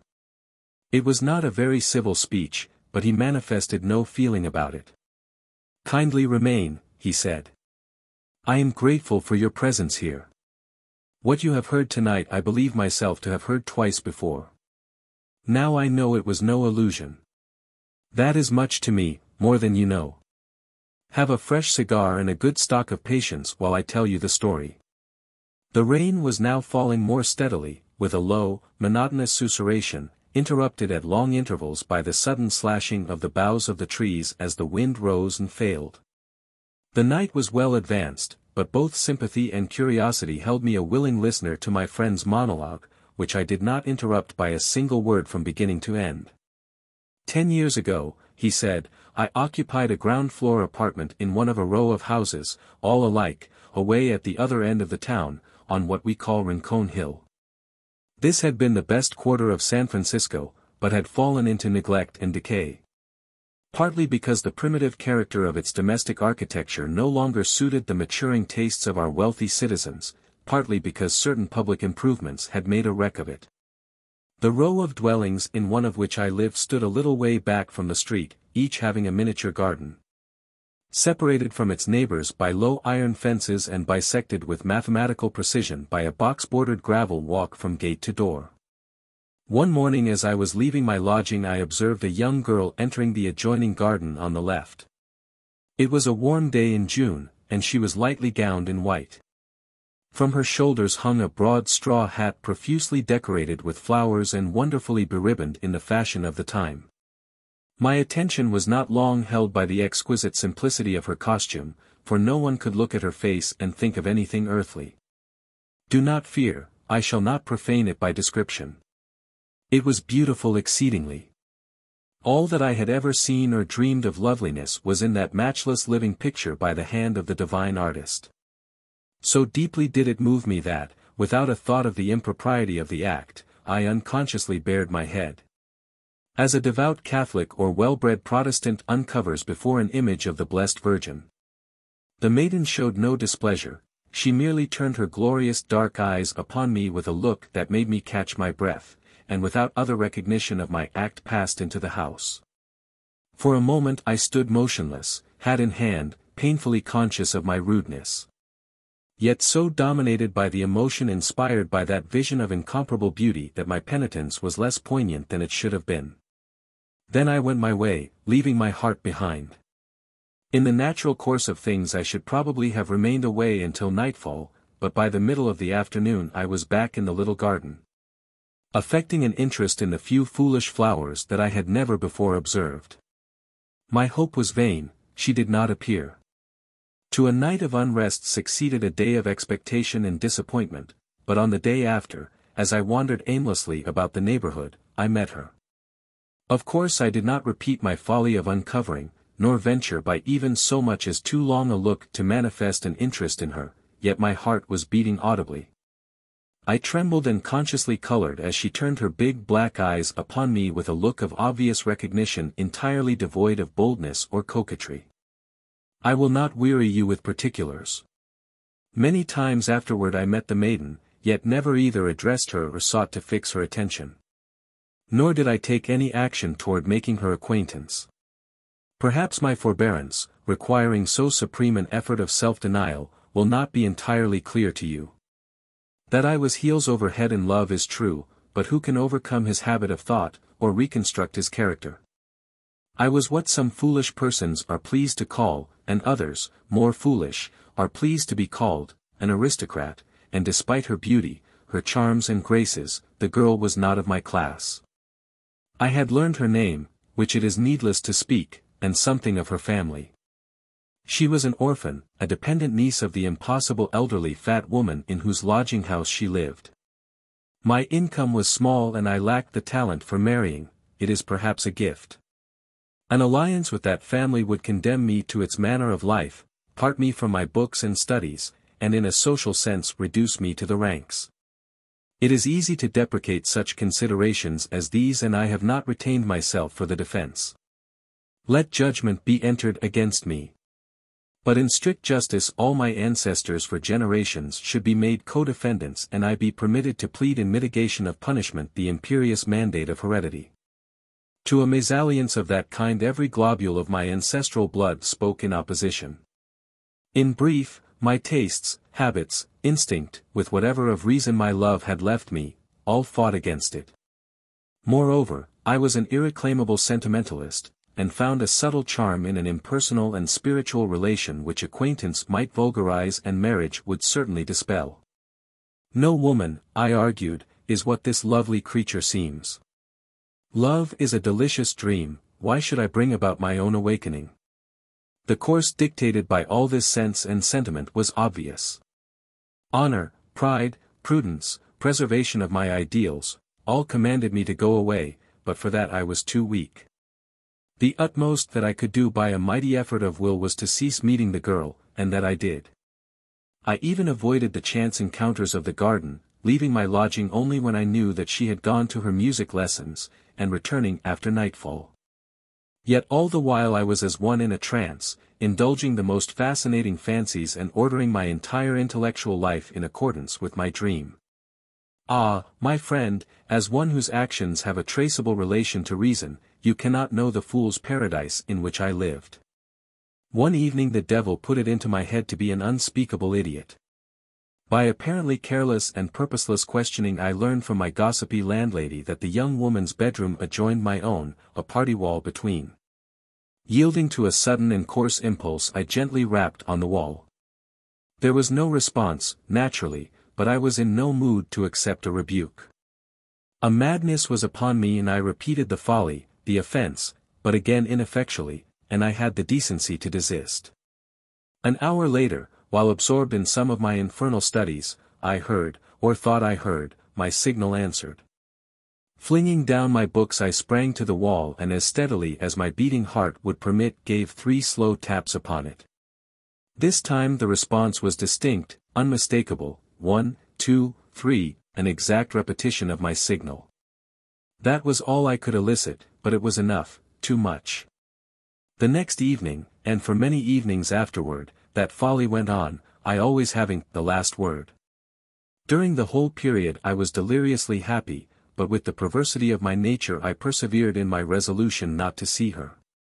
Then, as I should have expected, I got no further answers.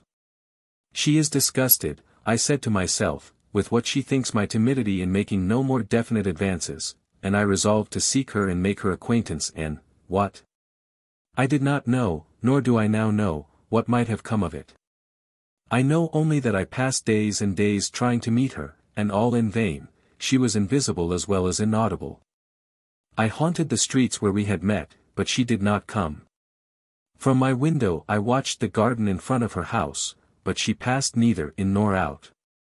I fell into the deepest dejection, believing that she had gone away, yet took no steps to resolve my doubt by inquiry of my landlady, to whom, indeed, I had taken an unconquerable aversion from her having once spoken of the girl with less of reverence than I thought befitting.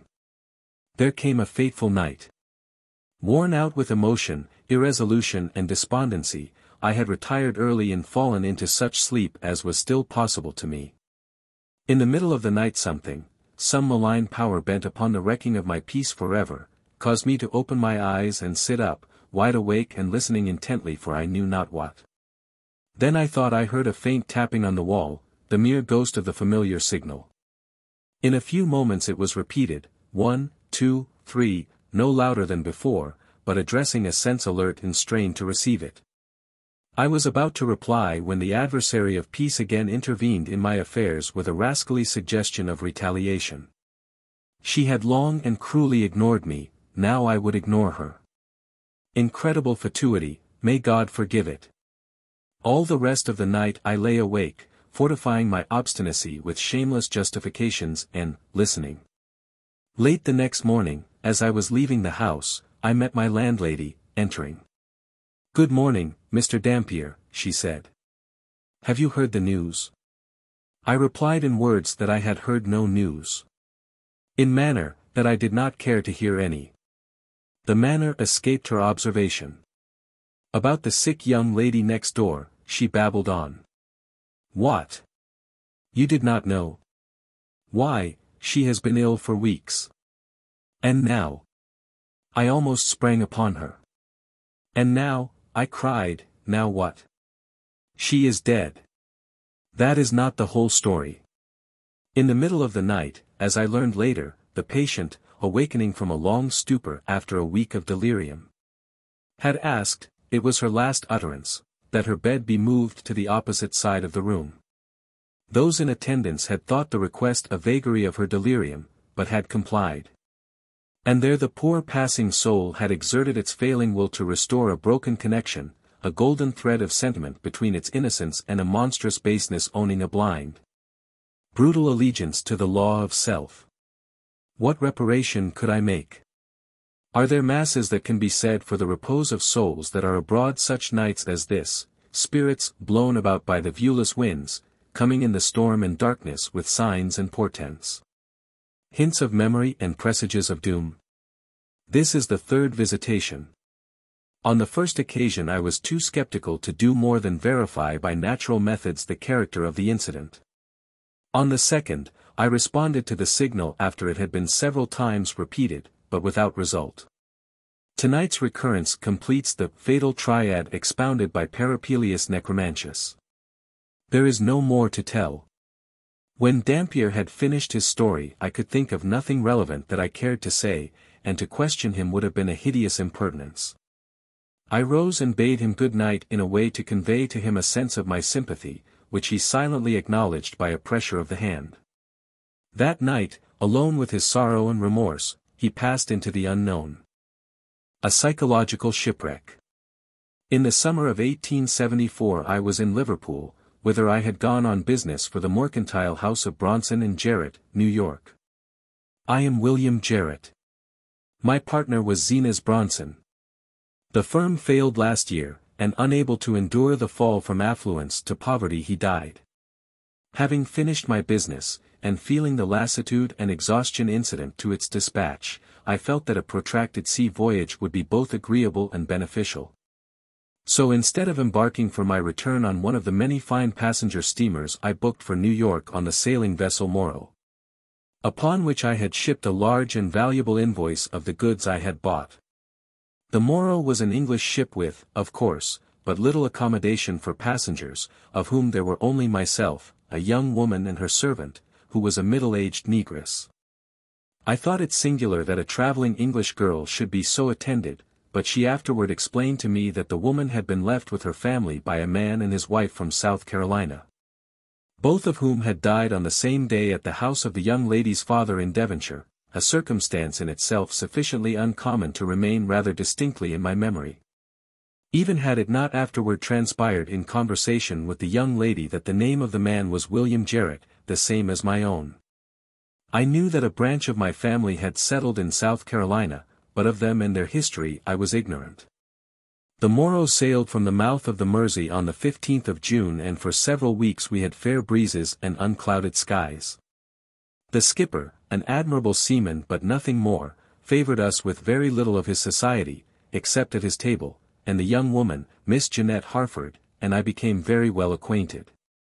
We were, in truth, nearly always together, and being of an introspective turn of mind I often endeavored to analyze and define the novel feeling with which she inspired me, a secret, subtle, but powerful attraction which constantly impelled me to seek her. But the attempt was hopeless. I could only be sure that at least it was not love. Having assured myself of this and being certain that she was quite as wholehearted, I ventured one evening, I remember it was on the 3rd of July, as we sat on deck, to ask her, laughingly, if she could assist me to resolve my psychological doubt. For a moment she was silent, with averted face, and I began to fear I had been extremely rude and indelicate. Then she fixed her eyes gravely on my own. In an instant my mind was dominated by as strange a fancy as ever entered human consciousness. It seemed as if she were looking at me, not with, but through, those eyes, from an immeasurable distance behind them, and that a number of other persons, men, women and children, upon whose faces I caught strangely familiar evanescent expressions, clustered about her, struggling with gentle eagerness to look at me through the same orbs. Ship, ocean, sky, all had vanished. I was conscious of nothing but the figures in this extraordinary and fantastic scene. Then all at once darkness fell upon me, and anon from out of it, as to one who grows accustomed by degrees to a dimmer light. My former surroundings of deck and mast and cordage slowly resolved themselves. Miss Harford had closed her eyes and was leaning back in her chair, apparently asleep, the book she had been reading open in her lap. Impelled by surely I cannot say what motive, I glanced at the top of the page. It was a copy of that rare and curious work, Denneker's Meditations, and the lady's index finger rested on this passage.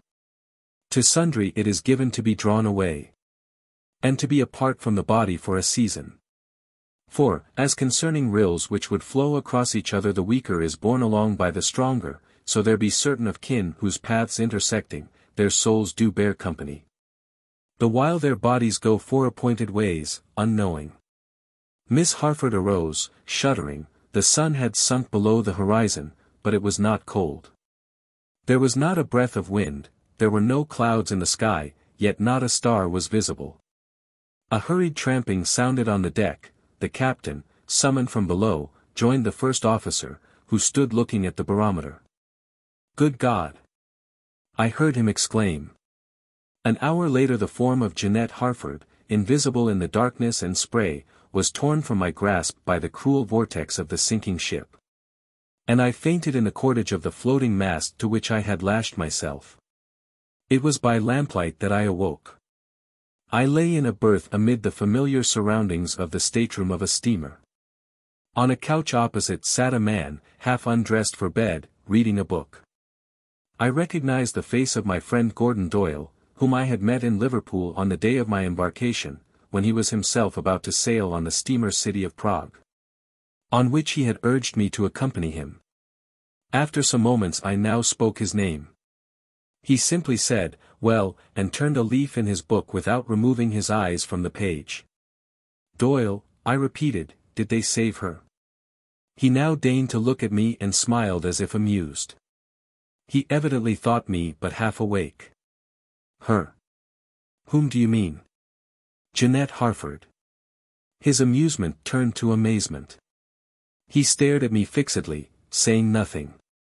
"You will tell me after a while," I continued. "I suppose you will tell me after a while." A moment later I asked, "What ship is this?" Doyle stared again. "The steamer City of Prague, bound from Liverpool to New York, 3 weeks out with a broken shaft. Principal passenger, Mr. Gordon Doyle, ditto lunatic, Mr. William Jarrett." These two distinguished travelers embarked together, but they are about to part, it being the resolute intention of the former to pitch the latter overboard. I sat bolt upright. Do you mean to say that I have been for 3 weeks a passenger on this steamer? Yes, pretty nearly, this is the 3rd of July. Have I been ill? Right as a trivet all the time, and punctual at your meals. My God! Doyle, there is some mystery here, do have the goodness to be serious. Was I not rescued from the wreck of the ship Morrow?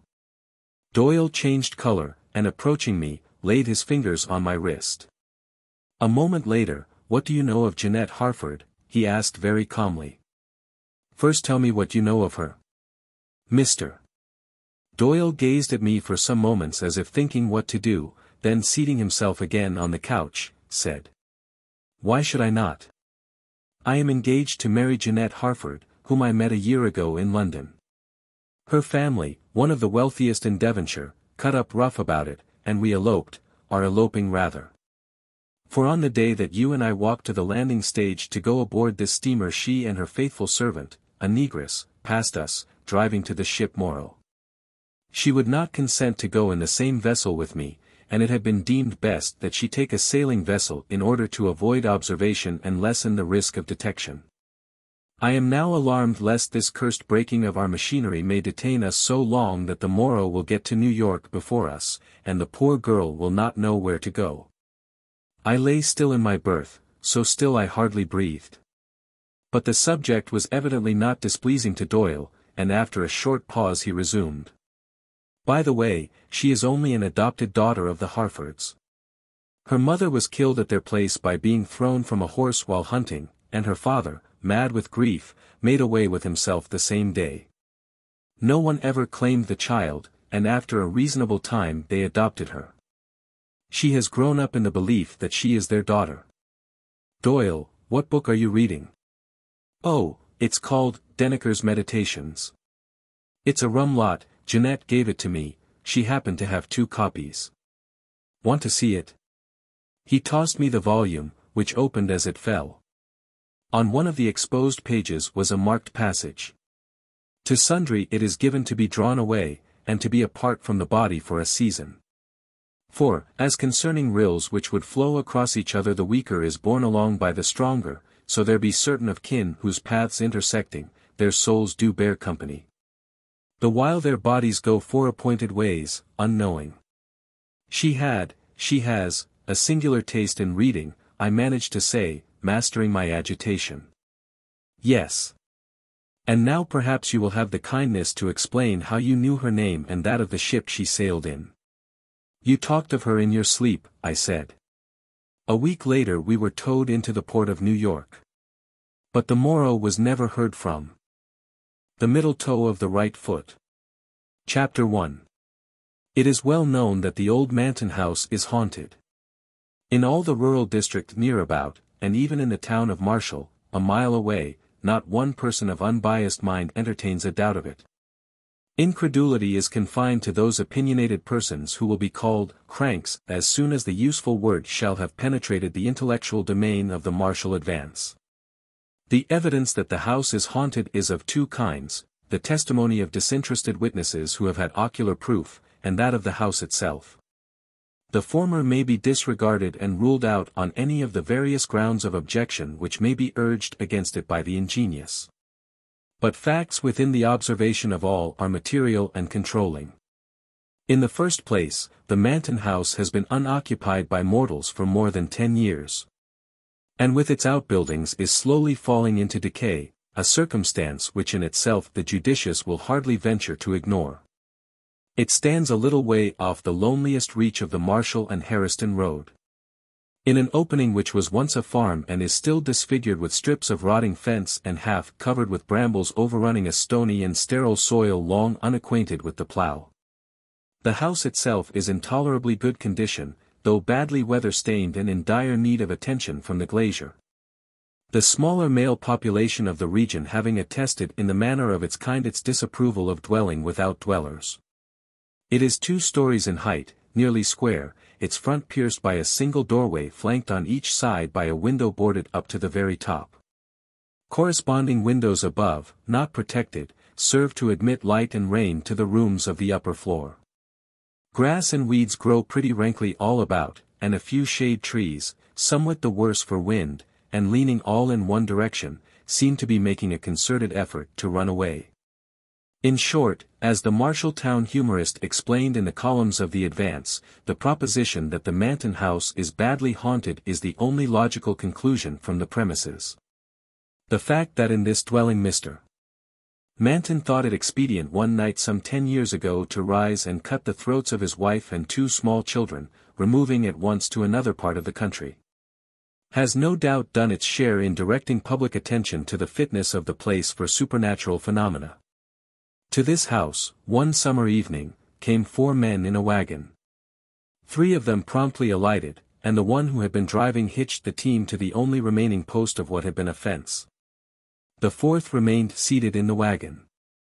"Come," said one of his companions, approaching him, while the others moved away in the direction of the dwelling, "this is the place."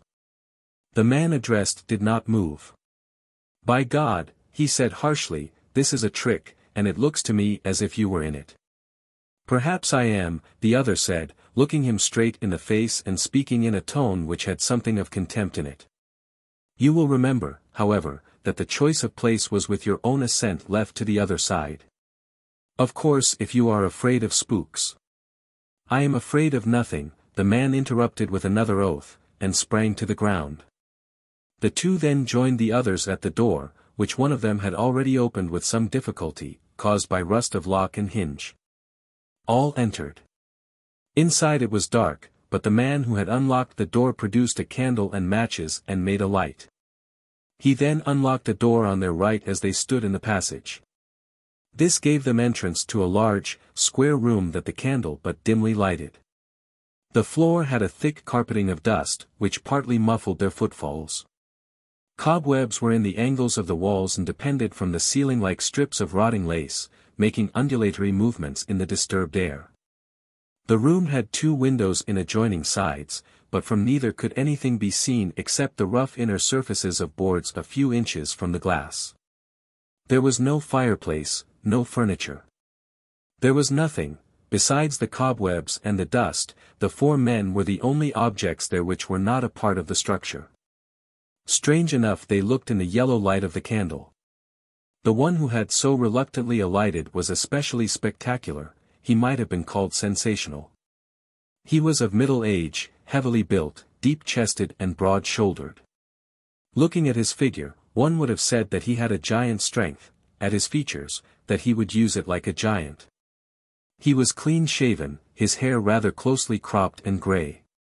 His low forehead was seamed with wrinkles above the eyes, and over the nose these became vertical.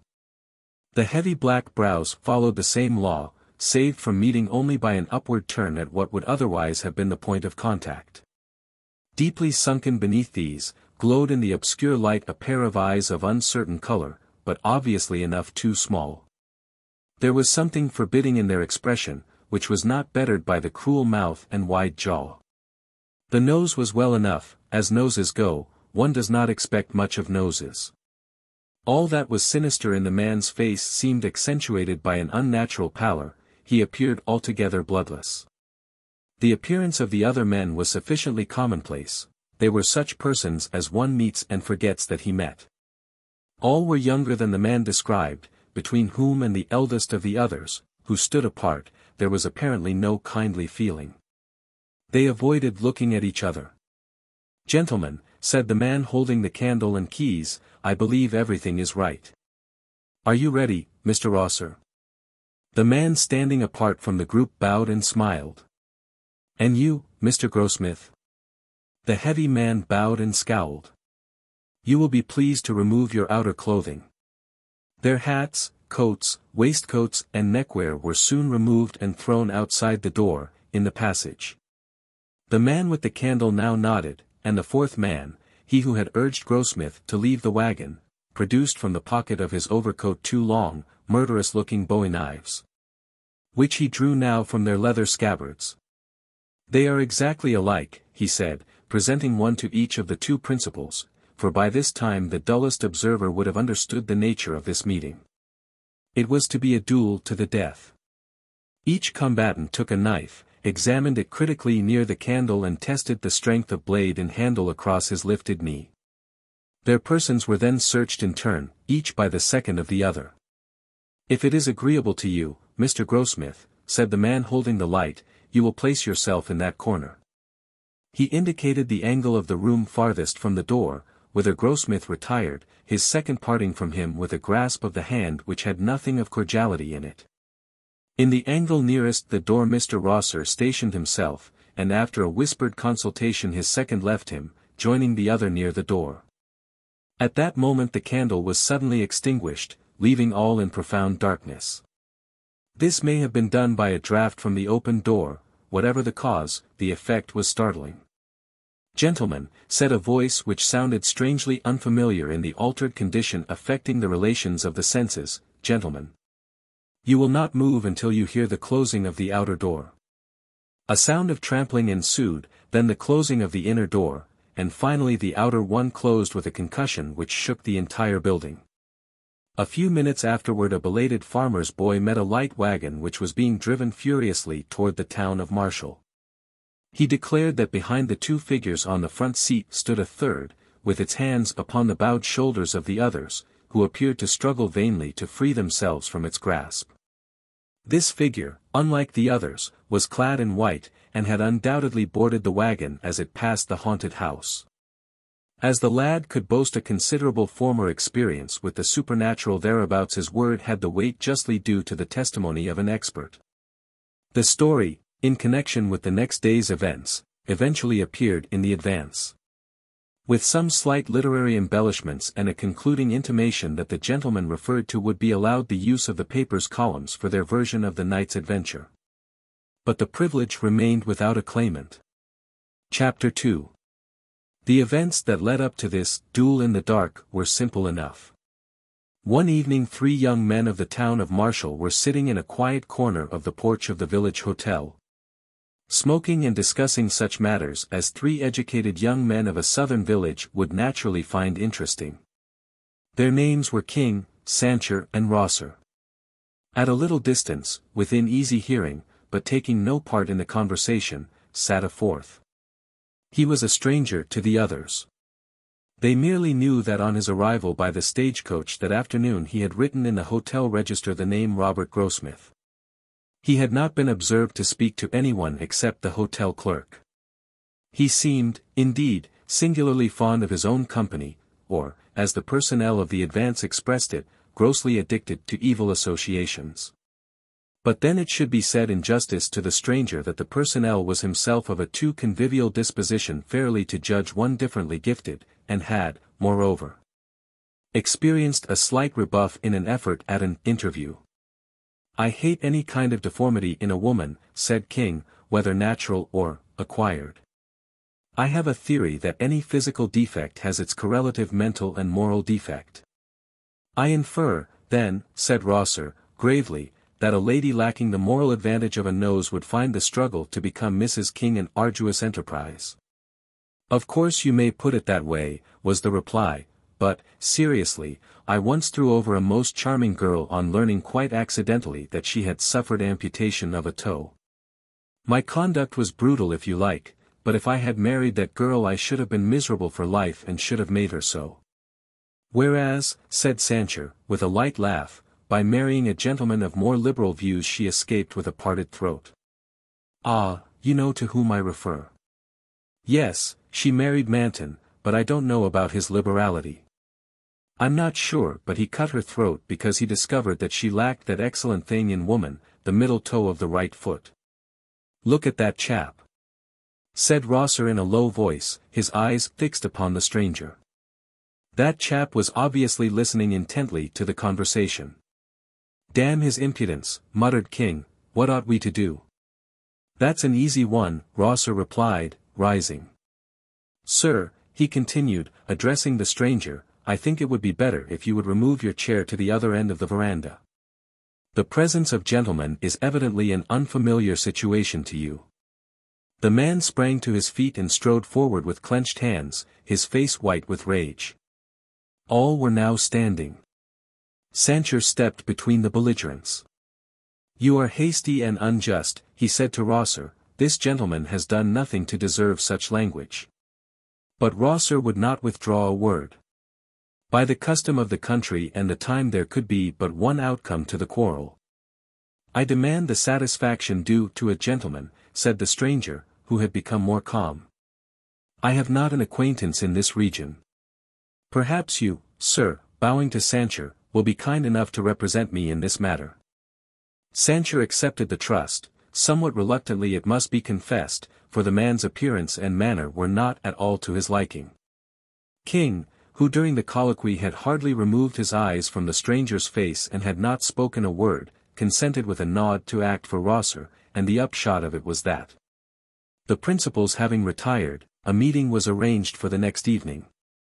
The nature of the arrangements has been already disclosed. The duel with knives in a dark room was once a commoner feature of southwestern life than it is likely to be again.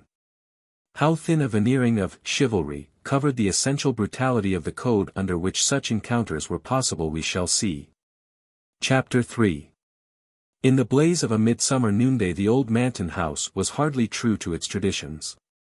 It was of the earthy. The sunshine caressed it warmly and affectionately, with evident disregard of its bad reputation. The grass greening all the expanse in its front seemed to grow, not rankly, but with a natural and joyous exuberance, and the weeds blossomed quite like plants. Full of charming lights and shadows and populous with pleasant-voiced birds, the neglected shade trees no longer struggled to run away, but bent reverently beneath their burdens of sun and song. Even in the glassless upper windows was an expression of peace and contentment, due to the light within. Over the stony fields the visible heat danced with a lively tremor incompatible with the gravity which is an attribute of the supernatural. Such was the aspect under which the place presented itself to Sheriff Adams and two other men who had come out from Marshall to look at it. One of these men was Mr. King, the sheriff's deputy. The other, whose name was Brewer, was a brother of the late Mrs. Manton. Under a beneficent law of the state relating to property which has been for a certain period abandoned by an owner whose residence cannot be ascertained, the sheriff was legal custodian of the Manton farm and appurtenances thereunto belonging. His present visit was in mere perfunctory compliance with some order of a court in which Mr. Brewer had an action to get possession of the property as heir to his deceased sister. By a mere coincidence, the visit was made on the day after the night that Deputy King had unlocked the house for another and very different purpose. His presence now was not of his own choosing, he had been ordered to accompany his superior and at the moment could think of nothing more prudent than simulated alacrity in obedience to the command. Carelessly opening the front door, which to his surprise was not locked, the sheriff was amazed to see, lying on the floor of the passage into which it opened, a confused heap of men's apparel. Examination showed it to consist of 2 hats, and the same number of coats, waistcoats and scarves, all in a remarkably good state of preservation, albeit somewhat defiled by the dust in which they lay. Mr. Brewer was equally astonished, but Mr. King's emotion is not of record. With a new and lively interest in his own actions the sheriff now unlatched and pushed open a door on the right, and the 3 entered. The room was apparently vacant, no. As their eyes became accustomed to the dimmer light something was visible in the farthest angle of the wall. It was a human figure, that of a man crouching close in the corner. Something in the attitude made the intruders halt when they had barely passed the threshold. The figure more and more clearly defined itself. The man was upon one knee, his back in the angle of the wall, his shoulders elevated to the level of his ears, his hands before his face, palms outward, the fingers spread and crooked like claws. The white face turned upward on the retracted neck had an expression of unutterable fright, the mouth half open, the eyes incredibly expanded. He was stone dead. Yet, with the exception of a bowie knife, which had evidently fallen from his own hand, not another object was in the room. In thick dust that covered the floor were some confused footprints near the door and along the wall through which it opened. Along one of the adjoining walls, too, past the boarded-up windows, was the trail made by the man himself in reaching his corner. Instinctively in approaching the body the 3 men followed that trail. The sheriff grasped one of the outthrown arms. It was as rigid as iron, and the application of a gentle force rocked the entire body without altering the relation of its parts. Brewer, pale with excitement, gazed intently into the distorted face. "God of mercy," he suddenly cried, "it is Manton." "You are right," said King, with an evident attempt at calmness, "I knew Manton. He then wore a full beard and his hair long, but this is he." He might have added, "I recognized him when he challenged Rosser. I told Rosser and Sancher who he was before we played him this horrible trick. When Rosser left this dark room at our heels, forgetting his outer clothing in the excitement, and driving away with us in his shirt sleeves, all through the discreditable proceedings we knew whom we were dealing with, murderer and coward that he was." But nothing of this did Mr. King say. With his better light he was trying to penetrate the mystery of the man's death. That he had not once moved from the corner where he had been stationed. That his posture was that of neither attack nor defense, that he had dropped his weapon, that he had obviously perished of sheer horror of something that he saw, these were circumstances which Mr. King's disturbed intelligence could not rightly comprehend. Groping in intellectual darkness for a clue to his maze of doubt, his gaze, directed mechanically downward in the way of one who ponders momentous matters, fell upon something which, there, in the light of day and in the presence of living companions, affected him with terror. In the dust of years that lay thick upon the floor, leading from the door by which they had entered, straight across the room to within a yard of Manton's crouching corpse, were 3 parallel lines of footprints, light but definite impressions of bare feet, the outer ones those of small children, the inner a woman's. From the point at which they ended they did not return, they pointed all one way. Brewer, who had observed them at the same moment, was leaning forward in an attitude of rapt attention, horribly pale. "Look at that!" he cried, pointing with both hands at the nearest print of the woman's right foot, where she had apparently stopped and stood. "The middle toe is missing." It was Gertrude. Gertrude was the late Mrs. Manton, sister to Mr. Brewer. John Mortonson's funeral 1. John Mortonson was dead. His lines in The Tragedy Man had all been spoken and he had left the stage. The body rested in a fine mahogany coffin fitted with a plate of glass. All arrangements for the funeral had been so well attended to that had the deceased known he would doubtless have approved. The face, as it showed under the glass, was not disagreeable to look upon, it bore a faint smile, and as the death had been painless, had not been distorted beyond the repairing power of the undertaker. At 2 o'clock of the afternoon the friends were to assemble to pay their last tribute of respect to one who had no further need of friends and respect. The surviving members of the family came severally every few minutes to the casket and wept above the placid features beneath the glass. This did them no good, it did no good to John Mortonson. But in the presence of death reason and philosophy are silent. As the hour of 2 approached the friends began to arrive and after offering such consolation to the stricken relatives as the proprieties of the occasion required, solemnly seated themselves about the room with an augmented consciousness of their importance in the scheme funereal.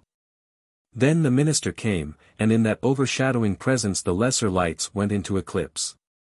His entrance was followed by that of the widow, whose lamentations filled the room. She approached the casket and after leaning her face against the cold glass for a moment was gently led to a seat near her daughter.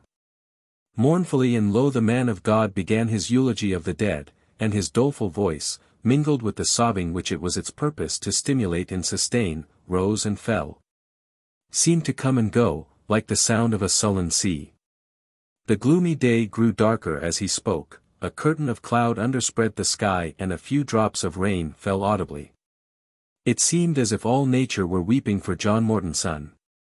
When the minister had finished his eulogy with prayer a hymn was sung and the pallbearers took their places beside the bier. As the last notes of the hymn died away the widow ran to the coffin, cast herself upon it and sobbed hysterically. Gradually, however, she yielded to dissuasion, becoming more composed. And as the minister was in the act of leading her away her eyes sought the face of the dead beneath the glass. She threw up her arms and with a shriek fell backward insensible. The mourners sprang forward to the coffin, the friends followed, and as the clock on the mantel solemnly struck 3 all were staring down upon the face of John Mortonson, deceased. They turned away, sick and faint. One man, trying in his terror to escape the awful sight, stumbled against the coffin so heavily as to knock away one of its frail supports. The coffin fell to the floor, the glass was shattered to bits by the concussion. From the opening crawled John Mortonson's cat, which lazily leapt to the floor, sat up, tranquilly wiped its crimson muzzle with a forepaw, then walked with dignity from the room. The Realm of the Unreal. Chapter 1. For a part of the distance between Auburn and Newcastle the road, first on one side of a creek and then on the other, occupies the whole bottom of the ravine. Being partly cut out of the steep hillside, and partly built up with boulders removed from the creek bed by the miners. The hills are wooded, the course of the ravine is sinuous. In a dark night careful driving is required in order not to go off into the water. The night that I have in memory was dark, the creek a torrent, swollen by a recent storm. I had driven up from Newcastle and was within about a mile of Auburn in the darkest and narrowest part of the ravine, looking intently ahead of my horse for the roadway. Suddenly I saw a man almost under the animal's nose, and reined in with a jerk that came near setting the creature upon its haunches. "I beg your pardon," I said, "I did not see you, sir." "You could hardly be expected to see me," the man replied, civilly, approaching the side of the vehicle, and the noise of the creek prevented my hearing you. I at once recognized the voice, although 5 years had passed since I had heard it. I was not particularly well pleased to hear it now. "You are Dr. Dorrimore, I think," said I. "Yes. And you are my good friend Mr. Manrich. I am more than glad to see you, the excess," he added, with a light laugh, "being due to the fact that I am going your way, and naturally expect an invitation to ride with you. Which I extend with all my heart." That was not altogether true. Dr. Dorrimore thanked me as he seated himself beside me, and I drove cautiously forward, as before. Doubtless it is fancy, but it seems to me now that the remaining distance was made in a chill fog, that I was uncomfortably cold. That the way was longer than ever before, and the town, when we reached it, cheerless, forbidding, and desolate. It must have been early in the evening, yet I do not recollect a light in any of the houses nor a living thing in the streets. Dorrimore explained at some length how he happened to be there, and where he had been during the years that had elapsed since I had seen him. I recall the fact of the narrative, but none of the facts narrated. He had been in foreign countries and had returned, this is all that my memory retains, and this I already knew. As to myself I cannot remember that I spoke a word, though doubtless I did. Of one thing I am distinctly conscious, the man's presence at my side was strangely distasteful and disquieting, so much so that when I at last pulled up under the lights of the Putnam house I experienced a sense of having escaped some spiritual peril of a nature peculiarly forbidding. This sense of relief was somewhat modified by the discovery that Dr. Dorrimore was living at the same hotel. Chapter 2. In partial explanation of my feelings regarding Dr. Dorrimore I will relate briefly the circumstances under which I had met him some years before. One evening a half-dozen men of whom I was one were sitting in the library of the Bohemian Club in San Francisco. The conversation had turned to the subject of sleight of hand and the feats of the prestidigitators, one of whom was then exhibiting at a local theater. "These fellows are pretenders in a double sense," said one of the party, "they can do nothing which it is worth one's while to be made a dupe by. The humblest wayside juggler in India could mystify them to the verge of lunacy." "For example, how?" asked another, lighting a cigar. "For example, by all their common and familiar performances, throwing large objects into the air which never come down. Causing plants to sprout, grow visibly and blossom, in bare ground chosen by spectators. Putting a man into a wicker basket, piercing him through and through with a sword while he shrieks and bleeds, and then, the basket being opened nothing is there. Tossing the free end of a silken ladder into the air, mounting it and disappearing." "Nonsense!" I said, rather uncivilly, I fear. "You surely do not believe such things?" "Certainly not, I have seen them too often." "But I do," said a journalist of considerable local fame as a picturesque reporter. "I have so frequently related them that nothing but observation could shake my conviction. Why, gentlemen, I have my own word for it." Nobody laughed, all were looking at something behind me. Turning in my seat I saw a man in evening dress who had just entered the room. He was exceedingly dark, almost swarthy, with a thin face, black-bearded to the lips, an abundance of coarse black hair in some disorder. A high nose and eyes that glittered with as soulless an expression as those of a cobra. One of the group rose and introduced him as Dr. Dorrimore, of Calcutta. As each of us was presented in turn he acknowledged the fact with a profound bow in the Oriental manner, but with nothing of Oriental gravity. His smile impressed me as cynical and a trifle contemptuous. His whole demeanor I can describe only as disagreeably engaging. His presence led the conversation into other channels. He said little, I do not recall anything of what he did say. I thought his voice singularly rich and melodious, but it affected me in the same way as his eyes and smile. In a few minutes I rose to go. He also rose and put on his overcoat. "Mr. Manrich," he said, "I am going your way." "The devil you are," I thought. "How do you know which way I am going?" Then I said, "I shall be pleased to have your company." We left the building together. No cabs were in sight, the street cars had gone to bed, there was a full moon and the cool night air was delightful. We walked up the California Street hill. I took that direction thinking he would naturally wish to take another, toward one of the hotels. "You do not believe what is told of the Hindu jugglers," he said abruptly. "How do you know that?" I asked. Without replying he laid his hand lightly upon my arm and with the other pointed to the stone sidewalk directly in front. There, almost at our feet, lay the dead body of a man, the face upturned and white in the moonlight. A sword whose hilt sparkled with gems stood fixed and upright in the breast. A pool of blood had collected on the stones of the sidewalk.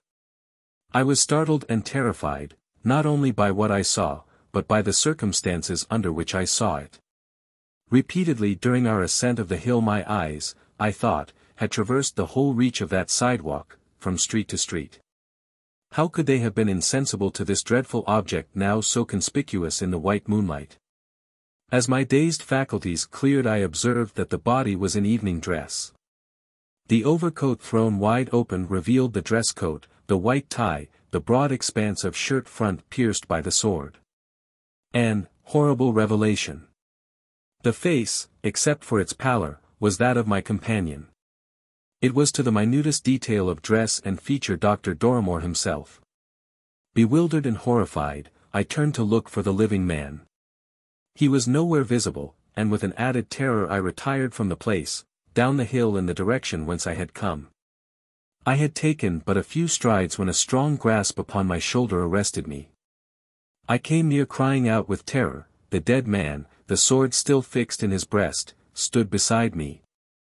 Pulling out the sword with his disengaged hand, he flung it from him, the moonlight glinting upon the jewels of its hilt and the unsullied steel of its blade.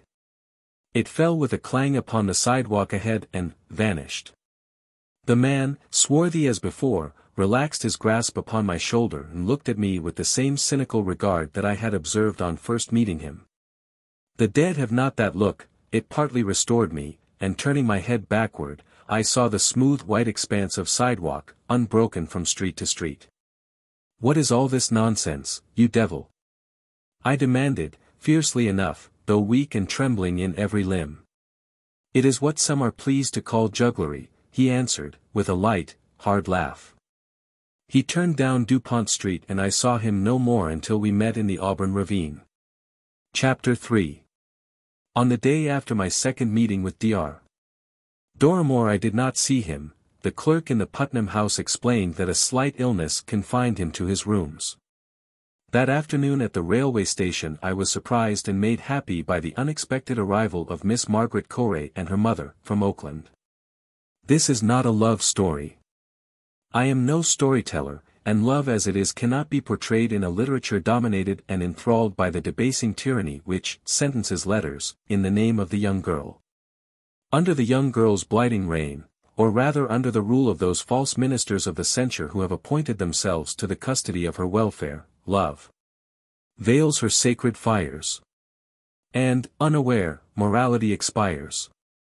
Famished upon the sifted meal and distilled water of a prudish purveyance. Let it suffice that Miss Corey and I were engaged in marriage.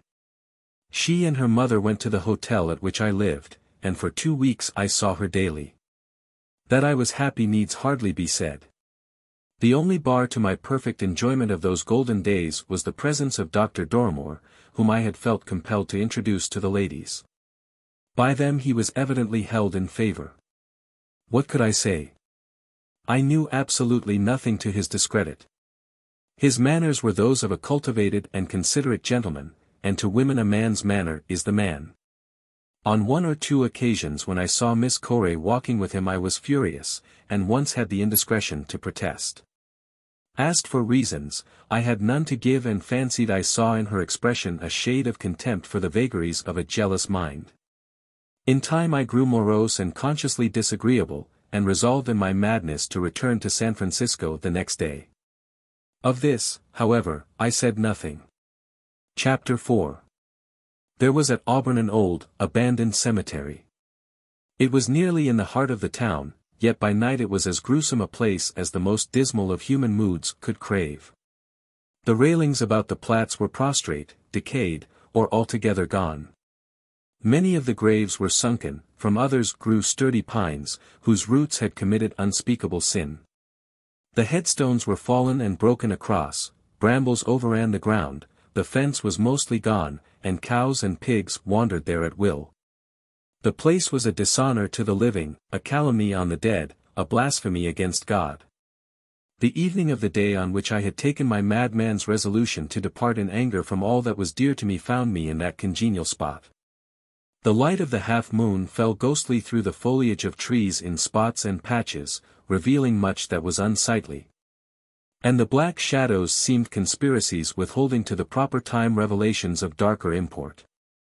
Passing along what had been a gravel path, I saw emerging from shadow the figure of Dr. Dorrimore. I was myself in shadow, and stood still with clenched hands and set teeth, trying to control the impulse to leap upon and strangle him. A moment later a second figure joined him and clung to his arm. It was Margaret Corey. I cannot rightly relate what occurred. I know that I sprang forward, bent upon murder. I know that I was found in the grey of the morning, bruised and bloody, with finger marks upon my throat. I was taken to the Putnam house, where for days I lay in a delirium. All this I know, for I have been told. And of my own knowledge I know that when consciousness returned with convalescence I sent for the clerk of the hotel. Are Mrs. Corey and her daughter still here? I asked. What name did you say? Corey. Nobody of that name has been here. I beg you will not trifle with me, I said petulantly. You see that I am all right now, tell me the truth. I give you my word, he replied with evident sincerity, we have had no guests of that name. His words stupefied me. I lay for a few moments in silence, then I asked, where is Dr. Dorrimore? He left on the morning of your fight and has not been heard of since. It was a rough deal he gave you. Chapter 5. Such are the facts of this case. Margaret Corey is now my wife. She has never seen Auburn, and during the weeks whose history as it shaped itself in my brain I have endeavored to relate, was living at her home in Oakland. Wondering where her lover was and why he did not write. The other day I saw in the Baltimore Sun the following paragraph. Professor Valentine Dorrimore, the hypnotist, had a large audience last night. The lecturer, who has lived most of his life in India, gave some marvelous exhibitions of his power, hypnotizing anyone who chose to submit himself to the experiment, by merely looking at him. In fact, he twice hypnotized the entire audience, reporters alone exempted, making all entertain the most extraordinary illusions. The most valuable feature of the lecture was the disclosure of the methods of the Hindu jugglers in their famous performances, familiar in the mouths of travelers. The professor declares that these thaumaturgists have acquired such skill in the art which he learned at their feet that they perform their miracles by simply throwing the spectators into a state of hypnosis and telling them what to see and hear. His assertion that a peculiarly susceptible subject may be kept in the realm of the unreal for weeks, months, and even years, dominated by whatever delusions and hallucinations the operator may from time to time suggest, is a trifle disquieting. John Bartine's Watch. A story by a physician. The exact time. Good God! My friend, why do you insist? One would think, but what does it matter, it is easily bedtime, isn't that near enough? But, here, if you must set your watch, take mine and see for yourself. With that he detached his watch, a tremendously heavy, old-fashioned one, from the chain, and handed it to me. Then turned away, and walking across the room to a shelf of books, began an examination of their backs. His agitation and evident distress surprised me, they appeared reasonless. Having set my watch by his, I stepped over to where he stood and said, "Thank you." As he took his timepiece and reattached it to the guard, I observed that his hands were unsteady. With a tact upon which I greatly prided myself, I sauntered carelessly to the sideboard and took some brandy and water. Then, begging his pardon for my thoughtlessness, asked him to have some and went back to my seat by the fire, leaving him to help himself, as was our custom. He did so and presently joined me at the hearth, as tranquil as ever. This odd little incident occurred in my apartment, where John Bartine was passing an evening. We had dined together at the club, had come home in a cab and, in short, everything had been done in the most prosaic way. And why John Bartine should break in upon the natural and established order of things to make himself spectacular with a display of emotion, apparently for his own entertainment, I could nowise understand. The more I thought of it, while his brilliant conversational gifts were commending themselves to my inattention, the more curious I grew.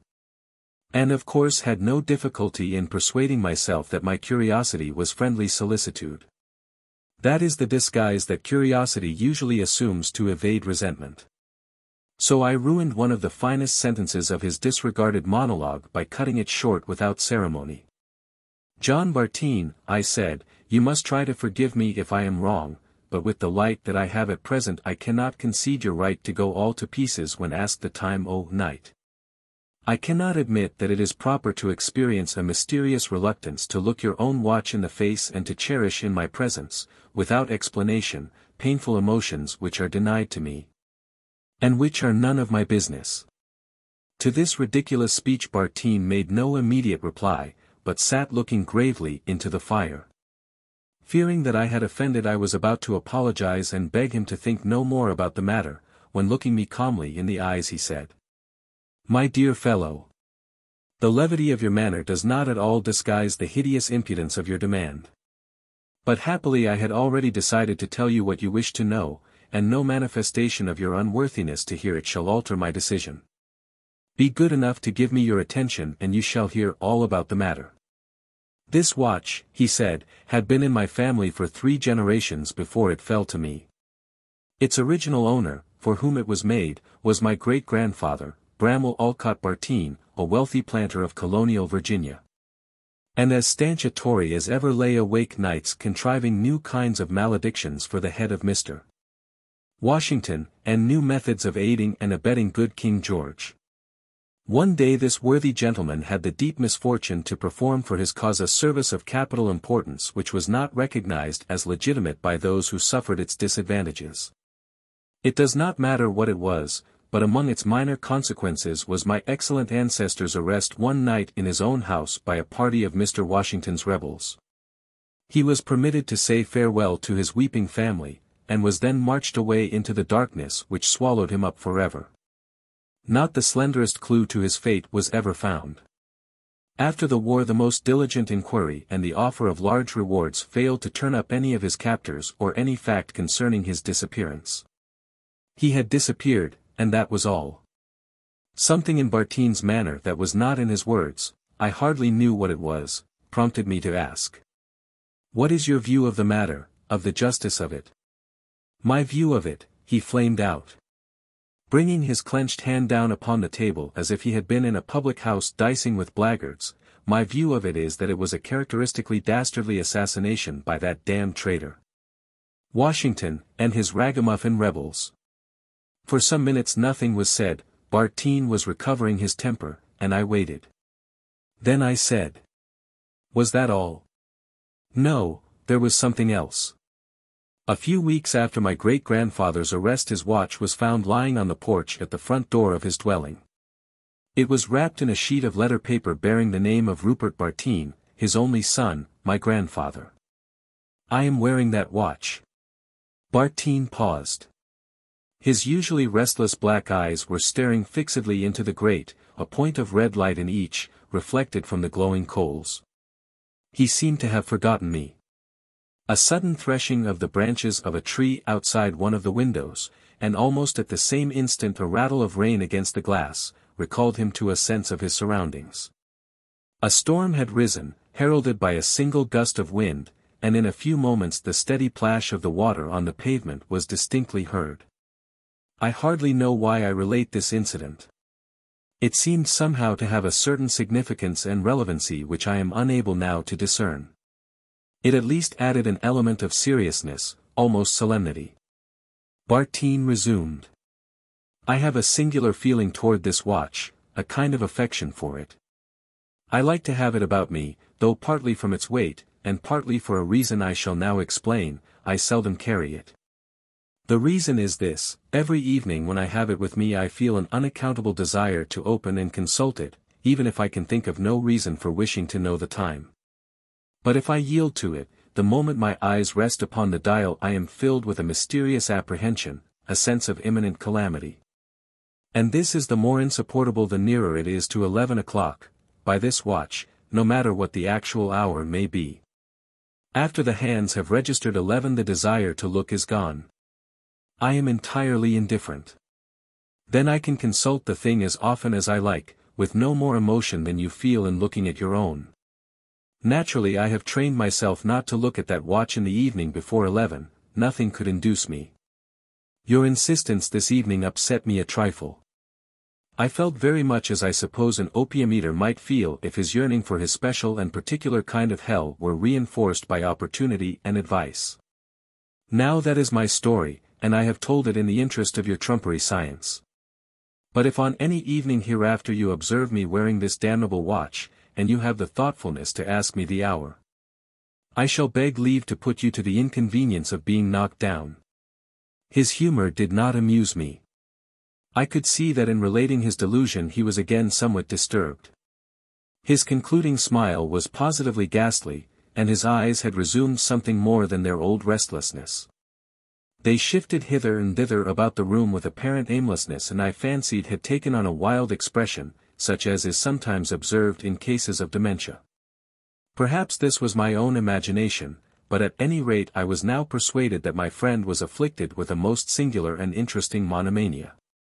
Without, I trust, any abatement of my affectionate solicitude for him as a friend, I began to regard him as a patient, rich in possibilities of profitable study. Why not?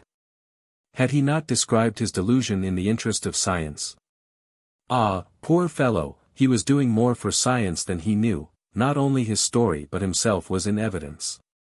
I should cure him if I could, of course, but first I should make a little experiment in psychology. Nay, the experiment itself might be a step in his restoration.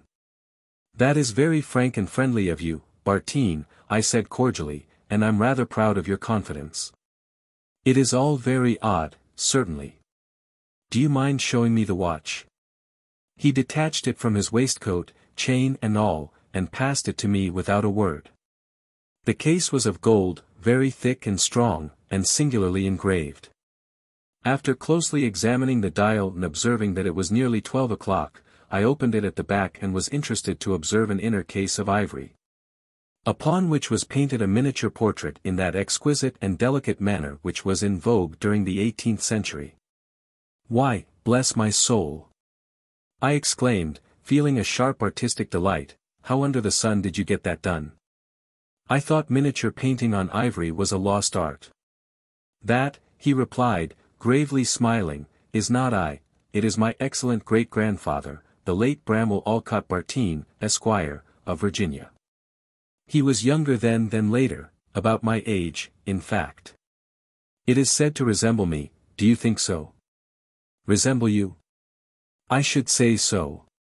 Barring the costume, which I supposed you to have assumed out of compliment to the art, or for vraisemblance, so to say, and the no mustache, that portrait is you in every feature, line, and expression. No more was said at that time. Bartine took a book from the table and began reading. I heard outside the incessant plash of the rain in the street. There were occasional hurried footfalls on the sidewalks, and once a slower, heavier tread seemed to cease at my door, a policeman, I thought, seeking shelter in the doorway. The boughs of the trees tapped significantly on the window panes, as if asking for admittance. I remember it all through these years and years of a wiser, graver life. Seeing myself unobserved, I took the old-fashioned key that dangled from the chain and quickly turned back the hands of the watch a full hour. Then, closing the case, I handed Bartine his property and saw him replace it on his person. I think you said, I began, with assumed carelessness, that after 11 the sight of the dial no longer affects you. As it is now nearly 12-inch, looking at my own timepiece, perhaps, if you don't resent my pursuit of proof, you will look at it now. He smiled good-humoredly, pulled out the watch again, opened it, and instantly sprang to his feet with a cry that heaven has not had the mercy to permit me to forget. His eyes, their blackness strikingly intensified by the pallor of his face, were fixed upon the watch, which he clutched in both hands. For some time he remained in that attitude without uttering another sound, then, in a voice that I should not have recognized as his, he said, "Damn you! It is 2 minutes to 11. I was not unprepared for some such outbreak, and without rising replied, calmly enough, "I beg your pardon, I must have misread your watch in setting my own by it." He shut the case with a sharp snap and put the watch in his pocket. He looked at me and made an attempt to smile, but his lower lip quivered and he seemed unable to close his mouth. His hands, also, were shaking, and he thrust them, clenched, into the pockets of his sack coat.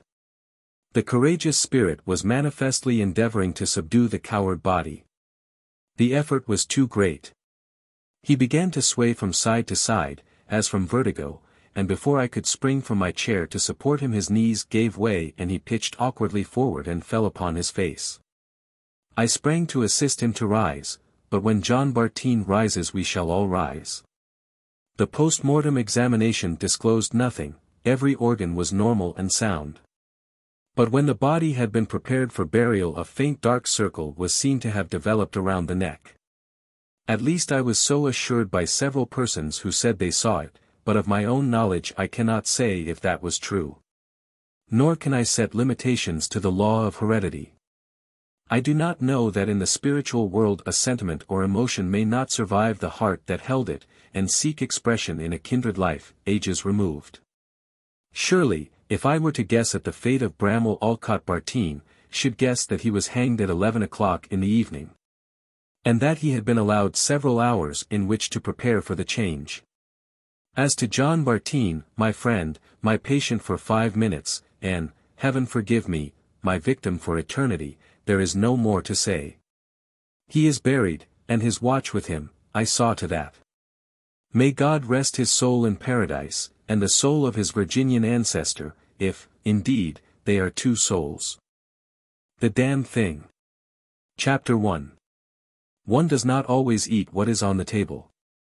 By the light of a tallow candle which had been placed on one end of a rough table a man was reading something written in a book. It was an old account book, greatly worn, and the writing was not, apparently, very legible, for the man sometimes held the page close to the flame of the candle to get a stronger light on it. The shadow of the book would then throw into obscurity a half of the room, darkening a number of faces and figures, for besides the reader, 8 other men were present. 7 of them sat against the rough log walls, silent, motionless, and the room being small, not very far from the table. By extending an arm any one of them could have touched the 8th man, who lay on the table, face upward, partly covered by a sheet, his arms at his sides. He was dead. The man with the book was not reading aloud, and no one spoke, all seemed to be waiting for something to occur, the dead man only was without expectation. From the blank darkness outside came in, through the aperture that served for a window, all the ever unfamiliar noises of night in the wilderness, the long nameless note of a distant coyote. The stilly pulsing thrill of tireless insects in trees, strange cries of night birds, so different from those of the birds of day. The drone of great blundering beetles, and all that mysterious chorus of small sounds that seem always to have been but half heard when they have suddenly ceased, as if conscious of an indiscretion. But nothing of all this was noted in that company. Its members were not overmuch addicted to idle interest in matters of no practical importance. That was obvious in every line of their rugged faces, obvious even in the dim light of the single candle. They were evidently men of the vicinity, farmers and woodsmen. The person reading was a trifle different. One would have said of him that he was of the world, worldly, albeit there was that in his attire which attested a certain fellowship with the organisms of his environment. His coat would hardly have passed muster in San Francisco.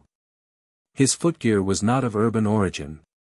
And the hat that lay by him on the floor, he was the only one uncovered, was such that if one had considered it as an article of mere personal adornment he would have missed its meaning. In countenance the man was rather prepossessing, with just a hint of sternness, though that he may have assumed or cultivated, as appropriate to one in authority. For he was a coroner. It was by virtue of his office that he had possession of the book in which he was reading. It had been found among the dead man's effects, in his cabin, where the inquest was now taking place. When the coroner had finished reading he put the book into his breast pocket. At that moment the door was pushed open and a young man entered. He, clearly, was not of mountain birth and breeding, he was clad as those who dwell in cities. His clothing was dusty, however, as from travel. He had, in fact, been riding hard to attend the inquest. The coroner nodded, no one else greeted him. "We have waited for you," said the coroner. "It is necessary to have done with this business tonight." The young man smiled. "I am sorry to have kept you," he said. "I went away, not to evade your summons, but to post to my newspaper an account of what I suppose I am called back to relate." The coroner smiled.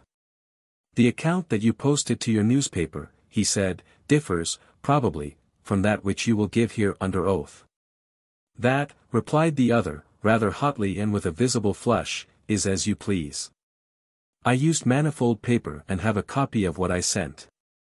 It was not written as news, for it is incredible, but as fiction. It may go as a part of my testimony under oath.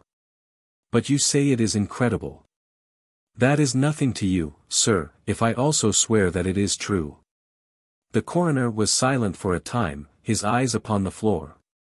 The men about the sides of the cabin talked in whispers, but seldom withdrew their gaze from the face of the corpse. Presently the coroner lifted his eyes and said, "We will resume the inquest." The men removed their hats. The witness was sworn. "What is your name?" the coroner asked. "William Harker." "Age?" 27. "You knew the deceased, Hugh Morgan?" "Yes." "You were with him when he died?" "Near him." "How did that happen, your presence, I mean?" "I was visiting him at this place to shoot and fish. A part of my purpose, however, was to study him and his odd, solitary way of life. He seemed a good model for a character in fiction. I sometimes write stories. I sometimes read them." "Thank you. Stories in general, not yours." Some of the jurors laughed. Against a somber background humor shows high lights. Soldiers in the intervals of battle laugh easily, and a jest in the death chamber conquers by surprise. "Relate the circumstances of this man's death," said the coroner. "You may use any notes or memoranda that you please."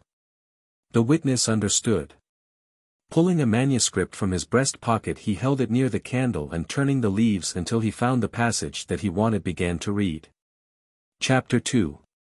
What may happen in a field of wild oats. The sun had hardly risen when we left the house. We were looking for quail, each with a shotgun, but we had only one dog. Morgan said that our best ground was beyond a certain ridge that he pointed out, and we crossed it by a trail through the chaparral. On the other side was comparatively level ground, thickly covered with wild oats. As we emerged from the chaparral, Morgan was but a few yards in advance.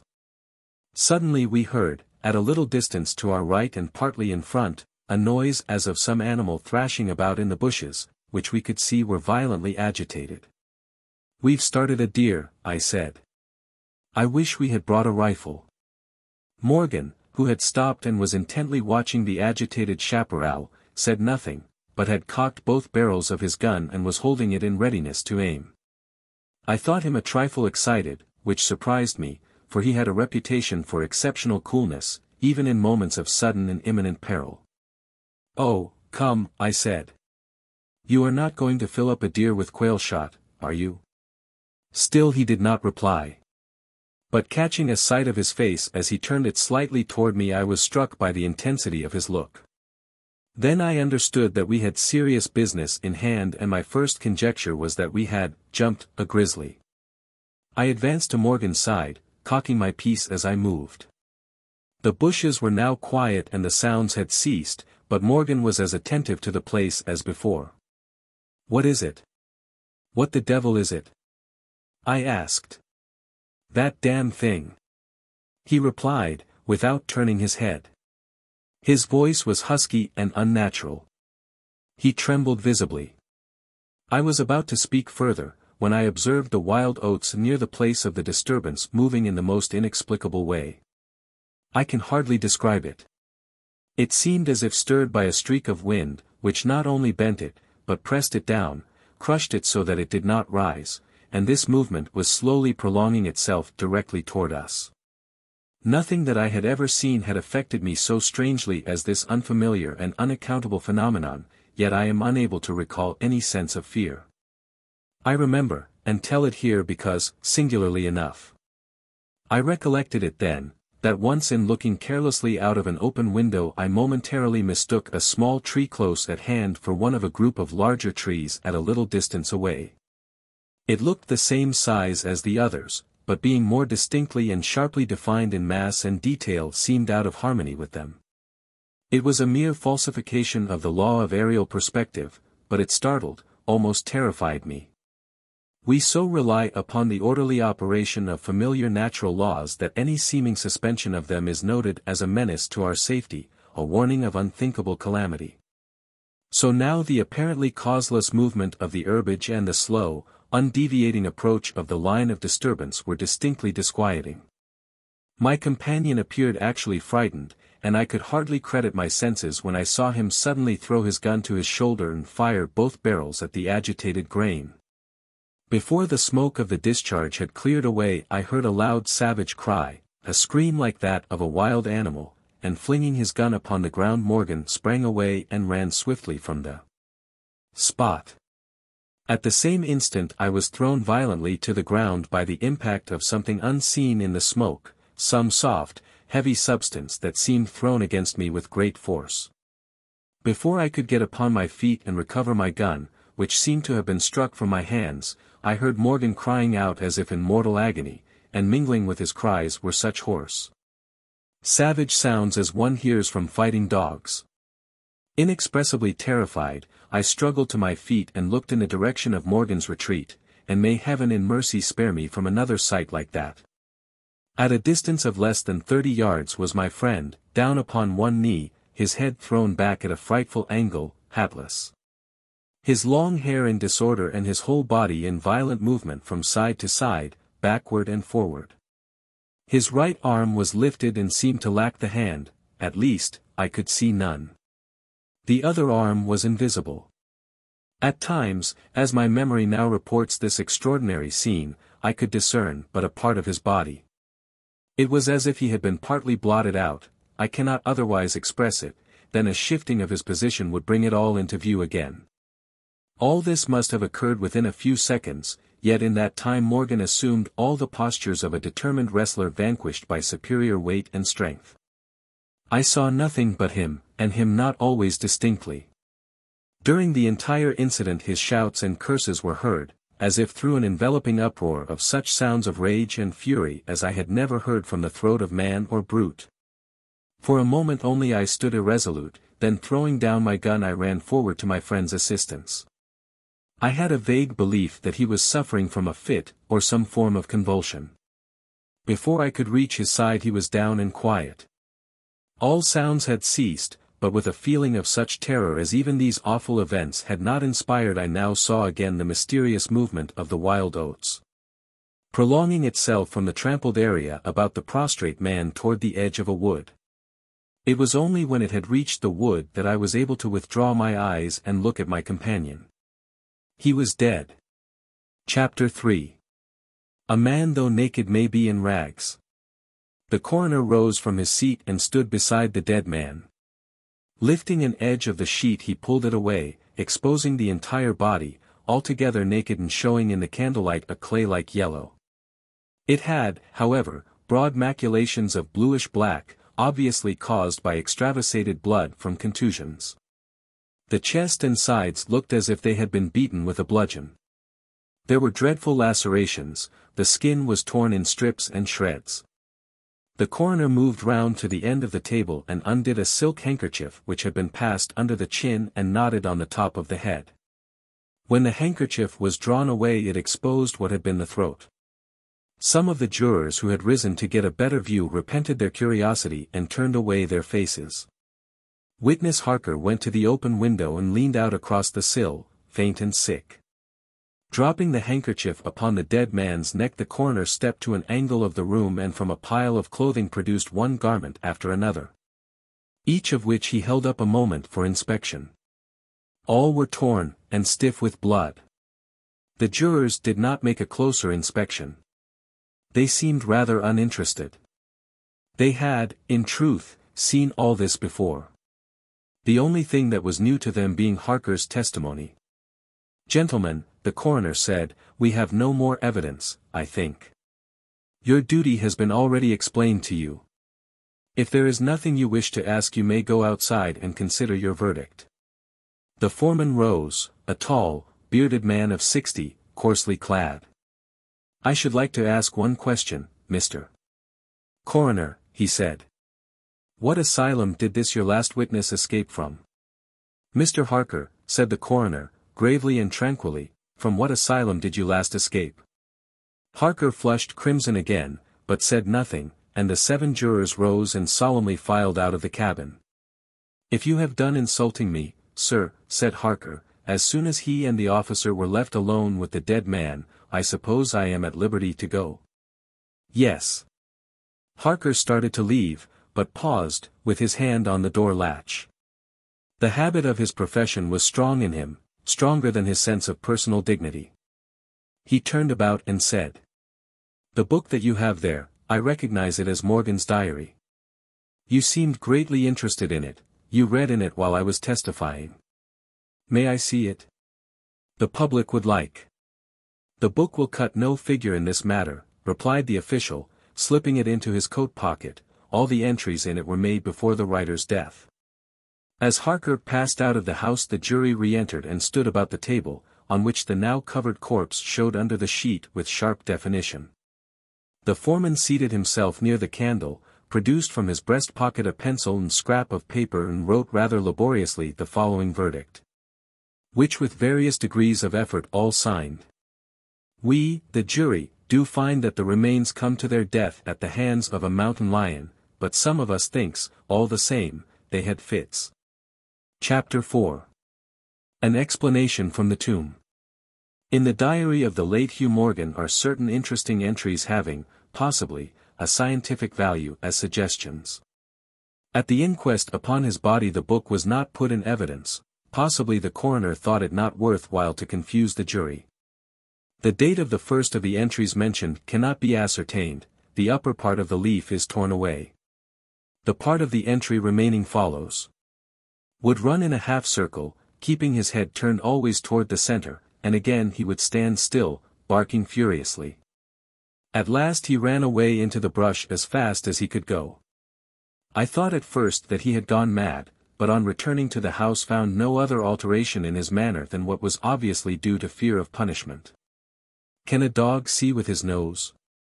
Do odors impress some cerebral center with images of the thing that emitted them? September 2nd. Looking at the stars last night as they rose above the crest of the ridge east of the house, I observed them successively disappear, from left to right. Each was eclipsed but an instant, and only a few at the same time, but along the entire length of the ridge all that were within a degree or two of the crest were blotted out.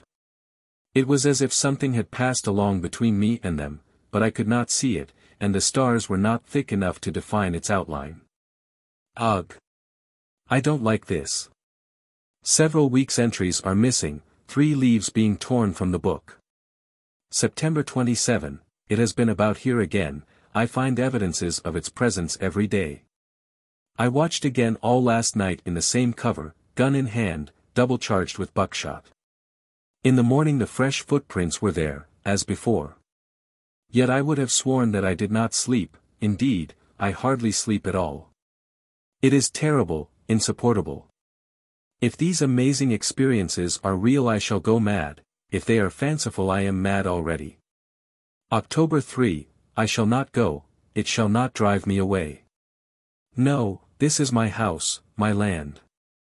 God hates a coward.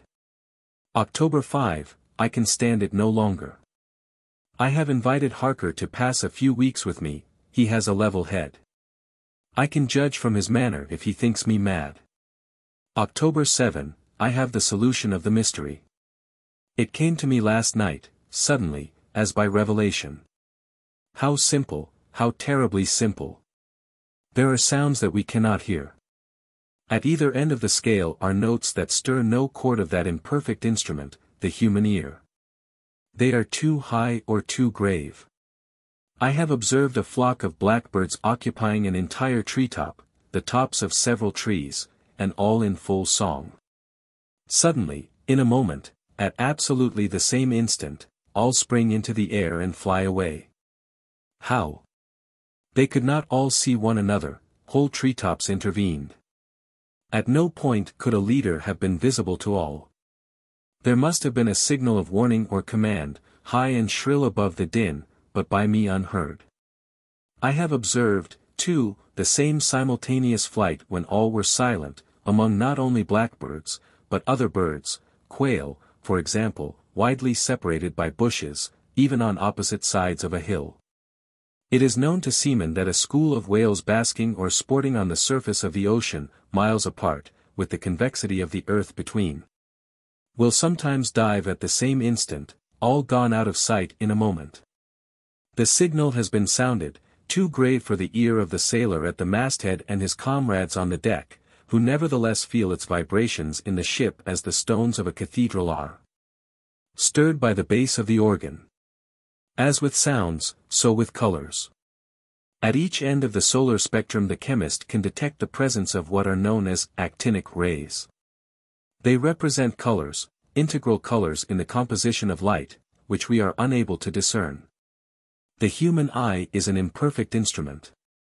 Its range is but a few octaves of the real, chromatic scale. I am not mad, there are colors that we cannot see. And, God help me, the damn thing is of such a color. Haïta the Shepherd. In the heart of Haïta the illusions of youth had not been supplanted by those of age and experience.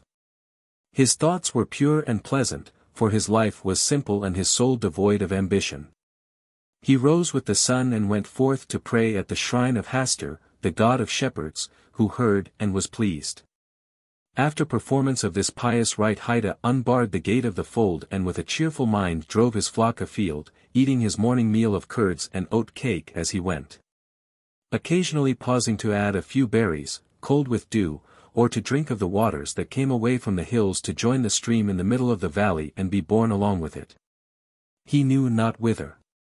During the long summer day, as his sheep cropped the good grass which the gods had made to grow for them, or lay with their forelegs doubled under their breasts and chewed the cud, Haïta, reclining in the shadow of a tree, or sitting upon a rock, played so sweet music upon his reed pipe that sometimes from the corner of his eye he got accidental glimpses of the minor sylvan deities leaning forward out of the copse to hear. But if he looked at them directly they vanished.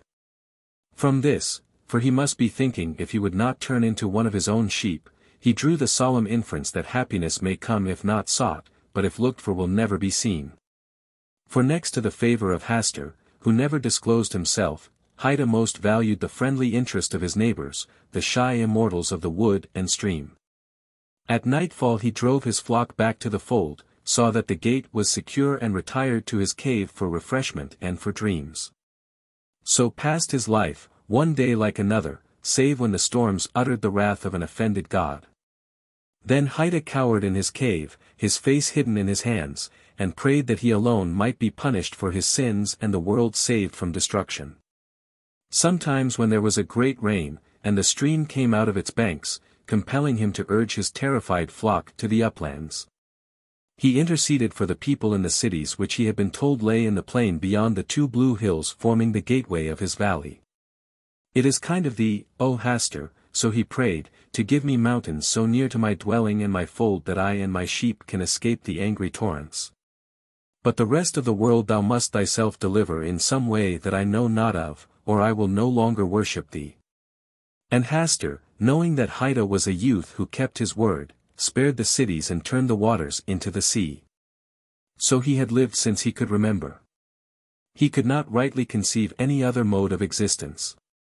The holy hermit who dwelt at the head of the valley, a full hour's journey away, from whom he had heard the tale of the great cities where dwelt people, poor souls, who had no sheep, gave him no knowledge of that early time, when, so he reasoned, he must have been small and helpless like a lamb. It was through thinking on these mysteries and marvels, and on that horrible change to silence and decay which he felt sure must sometime come to him, as he had seen it come to so many of his flock, as it came to all living things except the birds, that Haïta first became conscious how miserable and hopeless was his lot. It is necessary, he said, that I know whence and how I came, for how can one perform his duties unless able to judge what they are by the way in which he was entrusted with them? And what contentment can I have when I know not how long it is going to last? Perhaps before another sun I may be changed, and then what will become of the sheep? What, indeed, will have become of me? Pondering these things Haïta became melancholy and morose.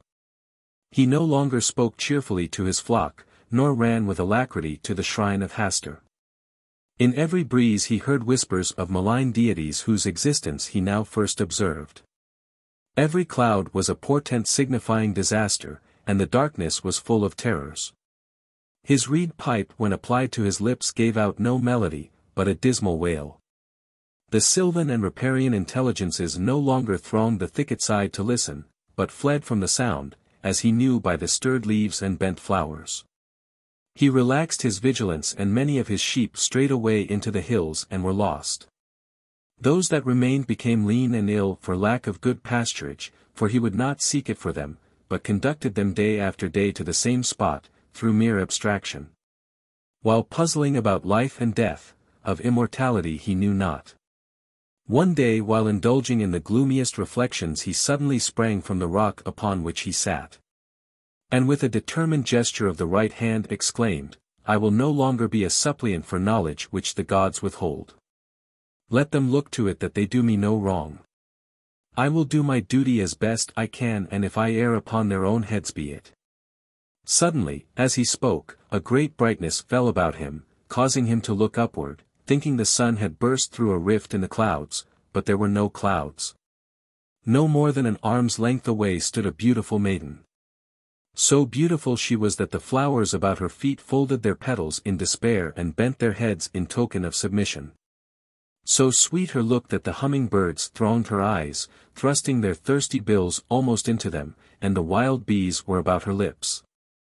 And such was her brightness that the shadows of all objects lay divergent from her feet, turning as she moved. Haïta was entranced. Rising, he knelt before her in adoration, and she laid her hand upon his head. Come, she said in a voice that had the music of all the bells of his flock, come, thou art not to worship me, who am no goddess, but if thou art truthful and dutiful I will abide with thee. Haïta seized her hand, and stammering his joy and gratitude arose, and hand in hand they stood and smiled into each other's eyes. He gazed on her with reverence and rapture. He said, I pray thee, lovely maid, tell me thy name and whence and why thou comest. At this she laid a warning finger on her lip and began to withdraw. Her beauty underwent a visible alteration that made him shudder, he knew not why, for still she was beautiful. The landscape was darkened by a giant shadow sweeping across the valley with the speed of a vulture. In the obscurity the maiden's figure grew dim and indistinct and her voice seemed to come from a distance, as she said, in a tone of sorrowful reproach, presumptuous and ungrateful youth. Must I then so soon leave thee? Would nothing do but thou must at once break the eternal compact. Inexpressibly grieved, Haïta fell upon his knees and implored her to remain, rose and sought her in the deepening darkness, ran in circles, calling to her aloud, but all in vain. She was no longer visible, but out of the gloom he heard her voice saying, Nay, thou shalt not have me by seeking. Go to thy duty, faithless shepherd, or we shall never meet again. Night had fallen, the wolves were howling in the hills and the terrified sheep crowding about Haïta's feet. In the demands of the hour he forgot his disappointment. Drove his sheep to the fold and repairing to the place of worship poured out his heart in gratitude to Hastur for permitting him to save his flock, then retired to his cave and slept. When Haïta awoke the sun was high and shone in at the cave, illuminating it with a great glory. And there, beside him, sat the maiden. She smiled upon him with a smile that seemed the visible music of his pipe of reeds.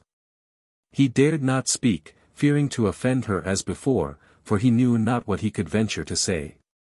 Because, she said, thou didst thy duty by the flock, and didst not forget to thank Hastur for staying the wolves of the night, I am come to thee again. Wilt thou have me for a companion? Who would not have thee forever, replied Haïta. Oh! Never again leave me until I, change and become silent and motionless. Haïta had no word for death. I wish, indeed, he continued, that thou wert of my own sex, that we might wrestle and run races and so never tire of being together. At these words the maiden arose and passed out of the cave, and Haïta, springing from his couch of fragrant boughs to overtake and detain her, observed to his astonishment that the rain was falling and the stream in the middle of the valley had come out of its banks. The sheep were bleating in terror, for the rising waters had invaded their fold. And there was danger for the unknown cities of the distant plain. It was many days before Haïta saw the maiden again. One day he was returning from the head of the valley, where he had gone with ewe's milk and oat cake and berries for the holy hermit, who was too old and feeble to provide himself with food. Poor old man, he said aloud, as he trudged along homeward. I will return tomorrow and bear him on my back to my own dwelling, where I can care for him. Doubtless it is for this that Hastur has reared me all these many years, and gives me health and strength. As he spoke, the maiden, clad in glittering garments, met him in the path with a smile that took away his breath. I am come again, she said, to dwell with thee if thou wilt now have me, for none else will. Thou mayest have learned wisdom, and art willing to take me as I am, nor care to know. Haïta threw himself at her feet.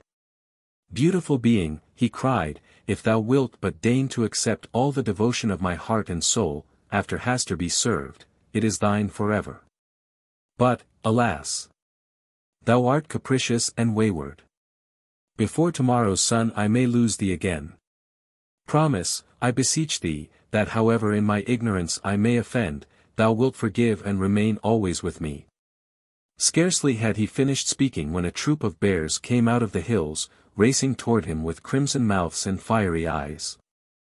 The maiden again vanished, and he turned and fled for his life.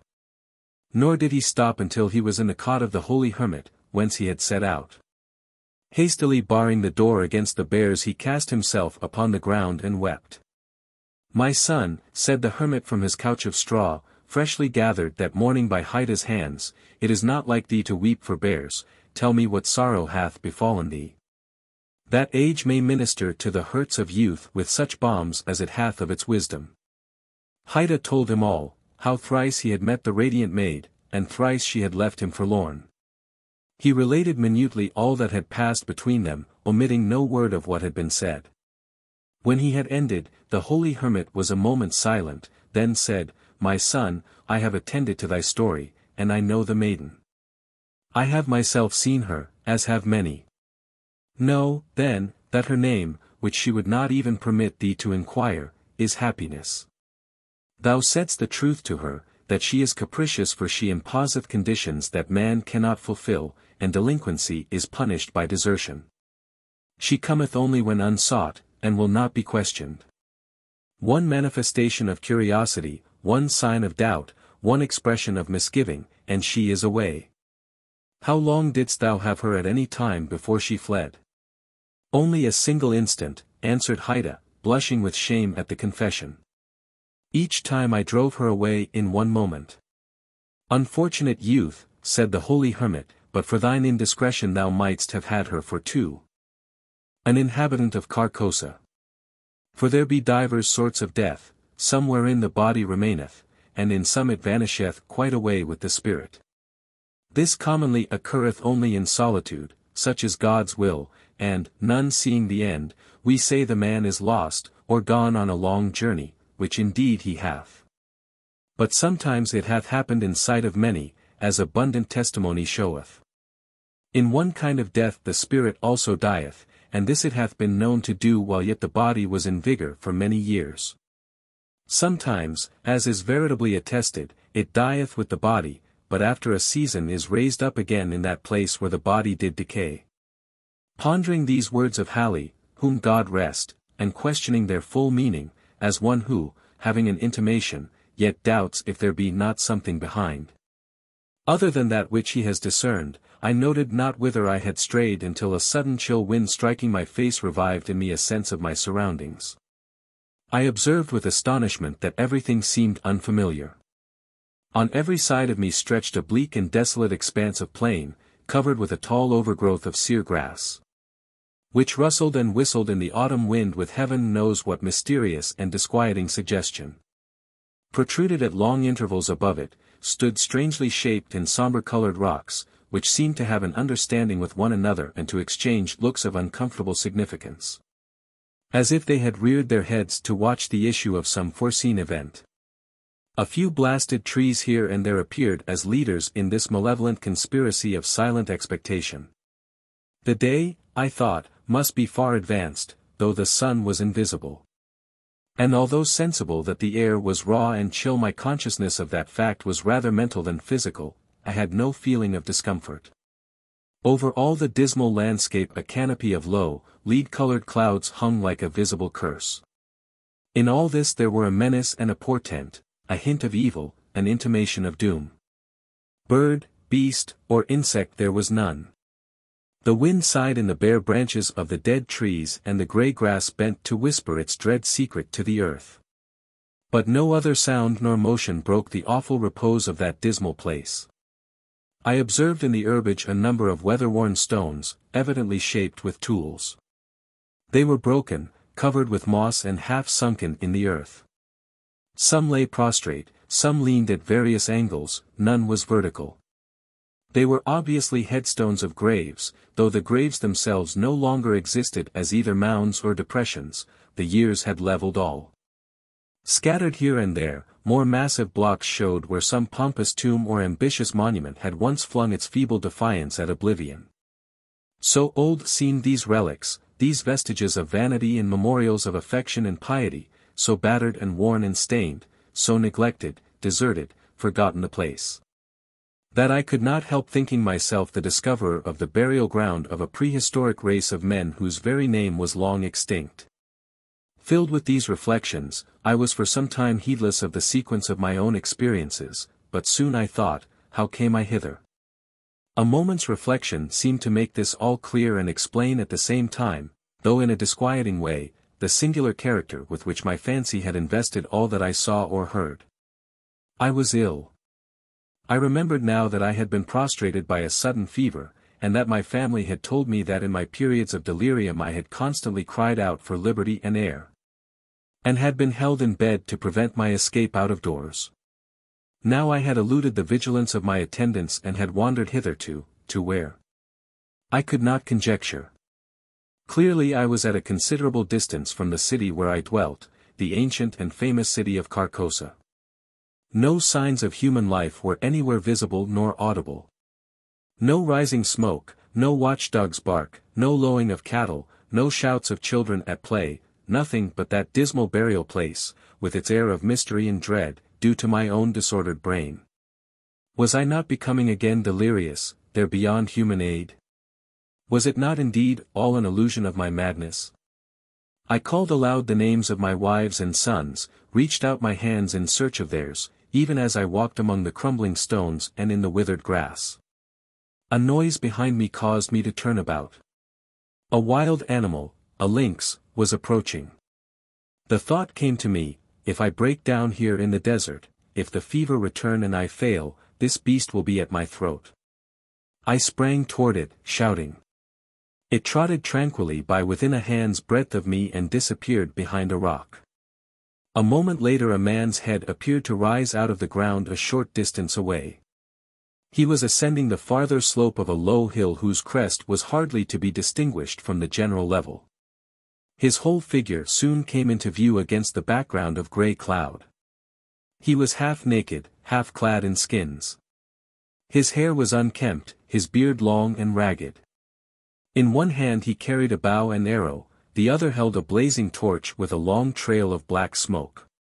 He walked slowly and with caution, as if he feared falling into some open grave concealed by the tall grass. This strange apparition surprised but did not alarm, and taking such a course as to intercept him I met him almost face to face, accosting him with the familiar salutation, "God keep you." He gave no heed, nor did he arrest his pace. "Good stranger," I continued, "I am ill and lost. Direct me, I beseech you, to Carcosa." The man broke into a barbarous chant in an unknown tongue, passing on and away. An owl on the branch of a decayed tree hooted dismally and was answered by another in the distance. Looking upward, I saw through a sudden rift in the clouds Aldebaran and the Hyades. In all this there was a hint of night, the lynx, the man with the torch, the owl. Yet I saw even the stars in absence of the darkness. I saw, but was apparently not seen nor heard. Under what awful spell did I exist? I seated myself at the root of a great tree, seriously to consider what it were best to do. That I was mad I could no longer doubt, yet recognized a ground of doubt in the conviction. Of fever I had no trace. I had, withal, a sense of exhilaration and vigor altogether unknown to me, a feeling of mental and physical exaltation. My senses seemed all alert. I could feel the air as a ponderous substance, I could hear the silence. A great root of the giant tree against whose trunk I leaned as I sat held enclosed in its grasp a slab of stone, a part of which protruded into a recess formed by another root. The stone was thus partly protected from the weather, though greatly decomposed. Its edges were worn round, its corners eaten away, its surface deeply furrowed and scaled. Glittering particles of mica were visible in the earth about it, vestiges of its decomposition. This stone had apparently marked the grave out of which the tree had sprung ages ago. The tree's exacting roots had robbed the grave and made the stone a prisoner. A sudden wind pushed some dry leaves and twigs from the uppermost face of the stone. I saw the low relief letters of an inscription and bent to read it. God in heaven. My name in full, the date of my birth, the date of my death. A level shaft of light illuminated the whole side of the tree as I sprang to my feet in terror. The sun was rising in the rosy east. I stood between the tree and his broad red disk, no shadow darkened the trunk. A chorus of howling wolves saluted the dawn. I saw them sitting on their haunches, singly and in groups, on the summits of irregular mounds and tumuli filling a half of my desert prospect and extending to the horizon. And then I knew that these were ruins of the ancient and famous city of Carcosa. Such are the facts imparted to the medium Bayrolles by the spirit Hosieb Aller Robardon. The stranger. A man stepped out of the darkness into the little illuminated circle about our failing campfire and seated himself upon a rock. "You are not the first to explore this region," he said, gravely. Nobody controverted his statement. He was himself proof of its truth, for he was not of our party and must have been somewhere near when we camped. Moreover, he must have companions not far away. It was not a place where one would be living or traveling alone. For more than a week we had seen, besides ourselves and our animals, only such living things as rattlesnakes and horned toads. In an Arizona desert one does not long coexist with only such creatures as these. One must have pack animals, supplies, arms, an outfit. And all these imply comrades. It was perhaps a doubt as to what manner of men this unceremonious stranger's comrades might be, together with something in his words interpretable as a challenge. That caused every man of our half-dozen gentlemen adventurers to rise to a sitting posture and lay his hand upon a weapon, an act signifying, in that time and place, a policy of expectation. The stranger gave the matter no attention and began again to speak in the same deliberate, uninflected monotone in which he had delivered his first sentence. 30 years ago Ramon Gallegos, William Shaw, George W. Kenton Barry Davis, all of Tucson, crossed the Santa Catalina Mountains and traveled due west, as nearly as the configuration of the country permitted. We were prospecting and it was our intention, if we found nothing, to push through to the Gila River at some point near Big Bend, where we understood there was a settlement. We had a good outfit but no guide, just Ramon Gallegos, William Shaw, George W. Kenton Barry Davis. The man repeated the names slowly and distinctly, as if to fix them in the memories of his audience, every member of which was now attentively observing him. But with a slackened apprehension regarding his possible companion somewhere in the darkness that seemed to enclose us like a black wall. In the manner of this volunteer historian was no suggestion of an unfriendly purpose. His act was rather that of a harmless lunatic than an enemy. We were not so new to the country as not to know that the solitary life of many a plainsman had a tendency to develop eccentricities of conduct and character not always easily distinguishable from mental aberration. A man is like a tree, in a forest of his fellows he will grow as straight as his generic and individual nature permits. Alone in the open, he yields to the deforming stresses and torsions that environ him. Some such thoughts were in my mind as I watched the man from the shadow of my hat, pulled low to shut out the firelight.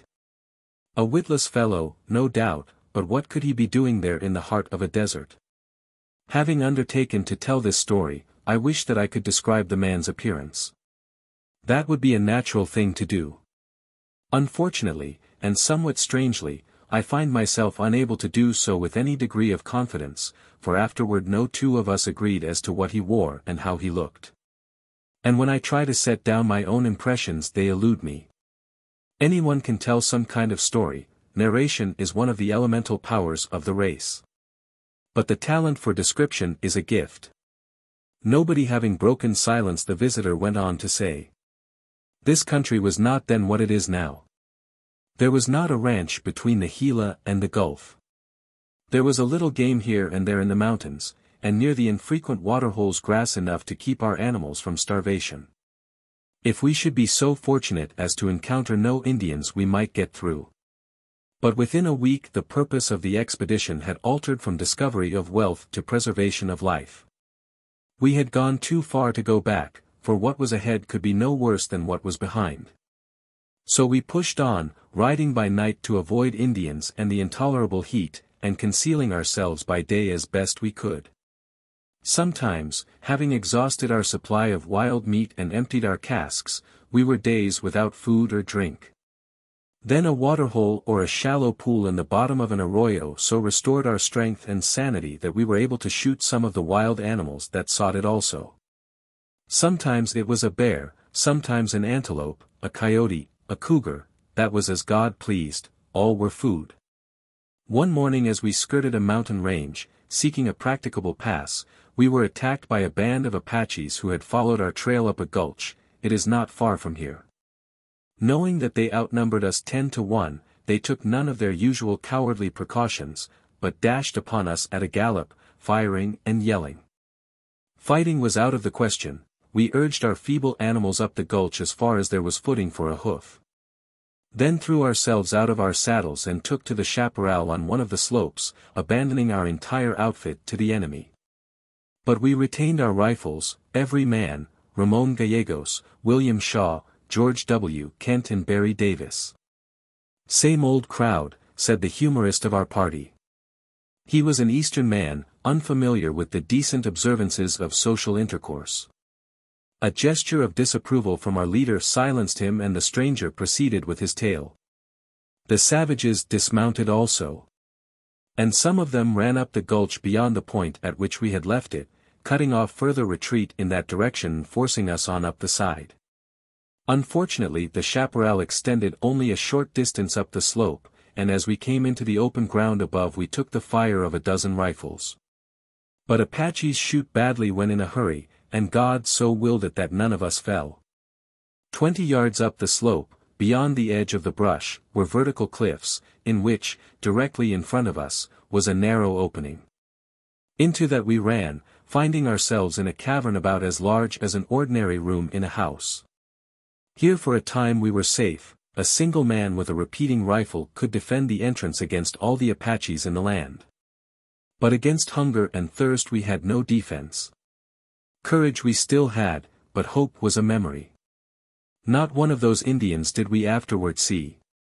But by the smoke and glare of their fires in the gulch we knew that by day and by night they watched with ready rifles in the edge of the bush, knew that if we made a sortie not a man of us would live to take 3 steps into the open. For 3 days, watching in turn, we held out before our suffering became insupportable. Then, it was the morning of the 4th day, Ramon Gallegos said.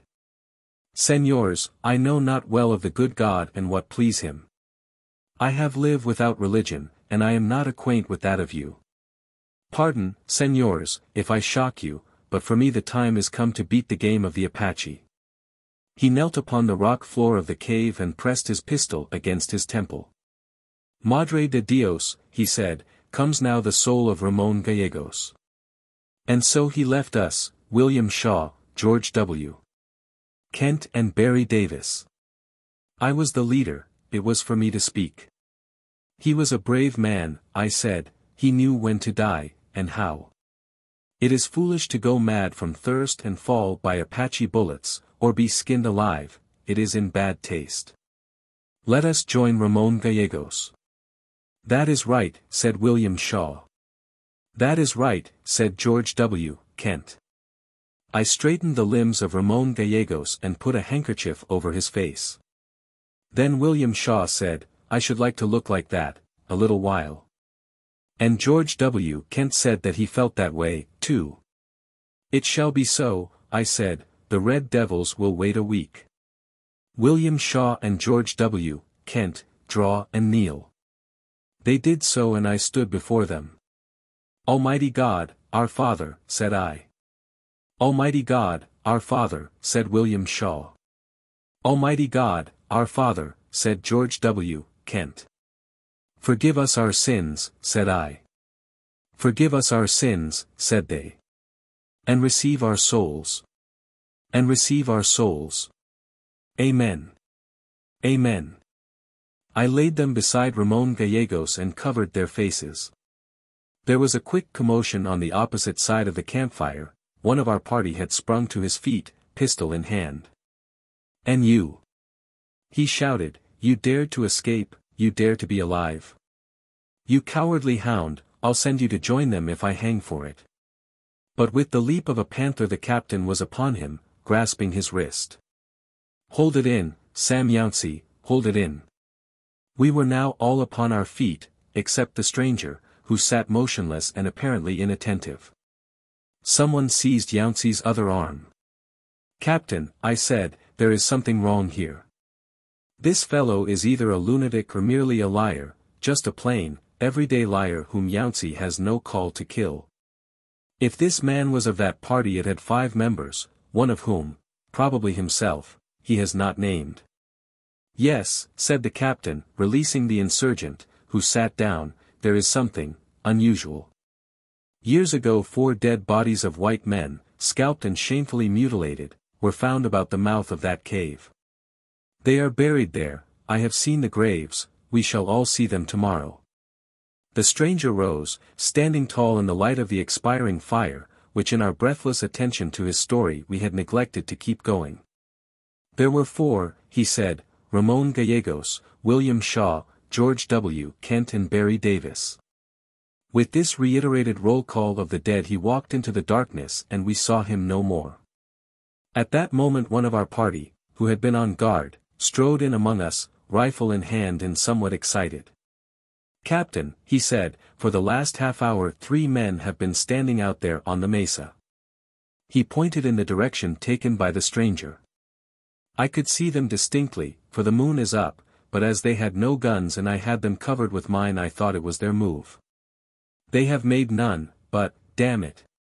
They have got on to my nerves. Go back to your post, and stay till you see them again, said the captain. The rest of you lie down again, or I'll kick you all into the fire. The sentinel obediently withdrew, swearing, and did not return. As we were arranging our blankets the fiery Yancey said, I beg your pardon, Captain, but who the devil do you take them to be? Ramon Gallegos, William Shaw and George W. Kent. But how about Barry Davis? I ought to have shot him. Quite needless, you couldn't have made him any deader. Go to sleep. The ways of ghosts. My peculiar relation to the writer of the following narratives is such that I must ask the reader to overlook the absence of explanation as to how they came into my possession. Withal, my knowledge of him is so meager that I should rather not undertake to say if he were himself persuaded of the truth of what he relates. Certainly such inquiries as I have thought it worth while to set about have not in every instance tended to confirmation of the statements made. Yet his style, for the most part devoid alike of artifice and art, almost baldly simple and direct, seems hardly compatible with the disingenuousness of a merely literary intention.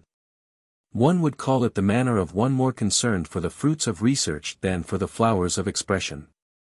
In transcribing his notes and fortifying their claim to attention by giving them something of an orderly arrangement, I have conscientiously refrained from embellishing them with such small ornaments of diction as I may have felt myself able to bestow, which would not only have been impertinent, even if pleasing, but would have given me a somewhat closer relation to the work than I should care to have and to avow.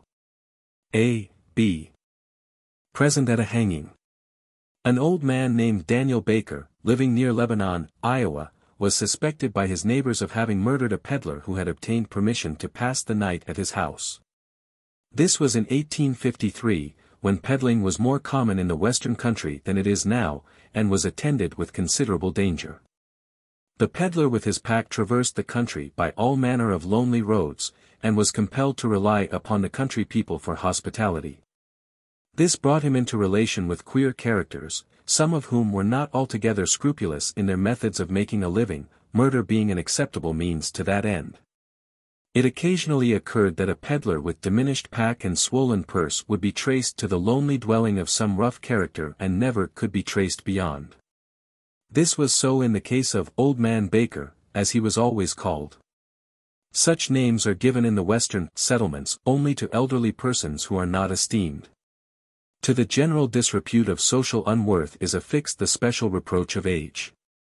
A peddler came to his house and none went away, that is all that anybody knew. 7 years later the Reverend Mr. Cummings, a Baptist minister well known in that part of the country, was driving by Baker's farm one night. It was not very dark, there was a bit of moon somewhere above the light veil of mist that lay along the earth. Mr. Cummings, who was at all times a cheerful person, was whistling a tune, which he would occasionally interrupt to speak a word of friendly encouragement to his horse. As he came to a little bridge across a dry ravine he saw the figure of a man standing upon it, clearly outlined against the grey background of a misty forest. The man had something strapped on his back and carried a heavy stick, obviously an itinerant peddler. His attitude had in it a suggestion of abstraction, like that of a sleepwalker. Mr. Cummings reined in his horse when he arrived in front of him, gave him a pleasant salutation and invited him to a seat in the vehicle. If you are going my way, he added. The man raised his head, looked him full in the face, but neither answered nor made any further movement. The minister, with good-natured persistence, repeated his invitation. At this the man threw his right hand forward from his side and pointed downward as he stood on the extreme edge of the bridge. Mr. Cummings looked past him, over into the ravine, saw nothing unusual and withdrew his eyes to address the man again. He had disappeared. The horse, which all this time had been uncommonly restless, gave at the same moment a snort of terror and started to run away. Before he had regained control of the animal, the minister was at the crest of the hill 100 yards along.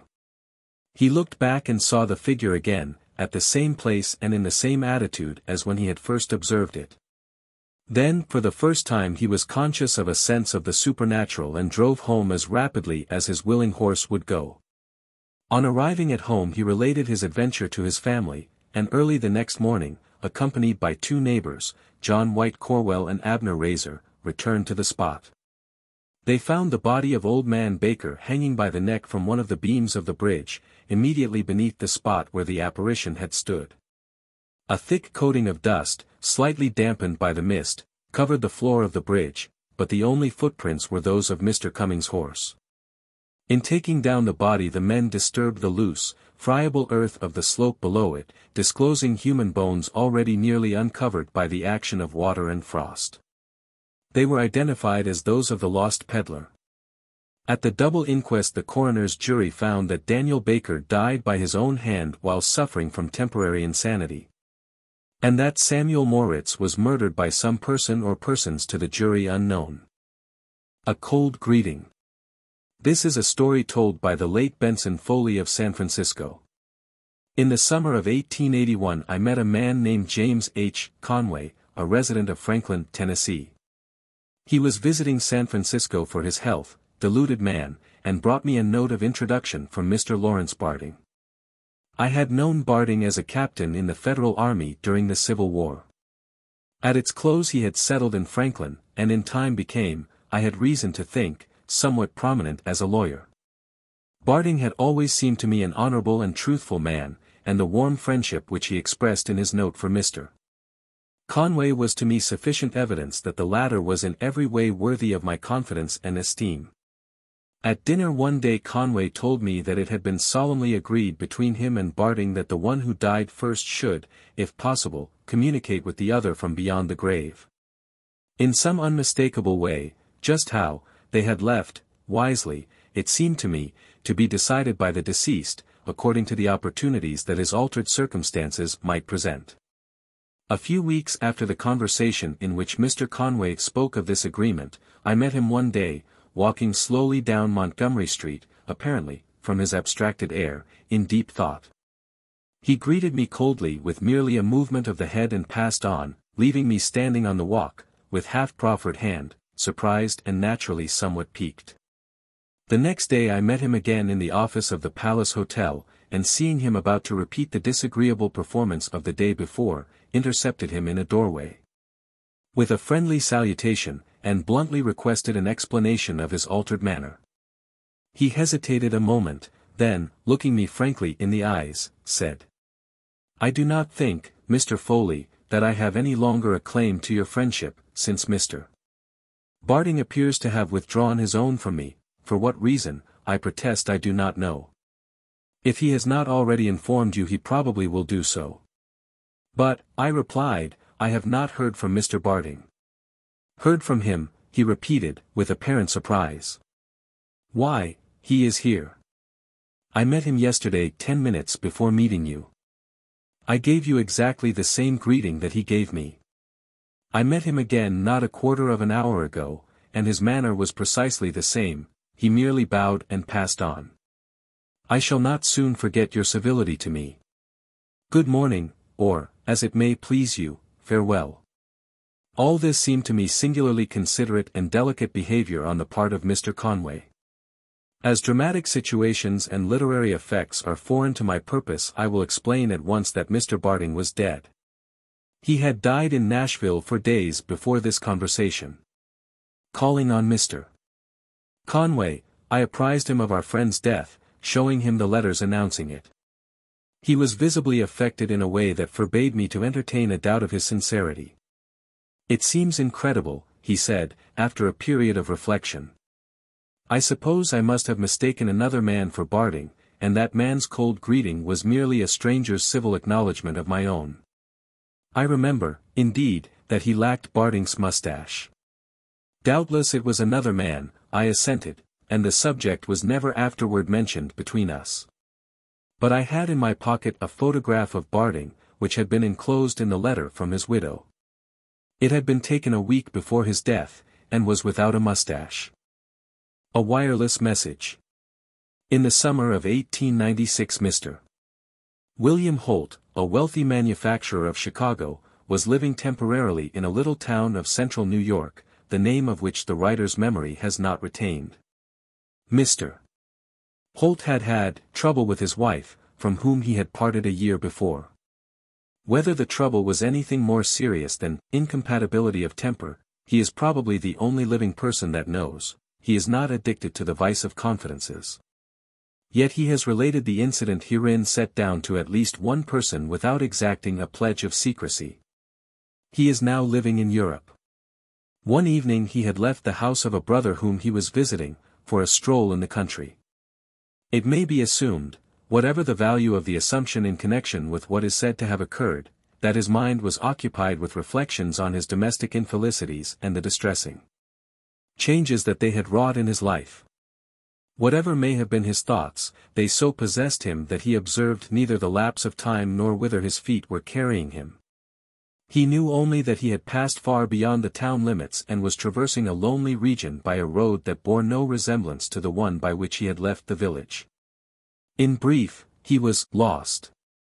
Realizing his mischance, he smiled. Central New York is not a region of perils, nor does one long remain lost in it. He turned about and went back the way that he had come. Before he had gone far he observed that the landscape was growing more distinct, was brightening. Everything was suffused with a soft, red glow in which he saw his shadow projected in the road before him. "The moon is rising," he said to himself. Then he remembered that it was about the time of the new moon, and if that tricksy orb was in one of its stages of visibility it had set long before. He stopped and faced about, seeking the source of the rapidly broadening light. As he did so, his shadow turned and lay along the road in front of him as before. The light still came from behind him. That was surprising, he could not understand.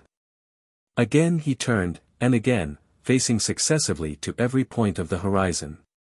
Always the shadow was before, always the light behind, a still and awful red. Holt was astonished. Dumbfounded is the word that he used in telling it, yet seems to have retained a certain intelligent curiosity. To test the intensity of the light whose nature and cause he could not determine, he took out his watch to see if he could make out the figures on the dial. They were plainly visible, and the hands indicated the hour of 11 o'clock and 25 minutes. At that moment the mysterious illumination suddenly flared to an intense, an almost blinding splendor, flushing the entire sky, extinguishing the stars and throwing the monstrous shadow of himself athwart the landscape. In that unearthly illumination he saw near him, but apparently in the air at a considerable elevation, the figure of his wife, clad in her night clothing and holding to her breast the figure of his child. Her eyes were fixed upon his with an expression which he afterward professed himself unable to name or describe, further than that it was not of this life. The flare was momentary, followed by black darkness, in which, however, the apparition still showed white and motionless. Then by insensible degrees it faded and vanished, like a bright image on the retina after the closing of the eyes. A peculiarity of the apparition, hardly noted at the time, but afterward recalled, was that it showed only the upper half of the woman's figure, nothing was seen below the waist. The sudden darkness was comparative, not absolute, for gradually all objects of his environment became again visible. In the dawn of the morning Holt found himself entering the village at a point opposite to that at which he had left it. He soon arrived at the house of his brother, who hardly knew him. He was wild-eyed, haggard, and grey as a rat. Almost incoherently, he related his night's experience. "Go to bed, my poor fellow," said his brother, wait. We shall hear more of this. An hour later came the predestined telegram. Holt's dwelling in one of the suburbs of Chicago had been destroyed by fire. Her escape cut off by the flames, his wife had appeared at an upper window, her child in her arms. There she had stood, motionless, apparently dazed. Just as the fireman had arrived with a ladder, the floor had given way, and she was seen no more. The moment of this culminating horror was 11 o'clock and 25 minutes, Standard Time. An arrest. Having murdered his brother-in-law, Orrin Brower of Kentucky was a fugitive from justice. From the county jail where he had been confined to await his trial he had escaped by knocking down his jailer with an iron bar, robbing him of his keys and opening the outer door. Walking out into the night. The jailer being unarmed, Brower got no weapon with which to defend his recovered liberty. As soon as he was out of the town he had the folly to enter a forest. This was many years ago, when that region was wilder than it is now. The night was pretty dark, with neither moon nor stars visible, and as Brower had never dwelt thereabout, and knew nothing of the lay of the land, he was, naturally, not long in losing himself. He could not have said if he were getting farther away from the town or going back to it, a most important matter to Orrin Brower. He knew that in either case a posse of citizens with a pack of bloodhounds would soon be on his track and his chance of escape was very slender, but he did not wish to assist in his own pursuit. Even an added hour of freedom was worth having. Suddenly he emerged from the forest into an old road, and there before him saw, indistinctly, the figure of a man, motionless in the gloom. It was too late to retreat, the fugitive felt that at the first movement back toward the wood he would be, as he afterward explained, filled with buckshot. So the two stood there like trees, Brower nearly suffocated by the activity of his own heart, the emotions of the other are not recorded. A moment later, it may have been an hour, the moon sailed into a patch of unclouded sky and the hunted man saw that visible embodiment of law lift an arm and point significantly toward and beyond him. He understood. Turning his back to his captor, he walked submissively away in the direction indicated, looking to neither the right nor the left. Hardly daring to breathe, his head and back actually aching with a prophecy of buckshot. Brower was as courageous a criminal as ever lived to be hanged. That was shown by the conditions of awful personal peril in which he had coolly killed his brother-in-law. It is needless to relate them here. They came out at his trial, and the revelation of his calmness in confronting them came near to saving his neck. But what would you have, when a brave man is beaten, he submits. So they pursued their journey jailward along the old road through the woods. Only once did Brower venture a turn of the head, just once, when he was in deep shadow and he knew that the other was in moonlight, he looked backward. His captor was Burton Duff, the jailer, as white as death and bearing upon his brow the livid mark of the iron bar. Orrin Brower had no further curiosity. Eventually they entered the town, which was all alight, but deserted, only the women and children remained, and they were off the streets. Straight toward the jail the criminal held his way. Straight up to the main entrance he walked, laid his hand upon the knob of the heavy iron door, pushed it open without command, entered and found himself in the presence of a half-dozen armed men. Then he turned. Nobody else entered. On a table in the corridor lay the dead body of Burton Duff. Soldier folk. A man with two lives. Here is the queer story of David William Duck, related by himself. Duck is an old man living in Aurora, Illinois, where he is universally respected. He is commonly known, however, as Dead Duck. In the autumn of 1866 I was a private soldier of the 18th Infantry. My company was one of those stationed at Fort Phil Kearny, commanded by Colonel Carrington. The country is more or less familiar with the history of that garrison. Particularly with the slaughter by the Sioux of a detachment of 81 men and officers, not one escaping, through disobedience of orders by its commander. The brave but reckless Captain Fetterman. When that occurred, I was trying to make my way with important dispatches to Fort C. F. Smith, on the Big Horn. As the country swarmed with hostile Indians, I traveled by night and concealed myself as best I could before daybreak. The better to do so, I went afoot, armed with a Henry rifle and carrying 3 days' rations in my haversack. For my second place of concealment I chose what seemed in the darkness a narrow canyon leading through a range of rocky hills. It contained many large boulders, detached from the slopes of the hills. Behind one of these, in a clump of sagebrush, I made my bed for the day, and soon fell asleep. It seemed as if I had hardly closed my eyes, though in fact it was near midday, when I was awakened by the report of a rifle, the bullet striking the boulder just above my body. A band of Indians had trailed me and had me nearly surrounded. The shot had been fired with an execrable aim by a fellow who had caught sight of me from the hillside above. The smoke of his rifle betrayed him, and I was no sooner on my feet than he was off his and rolling down the declivity. Then I ran in a stooping posture, dodging among the clumps of sagebrush in a storm of bullets from invisible enemies. The rascals did not rise and pursue, which I thought rather queer, for they must have known by my trail that they had to deal with only one man. The reason for their inaction was soon made clear. I had not gone 100 yards before I reached the limit of my run, the head of the gulch which I had mistaken for a canyon. It terminated in a concave breast of rock, nearly vertical and destitute of vegetation. In that cul-de-sac I was caught like a bear in a pen. Pursuit was needless, they had only to wait. They waited.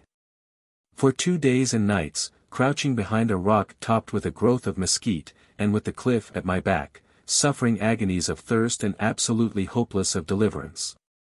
I fought the fellows at long range, firing occasionally at the smoke of their rifles, as they did at that of mine.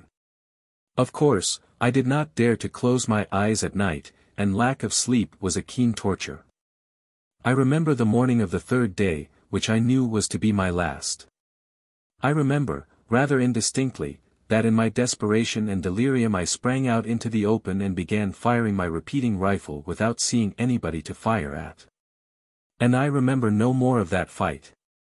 The next thing that I recollect was my pulling myself out of a river just at nightfall. I had not a rag of clothing and knew nothing of my whereabouts, but all that night I traveled, cold and footsore, toward the north. At daybreak I found myself at Fort C.F. Smith, my destination, but without my dispatches. The first man that I met was a sergeant named William Briscoe, whom I knew very well. You can fancy his astonishment at seeing me in that condition, and my own at his asking who the devil I was.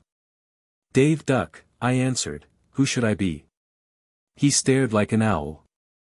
"You do look it," he said, and I observed that he drew a little away from me. "What's up?" he added. I told him what had happened to me the day before. He heard me through, still staring.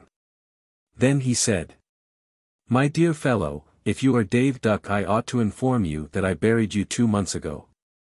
I was out with a small scouting party and found your body, full of bullet holes and newly scalped, somewhat mutilated otherwise, too, I am sorry to say, right where you say you made your fight. Come to my tent and I'll show you your clothing and some letters that I took from your person. The commandant has your dispatches." He performed that promise. He showed me the clothing, which I resolutely put on, the letters, which I put into my pocket. He made no objection, then took me to the commandant, who heard my story and coldly ordered Briscoe to take me to the guardhouse. On the way I said, "Bill Briscoe, did you really and truly bury the dead body that you found in these togs?" "Sure," he answered, "just as I told you. It was Dave Duck, all right. Most of us knew him. And now, you damned imposter, you'd better tell me who you are." "I'd give something to know," I said. A week later, I escaped from the guardhouse and got out of the country as fast as I could. Twice I have been back, seeking for that fateful spot in the hills, but unable to find it. 3 and 1 are 1. In the year 1861 Bar Lassiter, a young man of 22, lived with his parents and an elder sister near Carthage, Tennessee. The family were in somewhat humble circumstances, subsisting by cultivation of a small and not very fertile plantation. Owning no slaves, they were not rated among the best people of their neighborhood. But they were honest persons of good education, fairly well-mannered and as respectable as any family could be if uncredentialed by personal dominion over the sons and daughters of Ham. The elder Lassiter had that severity of manner that so frequently affirms an uncompromising devotion to duty, and conceals a warm and affectionate disposition. He was of the iron of which martyrs are made, but in the heart of the matrix had lurked a nobler metal, fusible at a milder heat, yet never coloring nor softening the hard exterior. By both heredity and environment something of the man's inflexible character had touched the other members of the family. The Lassiter home, though not devoid of domestic affection, was a veritable citadel of duty, and duty is as cruel as death. When the war came on it found in the family, as in so many others in that state, a divided sentiment. The young man was loyal to the Union, the others savagely hostile. This unhappy division begot an insupportable domestic bitterness, and when the offending son and brother left home with the avowed purpose of joining the Federal Army not a hand was laid in his. Not a word of farewell was spoken, not a good wish followed him out into the world whither he went to meet with such spirit as he might whatever fate awaited him. Making his way to Nashville, already occupied by the army of General Buell, he enlisted in the first organization that he found, a Kentucky regiment of cavalry. And in due time passed through all the stages of military evolution from raw recruit to experienced trooper.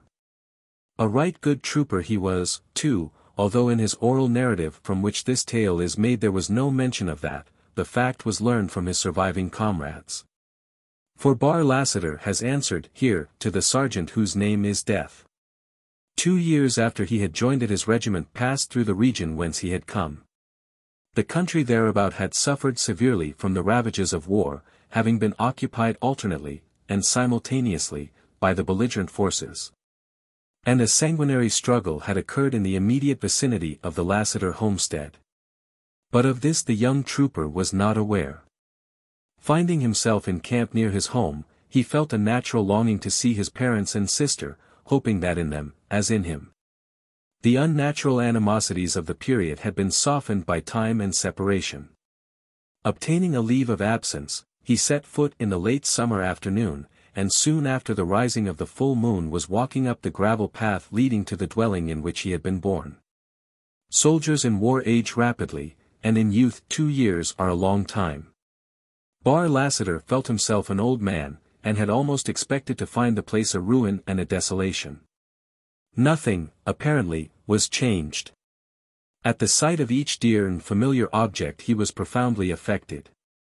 His heart beat audibly, his emotion nearly suffocated him, an ache was in his throat. Unconsciously he quickened his pace until he almost ran, his long shadow making grotesque efforts to keep its place beside him. The house was unlighted, the door open. As he approached and paused to recover control of himself his father came out and stood bareheaded in the moonlight. "Father!" cried the young man, springing forward with outstretched hand, "Father!" The elder man looked him sternly in the face, stood a moment motionless and without a word withdrew into the house.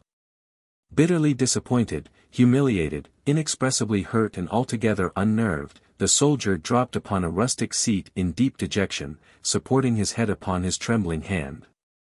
But he would not have it so, he was too good a soldier to accept repulse as defeat. He rose and entered the house, passing directly to the sitting room. It was dimly lighted by an uncurtained east window. On a low stool by the hearthside, the only article of furniture in the place, sat his mother, staring into a fireplace strewn with blackened embers and cold ashes. He spoke to her, tenderly, interrogatively, and with hesitation, but she neither answered, nor moved, nor seemed in any way surprised. True, there had been time for her husband to apprise her of their guilty son's return. He moved nearer and was about to lay his hand upon her arm, when his sister entered from an adjoining room, looked him full in the face, passed him without a sign of recognition and left the room by a door that was partly behind him. He had turned his head to watch her, but when she was gone his eyes again sought his mother. She too had left the place. Bar Lassiter strode to the door by which he had entered. The moonlight on the lawn was tremulous, as if the sward were a rippling sea. The trees and their black shadows shook as in a breeze. Blended with its borders, the gravel walk seemed unsteady and insecure to step on. This young soldier knew the optical illusions produced by tears. He felt them on his cheek, and saw them sparkle on the breast of his trooper's jacket. He left the house and made his way back to camp. The next day, with no very definite intention, with no dominant feeling that he could rightly have named, he again sought the spot. Within a half-mile of it he met Bushrod Albro, a former playfellow and schoolmate, who greeted him warmly. "I am going to visit my home," said the soldier. The other looked at him rather sharply, but said nothing. "I know," continued Lassiter, "that my folks have not changed, but—" "There have been changes," Albro interrupted, "everything changes. I'll go with you if you don't mind. We can talk as we go." But Albro did not talk. Instead of a house they found only fire-blackened foundations of stone, enclosing an area of compact ashes pitted by rains. Lassiter's astonishment was extreme. "I could not find the right way to tell you," said Albro. "In the fight a year ago your house was burned by a federal shell. And my family, where are they? In heaven, I hope. All were killed by the shell. A baffled ambuscade. Connecting Readyville and Woodbury was a good, hard turnpike 9 or 10 miles long. Readyville was an outpost of the Federal Army at Murfreesboro. Woodbury had the same relation to the Confederate Army at Tullahoma. For months after the big battle at Stone River these outposts were in constant quarrel, most of the trouble occurring, naturally, on the turnpike mentioned, between detachments of cavalry. Sometimes the infantry and artillery took a hand in the game by way of showing their goodwill. One night a squadron of Federal horse commanded by Major Seidel, a gallant and skillful officer, moved out from Readyville on an uncommonly hazardous enterprise requiring secrecy, caution and silence. Passing the infantry pickets, the detachment soon afterward approached 2 cavalry vedettes staring hard into the darkness ahead. "There should have been 3. Where is your other man?" said the major. "I ordered Dunning to be here tonight." "He rode forward, sir," the man replied. "There was a little firing afterward, but it was a long way to the front." "It was against orders and against sense for Dunning to do that," said the officer, obviously vexed. "Why did he ride forward?" "Don't know, sir, he seemed mighty restless. Guess he was skeered." When this remarkable reasoner and his companion had been absorbed into the expeditionary force, it resumed its advance. Conversation was forbidden. Arms and accoutrements were denied the right to rattle. The horses' tramping was all that could be heard and the movement was slow in order to have as little as possible of that. It was after midnight and pretty dark, although there was a bit of moon somewhere behind the masses of cloud. 2 or 3 miles along, the head of the column approached a dense forest of cedars bordering the road on both sides. The major commanded a halt by merely halting, and, evidently himself a bit scared, rode on alone to reconnoiter. He was followed, however, by his adjutant and 3 troopers, who remained a little distance behind and, unseen by him, saw all that occurred. After riding about 100 yards toward the forest, the major suddenly and sharply reined in his horse and sat motionless in the saddle. Near the side of the road, in a little open space and hardly 10 paces away, stood the figure of a man, dimly visible and as motionless as he. The major's first feeling was that of satisfaction in having left his cavalcade behind. If this were an enemy and should escape he would have little to report. The expedition was as yet undetected. Some dark object was dimly discernible at the man's feet, the officer could not make it out. With the instinct of the true cavalryman and a particular indisposition to the discharge of firearms, he drew his saber. The man on foot made no movement in answer to the challenge. The situation was tense and a bit dramatic. Suddenly the moon burst through a rift in the clouds and, himself in the shadow of a group of great oaks, the horseman saw the footman clearly, in a patch of white light. It was Trooper Dunning, unarmed and bareheaded. The object at his feet resolved itself into a dead horse, and at a right angle across the animal's neck lay a dead man, face upward in the moonlight. Dunning has had the fight of his life, thought the major, and was about to ride forward. Dunning raised his hand, motioning him back with a gesture of warning.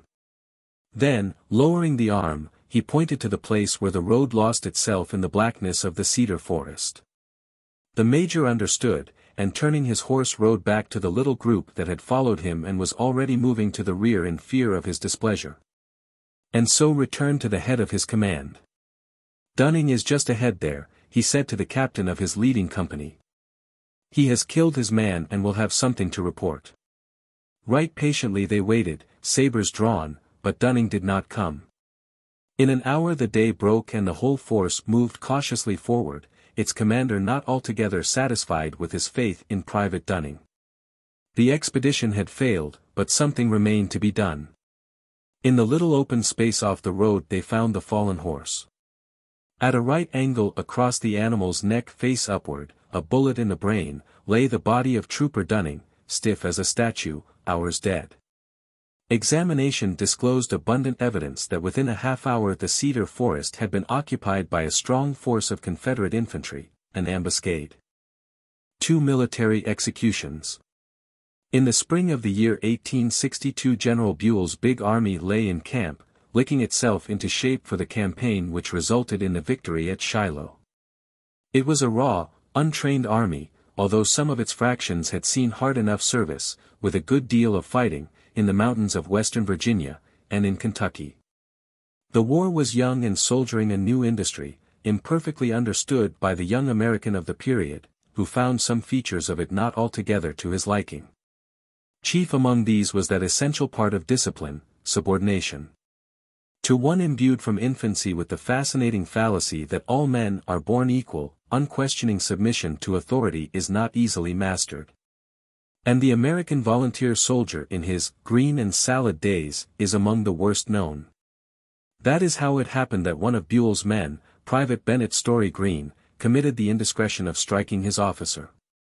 Later in the war he would not have done that. Like Sir Andrew Aguecheek, he would have seen him damned first. But time for reformation of his military manners was denied him. He was promptly arrested on complaint of the officer, tried by court-martial and sentenced to be shot. "You might have thrashed me and let it go at that," said the condemned man to the complaining witness. "That is what you used to do at school, when you were plain Will Dudley and I was as good as you. Nobody saw me strike you, discipline would not have suffered much." "Ben Green, I guess you are right about that," said the lieutenant. "Will you forgive me? That is what I came to see you about." There was no reply, and an officer putting his head in at the door of the guard tent where the conversation had occurred, explained that the time allowed for the interview had expired. The next morning, when in the presence of the whole brigade Private Green was shot to death by a squad of his comrades. Lieutenant Dudley turned his back upon the sorry performance and muttered a prayer for mercy, in which himself was included. A few weeks afterward, as Buell's leading division was being ferried over the Tennessee River to assist in succoring Grant's beaten army, night was coming on, black and stormy. Through the wreck of battle the division moved, inch by inch, in the direction of the enemy, who had withdrawn a little to reform his lines. But for the lightning the darkness was absolute. Never for a moment did it cease, and ever when the thunder did not crack and roar were heard the moans of the wounded among whom the men felt their way with their feet, and upon whom they stumbled in the gloom. The dead were there, too, there were dead aplenty. In the first faint grey of the morning, when the swarming advance had paused to resume something of definition as a line of battle, and skirmishers had been thrown forward, word was passed along to call the roll. The first sergeant of Lieutenant Dudley's company stepped to the front and began to name the men in alphabetical order. He had no written roll, but a good memory. The men answered to their names as he ran down the alphabet to G. Gorham. Here. Grayrock. Here. The sergeant's good memory was affected by habit. Green. Here. The response was clear, distinct, unmistakable. A sudden movement, an agitation of the entire company front, as from an electric shock, attested the startling character of the incident. The sergeant paled and paused. The captain strode quickly to his side and said sharply. "Call that name again." Apparently the Society for Psychical Research is not first in the field of curiosity concerning the unknown. Bennett Green. Here. All faces turned in the direction of the familiar voice. The two men between whom in the order of stature Green had commonly stood in line turned and squarely confronted each other. Once more, commanded the inexorable investigator, and once more came, a trifle tremulously, the name of the dead man. Bennett Story Green. Here.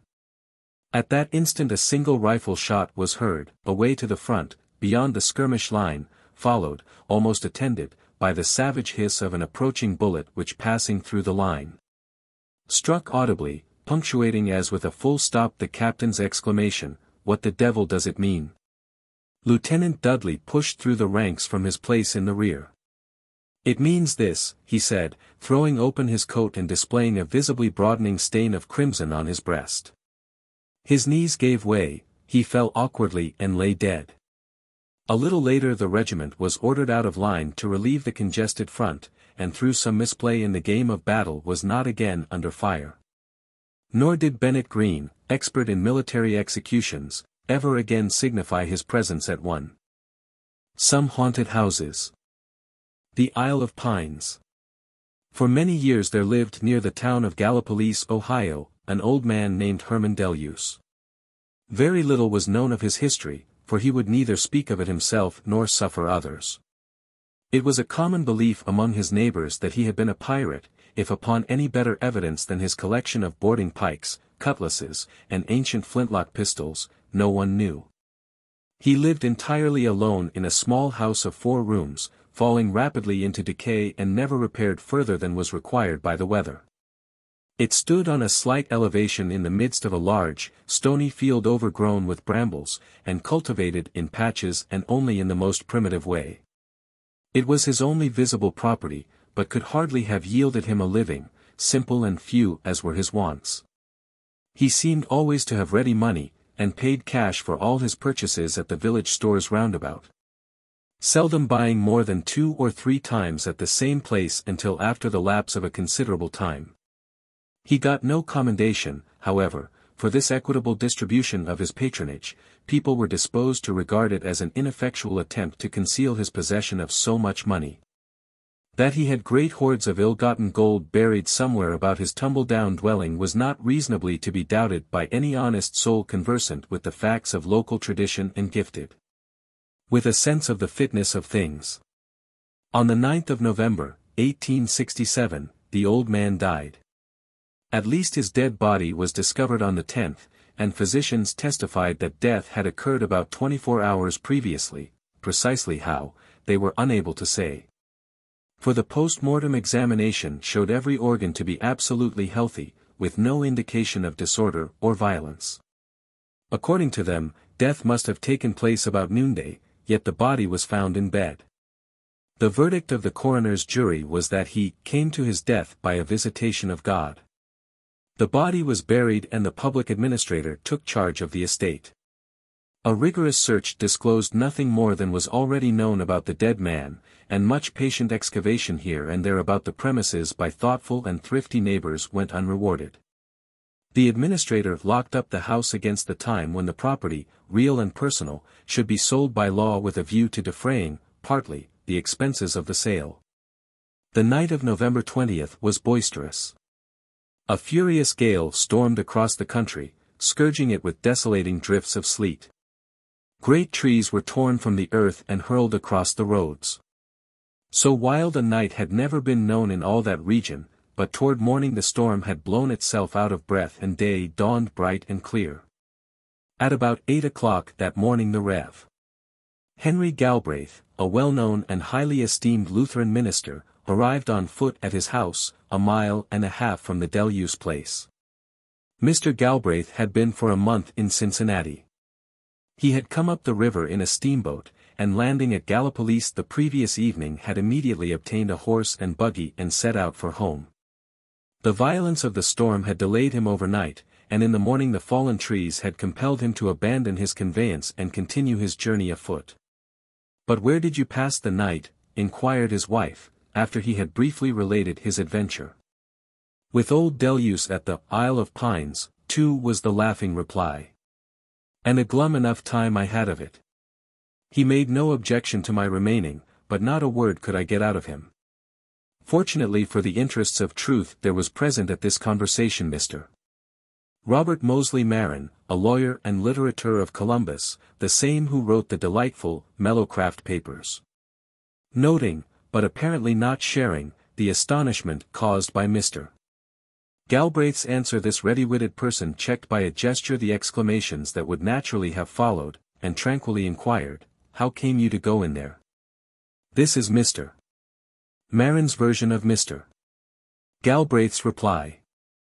I saw a light moving about the house, and being nearly blinded by the sleet, and half frozen besides, drove in at the gate and put up my horse in the old rail stable, where it is now. I then rapped at the door, and getting no invitation went in without one. The room was dark, but having matches I found a candle and lit it. I tried to enter the adjoining room, but the door was fast, and although I heard the old man's heavy footsteps in there he made no response to my calls. There was no fire on the hearth, so I made one and laying, sick, down before it with my overcoat under my head, prepared myself for sleep. Pretty soon the door that I had tried silently opened and the old man came in, carrying a candle. I spoke to him pleasantly, apologizing for my intrusion, but he took no notice of me. He seemed to be searching for something, though his eyes were unmoved in their sockets. I wonder if he ever walks in his sleep. He took a circuit a part of the way round the room, and went out the same way he had come in. Twice more before I slept he came back into the room, acting precisely the same way, and departing as at first. In the intervals I heard him tramping all over the house, his footsteps distinctly audible in the pauses of the storm. When I woke in the morning he had already gone out. Mr. Marin attempted some further questioning, but was unable longer to restrain the family's tongues. The story of Deluse's death and burial came out, greatly to the good minister's astonishment. The explanation of your adventure is very simple, said Mr. Marin. I don't believe old Deluse walks in his sleep, not in his present one, but you evidently dream in yours. And to this view of the matter Mr. Galbraith was compelled reluctantly to assent. Nevertheless, a late hour of the next night found these two gentlemen, accompanied by a son of the minister, in the road in front of the old Deluse house. There was a light inside. It appeared now at one window and now at another. The three men advanced to the door. Just as they reached it there came from the interior a confusion of the most appalling sounds, the clash of weapons, steel against steel, sharp explosions as of firearms, shrieks of women, groans and the curses of men in combat. The investigators stood a moment, irresolute, frightened. Then Mr. Galbraith tried the door. It was fast. But the minister was a man of courage, a man, moreover, of Herculean strength. He retired a pace or two and rushed against the door, striking it with his right shoulder and bursting it from the frame with a loud crash. In a moment the three were inside. Darkness and silence. The only sound was the beating of their hearts. Mr. Marin had provided himself with matches and a candle. With some difficulty, begotten of his excitement, he made a light, and they proceeded to explore the place, passing from room to room. Everything was in orderly arrangement, as it had been left by the sheriff, nothing had been disturbed. A light coating of dust was everywhere. A back door was partly open, as if by neglect, and their first thought was that the authors of the awful revelry might have escaped. The door was opened, and the light of the candle shone through upon the ground. The expiring effort of the previous night's storm had been a light fall of snow, there were no footprints. The white surface was unbroken. They closed the door and entered the last room of the four that the house contained, that farthest from the road, in an angle of the building. Here the candle in Mr. Marin's hand was suddenly extinguished as by a draught of air. Almost immediately followed the sound of a heavy fall. When the candle had been hastily relighted, young Mr. Galbraith was seen prostrate on the floor at a little distance from the others. He was dead. In one hand the body grasped a heavy sack of coins, which later examination showed to be all of old Spanish mintage. Directly over the body as it lay, a board had been torn from its fastenings in the wall, and from the cavity so disclosed it was evident that the bag had been taken. Another inquest was held. Another post-mortem examination failed to reveal a probable cause of death. Another verdict of the visitation of God left all at liberty to form their own conclusions. Mr. Marin contended that the young man died of excitement. A fruitless assignment. Henry Saylor, who was killed in Covington, in a quarrel with Antonio Finch, was a reporter on the Cincinnati Commercial. In the year 1859 a vacant dwelling in Vine Street, in Cincinnati, became the center of a local excitement because of the strange sights and sounds said to be observed in it nightly. According to the testimony of many reputable residents of the vicinity, these were inconsistent with any other hypothesis than that the house was haunted. Figures with something singularly unfamiliar about them were seen by crowds on the sidewalk to pass in and out. No one could say just where they appeared upon the open lawn on their way to the front door by which they entered, nor at exactly what point they vanished as they came out. Or, rather, while each spectator was positive enough about these matters, no two agreed. They were all similarly at variance in their descriptions of the figures themselves. Some of the bolder of the curious throng ventured on several evenings to stand upon the doorsteps to intercept them, or failing in this, get a nearer look at them. These courageous men, it was said, were unable to force the door by their united strength, and always were hurled from the steps by some invisible agency and severely injured. The door immediately afterward opening, apparently of its own volition, to admit or free some ghostly guest. The dwelling was known as the Roscoe House, a family of that name having lived there for some years, and then, one by one, disappeared, the last to leave being an old woman. Stories of foul play and successive murders had always been rife, but never were authenticated. One day during the prevalence of the excitement Saylor presented himself at the office of the Commercial for orders. He received a note from the city editor which read as follows: "Go and pass the night alone in the haunted house in Vine Street, and if anything occurs worth while make 2 columns." Saylor obeyed his superior. He could not afford to lose his position on the paper. Apprising the police of his intention, he effected an entrance through a rear window before dark, walked through the deserted rooms, bare of furniture, dusty and desolate. And seating himself at last in the parlor on an old sofa which he had dragged in from another room, watched the deepening of the gloom as night came on. Before it was altogether dark the curious crowd had collected in the street, silent, as a rule, and expectant. With here and there a scoffer uttering his incredulity and courage with scornful remarks or ribald cries. None knew of the anxious watcher inside. He feared to make a light. The uncurtained windows would have betrayed his presence, subjecting him to insult, possibly to injury. Moreover, he was too conscientious to do anything to enfeeble his impressions and unwilling to alter any of the customary conditions under which the manifestations were said to occur. It was now dark outside, but light from the street faintly illuminated the part of the room that he was in. He had set open every door in the whole interior, above and below, but all the outer ones were locked and bolted. Sudden exclamations from the crowd caused him to spring to the window and look out. He saw the figure of a man moving rapidly across the lawn toward the building, saw it ascend the steps, then a projection of the wall concealed it. There was a noise as of the opening and closing of the hall door. He heard quick, heavy footsteps along the passage, heard them ascend the stairs, heard them on the uncarpeted floor of the chamber immediately overhead. Saylor promptly drew his pistol, and groping his way up the stairs entered the chamber, dimly lighted from the street. No one was there. He heard footsteps in an adjoining room and entered that. It was dark and silent. He struck his foot against some object on the floor, knelt by it, passed his hand over it. It was a human head, that of a woman. Lifting it by the hair, this iron-nerved man returned to the half-lighted room below, carried it near the window and attentively examined it.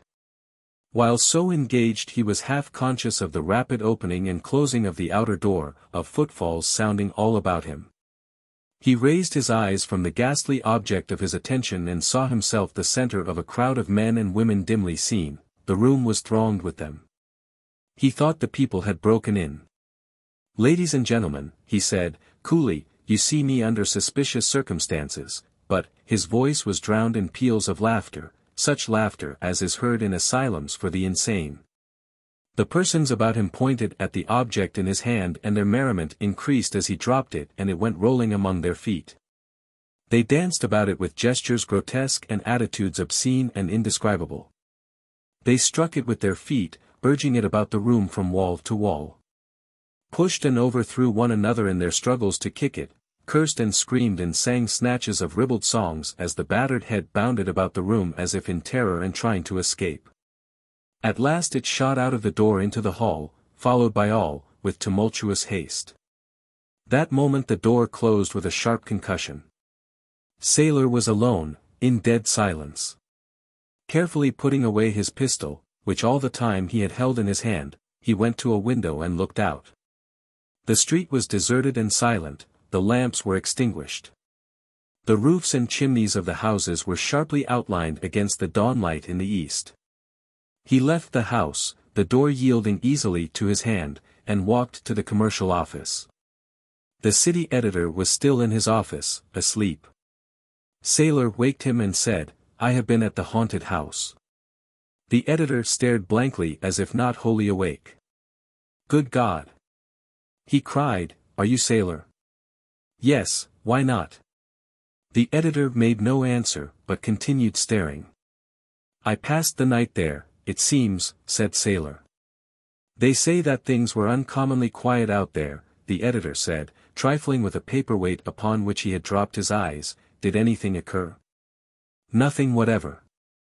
A vine on a house.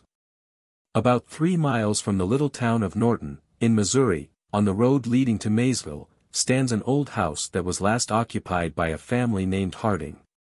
Since 1886 no one has lived in it, nor is anyone likely to live in it again. Time and the disfavor of persons dwelling thereabout are converting it into a rather picturesque ruin. An observer unacquainted with its history would hardly put it into the category of haunted houses, yet in all the region round such is its evil reputation.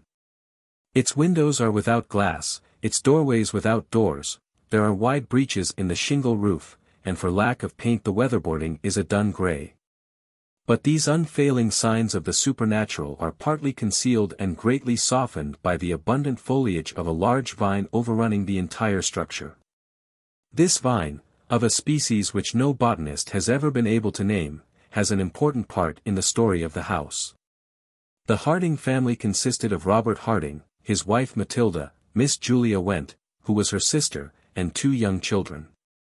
Robert Harding was a silent, cold-mannered man who made no friends in the neighborhood and apparently cared to make none. He was about 40 years old, frugal and industrious, and made a living from the little farm which is now overgrown with brush and brambles. He and his sister-in-law were rather tabooed by their neighbors, who seemed to think that they were seen too frequently together, not entirely their fault. For at these times they evidently did not challenge observation. The moral code of rural Missouri is stern and exacting. Mrs. Harding was a gentle, sad-eyed woman, lacking a left foot. At some time in 1884 it became known that she had gone to visit her mother in Iowa. That was what her husband said in reply to inquiries, and his manner of saying it did not encourage further questioning. She never came back, and 2 years later, without selling his farm or anything that was his, or appointing an agent to look after his interests, or removing his household goods, Harding, with the rest of the family, left the country. Nobody knew whither he went, nobody at that time cared. Naturally, whatever was movable about the place soon disappeared and the deserted house became haunted in the manner of its kind.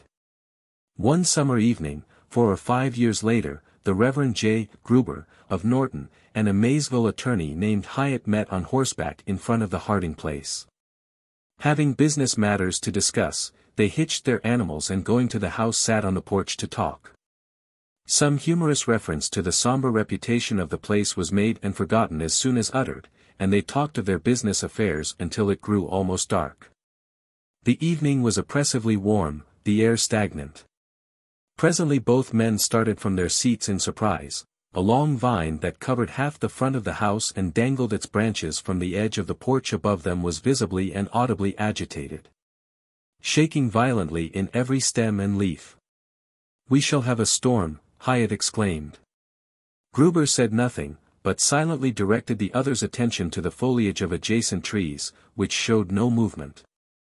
Even the delicate tips of the boughs silhouetted against the clear sky were motionless. They hastily passed down the steps to what had been a lawn and looked upward at the vine, whose entire length was now visible. It continued in violent agitation, yet they could discern no disturbing cause. "Let us leave," said the minister. And leave they did. Forgetting that they had been traveling in opposite directions, they rode away together. They went to Norton, where they related their strange experience to several discreet friends. The next evening, at about the same hour, accompanied by two others whose names are not recalled, they were again on the porch of the Harding house. And again the mysterious phenomenon occurred. The vine was violently agitated while under the closest scrutiny from root to tip. Nor did their combined strength applied to the trunk serve to still it. After an hour's observation they retreated, no less wise, it is thought, than when they had come. No great time was required for these singular facts to rouse the curiosity of the entire neighborhood. By day and by night crowds of persons assembled at the Harding house seeking a sign. It does not appear that any found it, yet so credible were the witnesses mentioned that none doubted the reality of the manifestations to which they testified. By either a happy inspiration or some destructive design, it was one day proposed, nobody appeared to know from whom the suggestion came, to dig up the vine. And after a good deal of debate this was done. Nothing was found but the root, yet nothing could have been more strange.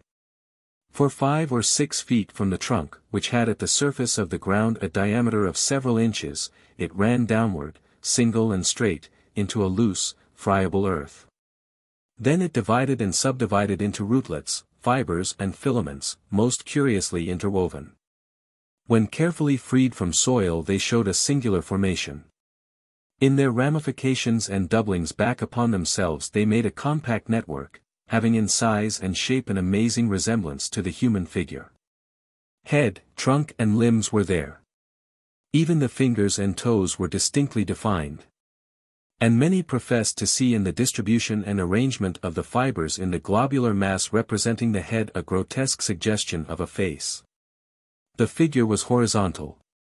The smaller roots had begun to unite at the breast. In point of resemblance to the human form this image was imperfect. At about 10 inches from one of the knees, the cilia forming that leg had abruptly doubled backward and inward upon their course of growth. The figure lacked the left foot. There was but one inference, the obvious one, but in the ensuing excitement as many courses of action were proposed as there were incapable counselors.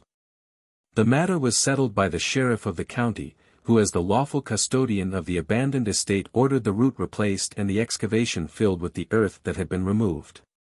Later inquiry brought out only one fact of relevancy and significance. Mrs. Harding had never visited her relatives in Iowa, nor did they know that she was supposed to have done so. Of Robert Harding and the rest of his family nothing is known. The house retains its evil reputation, but the replanted vine is as orderly and well-behaved a vegetable as a nervous person could wish to sit under of a pleasant night. When the katydids grate out their immemorial revelation and the distant whippoorwill signifies his notion of what ought to be done about it. At Old Man Eckert's. Philip Eckert lived for many years in an old, weather-stained wooden house about 3 miles from the little town of Marion, in Vermont. There must be quite a number of persons living who remember him, not unkindly, I trust, and know something of the story that I am about to tell. Old Man Eckert, as he was always called, was not of a sociable disposition and lived alone. As he was never known to speak of his own affairs, nobody thereabout knew anything of his past, nor of his relatives if he had any. Without being particularly ungracious or repellent in manner or speech, he managed somehow to be immune to impertinent curiosity, yet exempt from the evil repute with which it commonly revenges itself when baffled. So far as I know, Mr. Eckert's renown as a reformed assassin or a retired pirate of the Spanish Main had not reached any ear in Marion. He got his living cultivating a small and not very fertile farm. One day he disappeared and a prolonged search by his neighbors failed to turn him up or throw any light upon his whereabouts or whyabouts. Nothing indicated preparation to leave, all was as he might have left it to go to the spring for a bucket of water. For a few weeks little else was talked of in that region. Then, Old Man Eckert became a village tale for the ear of the stranger. I do not know what was done regarding his property, the correct legal thing, doubtless. The house was standing, still vacant and conspicuously unfit, when I last heard of it, some 20 years afterward. Of course it came to be considered haunted, and the customary tales were told of moving lights, dolorous sounds and startling apparitions. At one time, about 5 years after the disappearance, these stories of the supernatural became so rife, or through some attesting circumstances seemed so important, that some of Marion's most serious citizens deemed it well to investigate, and to that end arranged for a night session on the premises. The parties to this undertaking were John Holcomb, an apothecary, Wilson Merle, a lawyer, and Andrus C. Palmer, the teacher of the public school, all men of consequence and repute. They were to meet at Holcomb's house at 8 o'clock in the evening of the appointed day and go together to the scene of their vigil, where certain arrangements for their comfort, a provision of fuel and the like, for the season was winter, had been already made. Palmer did not keep the engagement, and after waiting a half-hour for him the others went to the Eckert house without him. They established themselves in the principal room, before a glowing fire, and without other light than it gave, awaited events. It had been agreed to speak as little as possible. They did not even renew the exchange of views regarding the defection of Palmer, which had occupied their minds on the way. Probably an hour had passed without incident when they heard, not without emotion, doubtless, the sound of an opening door in the rear of the house, followed by footfalls in the room adjoining that in which they sat. The watchers rose to their feet, but stood firm, prepared for whatever might ensue. A long silence followed, how long neither would afterward undertake to say. Then the door between the two rooms opened and a man entered. It was Palmer. He was pale, as if from excitement, as pale as the others felt themselves to be. His manner, too, was singularly distrait. He neither responded to their salutations nor so much as looked at them, but walked slowly across the room in the light of the failing fire and opening the front door passed out into the darkness. It seems to have been the first thought of both men that Palmer was suffering from fright, that something seen, heard or imagined in the back room had deprived him of his senses. Acting on the same friendly impulse both ran after him through the open door. But neither they nor anyone ever again saw or heard of Andrus Palmer. This much was ascertained the next morning. During the session of Messrs. Holcomb and Merle at the haunted house a new snow had fallen to a depth of several inches upon the old. In this snow Palmer's trail from his lodging in the village to the back door of the Eckert house was conspicuous. But there it ended. From the front door nothing led away but the tracks of the two men who swore that he preceded them. Palmer's disappearance was as complete as that of Old Man Eckert himself, whom, indeed, the editor of the local paper somewhat graphically accused of having reached out and pulled him in. The Spook House.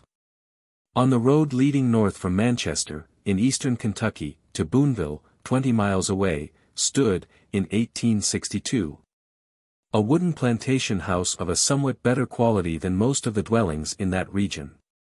The house was destroyed by fire in the year following, probably by some stragglers from the retreating column of General George W. Morgan, when he was driven from Cumberland Gap to the Ohio River by General Kirby Smith. At the time of its destruction, it had for 4 or 5 years been vacant. The fields about it were overgrown with brambles, the fences gone, even the few Negro quarters, and outhouses generally, fallen partly into ruin by neglect and pillage. For the Negroes and poor whites of the vicinity found in the building and fences an abundant supply of fuel, of which they availed themselves without hesitation, openly and by daylight. By daylight alone, after nightfall no human being except passing strangers ever went near the place. It was known as the Spook House. That it was tenanted by evil spirits, visible, audible and active, no one in all that region doubted any more than he doubted what he was told of Sundays by the traveling preacher. Its owner's opinion of the matter was unknown. He and his family had disappeared one night and no trace of them had ever been found. They left everything, household goods, clothing, provisions, the horses in the stable, the cows in the field, the Negroes in the quarters, all as it stood. Nothing was missing, except a man, a woman, 3 girls, a boy and a babe. It was not altogether surprising that a plantation where 7 human beings could be simultaneously effaced and nobody the wiser should be under some suspicion. One night in June, 1859, 2 citizens of Frankfurt, Colonel J. C. McCardle, a lawyer, and Judge Myron Vey, of the state militia, were driving from Boonville to Manchester. Their business was so important that they decided to push on, despite the darkness and the mutterings of an approaching storm, which eventually broke upon them just as they arrived opposite the Spook House. The lightning was so incessant that they easily found their way through the gateway and into a shed, where they hitched and unharnessed their team. They then went to the house, through the rain, and knocked at all the doors without getting any response. Attributing this to the continuous uproar of the thunder, they pushed at one of the doors, which yielded. They entered without further ceremony and closed the door. That instant they were in darkness and silence. Not a gleam of the lightning's unceasing blaze penetrated the windows or crevices, not a whisper of the awful tumult without reached them there. It was as if they had suddenly been stricken blind and deaf, and McCardle afterward said that for a moment he believed himself to have been killed by a stroke of lightning as he crossed the threshold. The rest of this adventure can as well be related in his own words, from the Frankfurt Advocate of August 6, 1876. When I had somewhat recovered from the dazing effect of the transition from uproar to silence, my first impulse was to reopen the door which I had closed, and from the knob of which I was not conscious of having removed my hand. I felt it distinctly, still in the clasp of my fingers. My notion was to ascertain by stepping again into the storm whether I had been deprived of sight and hearing. I turned the doorknob and pulled open the door. It led into another room. This apartment was suffused with a faint greenish light, the source of which I could not determine, making everything distinctly visible, though nothing was sharply defined.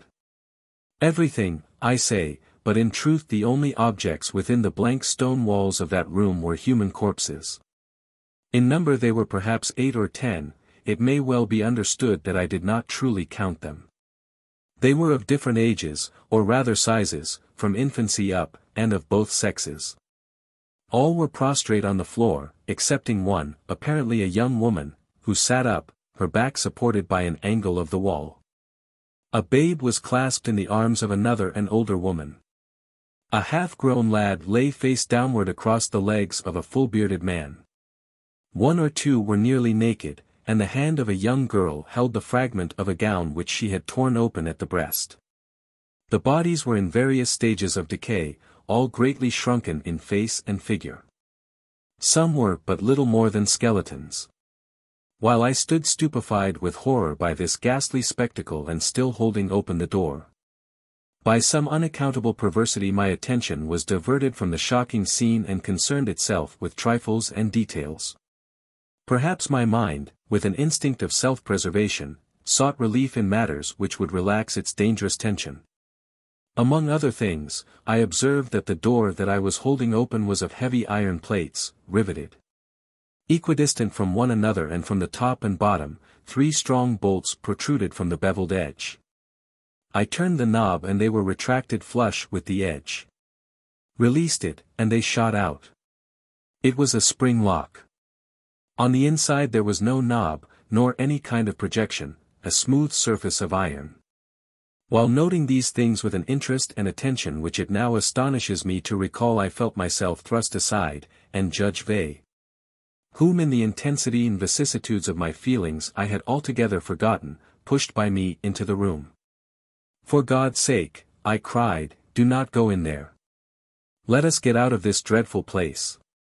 He gave no heed to my entreaties, but, as fearless a gentleman as lived in all the South, walked quickly to the center of the room.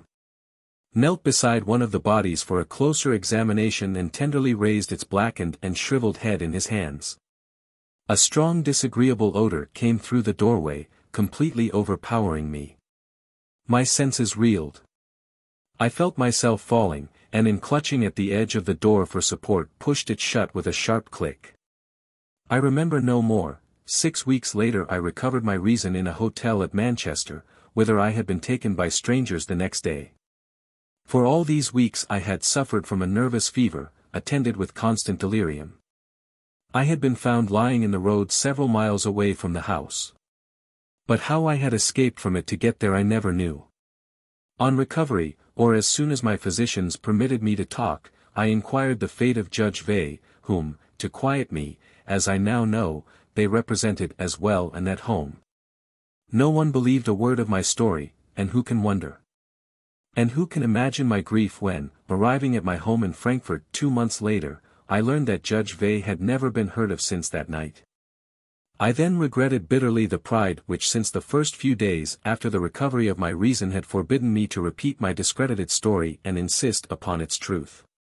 With all that afterward occurred, the examination of the house, the failure to find any room corresponding to that which I have described, the attempt to have me adjudged insane, and my triumph over my accusers, the readers of The Advocate are familiar.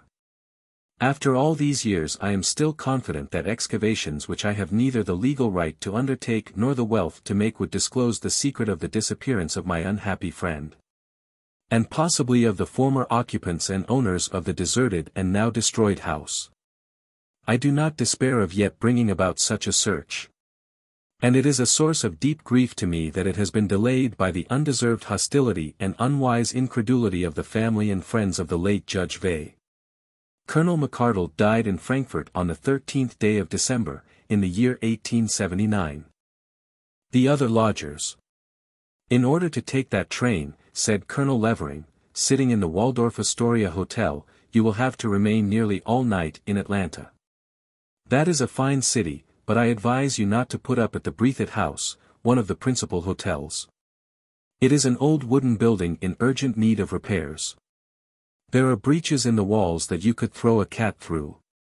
The bedrooms have no locks on the doors, no furniture but a single chair in each, and a bedstead without bedding, just a mattress. Even these meager accommodations you cannot be sure that you will have in Monopoly, you must take your chance of being stowed in with a lot of others. Sir, it is a most abominable hotel. The night that I passed in it was an uncomfortable night. I got in late and was shown to my room on the ground floor by an apologetic night clerk with a tallow candle, which he considerately left with me. I was worn out by 2 days and a night of hard railway travel and had not entirely recovered from a gunshot wound in the head, received in an altercation. Rather than look for better quarters I lay down on the mattress without removing my clothing and fell asleep. Along toward morning I awoke. The moon had risen and was shining in at the uncurtained window, illuminating the room with a soft, bluish light which seemed, somehow, a bit spooky, though I dare say it had no uncommon quality. All moonlight is that way if you will observe it. Imagine my surprise and indignation when I saw the floor occupied by at least a dozen other lodgers. I sat up, earnestly damning the management of that unthinkable hotel. And was about to spring from the bed to go and make trouble for the night clerk, him of the apologetic manner and the tallow candle, when something in the situation affected me with a strange indisposition to move. I suppose I was what a story writer might call, frozen with terror. For those men were obviously all dead. They lay on their backs, disposed orderly along 3 sides of the room, their feet to the walls. Against the other wall, farthest from the door, stood my bed and the chair. All the faces were covered, but under their white cloths the features of the 2 bodies that lay in the square patch of moonlight near the window showed in sharp profile as to nose and chin. I thought this a bad dream and tried to cry out, as one does in a nightmare, but could make no sound. At last, with a desperate effort I threw my feet to the floor and passing between the 2 rows of clout faces and the 2 bodies that lay nearest the door, I escaped from the infernal place and ran to the office.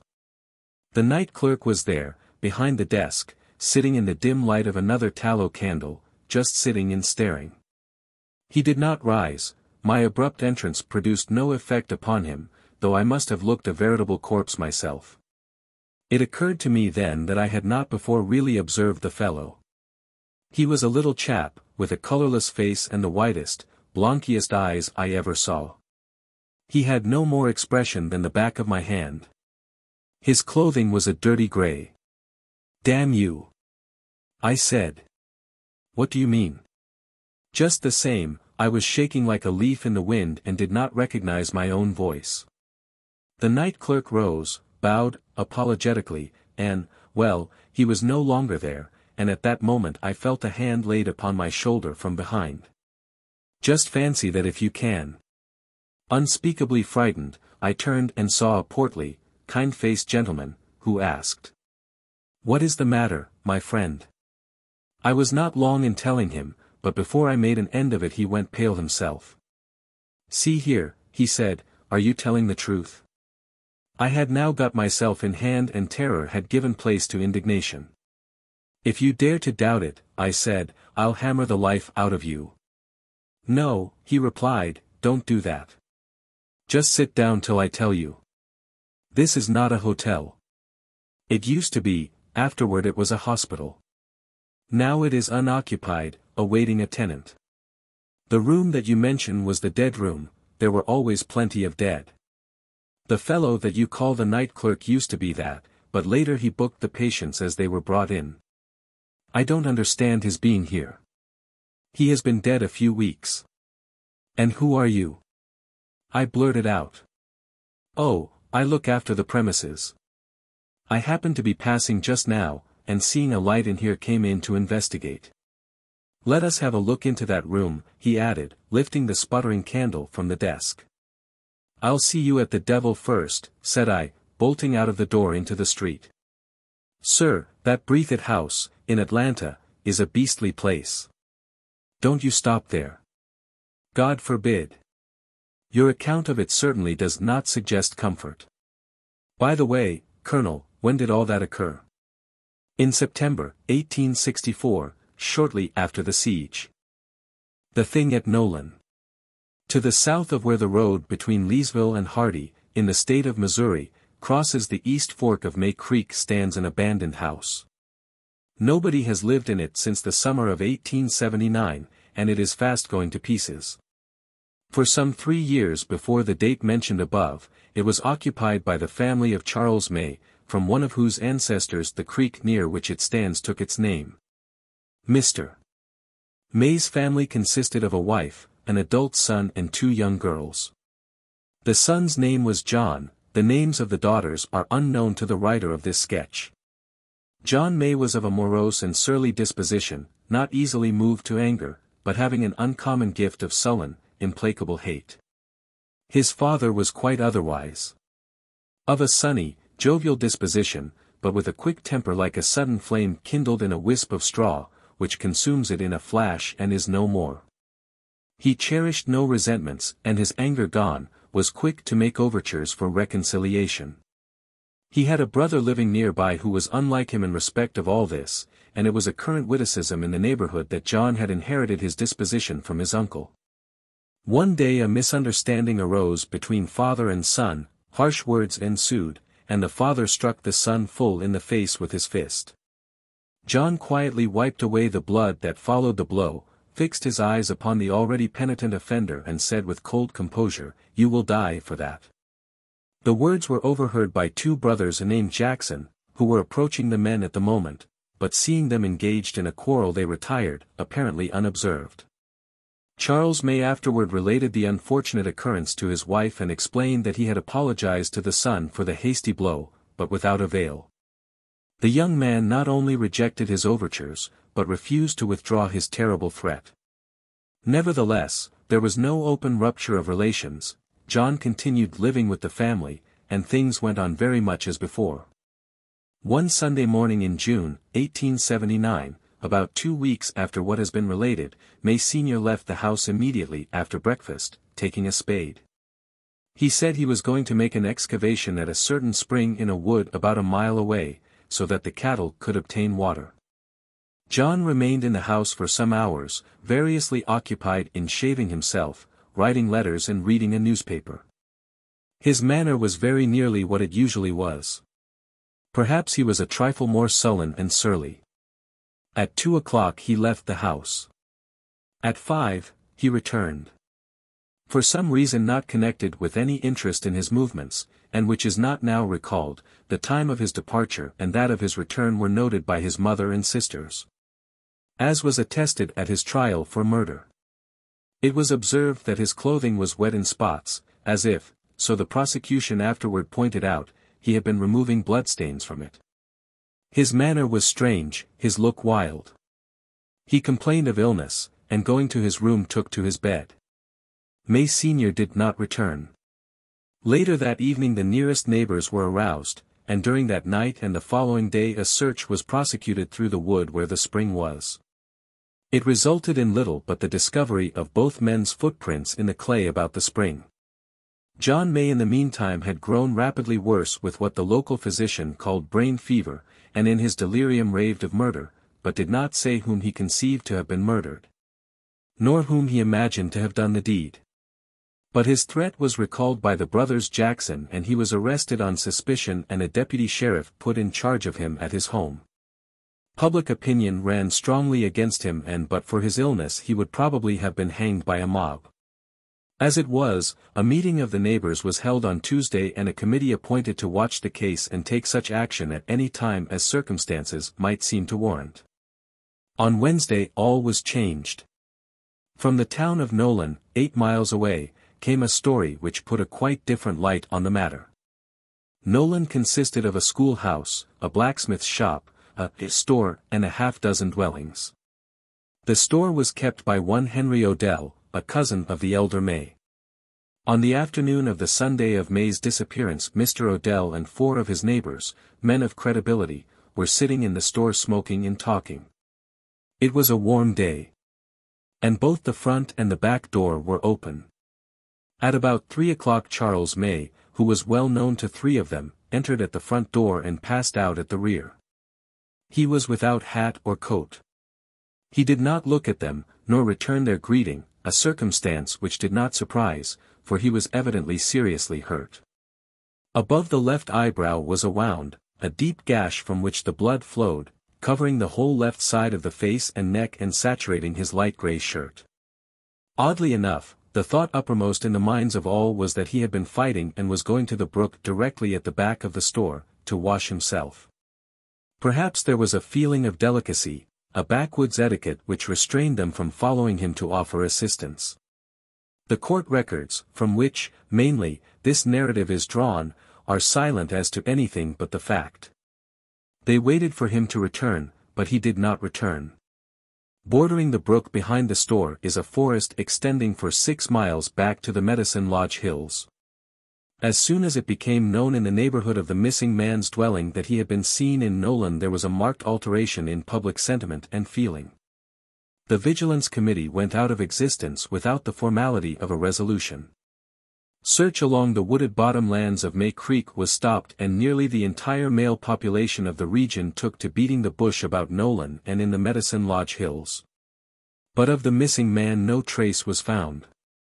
One of the strangest circumstances of this strange case is the formal indictment and trial of a man for murder of one whose body no human being professed to have seen, one not known to be dead.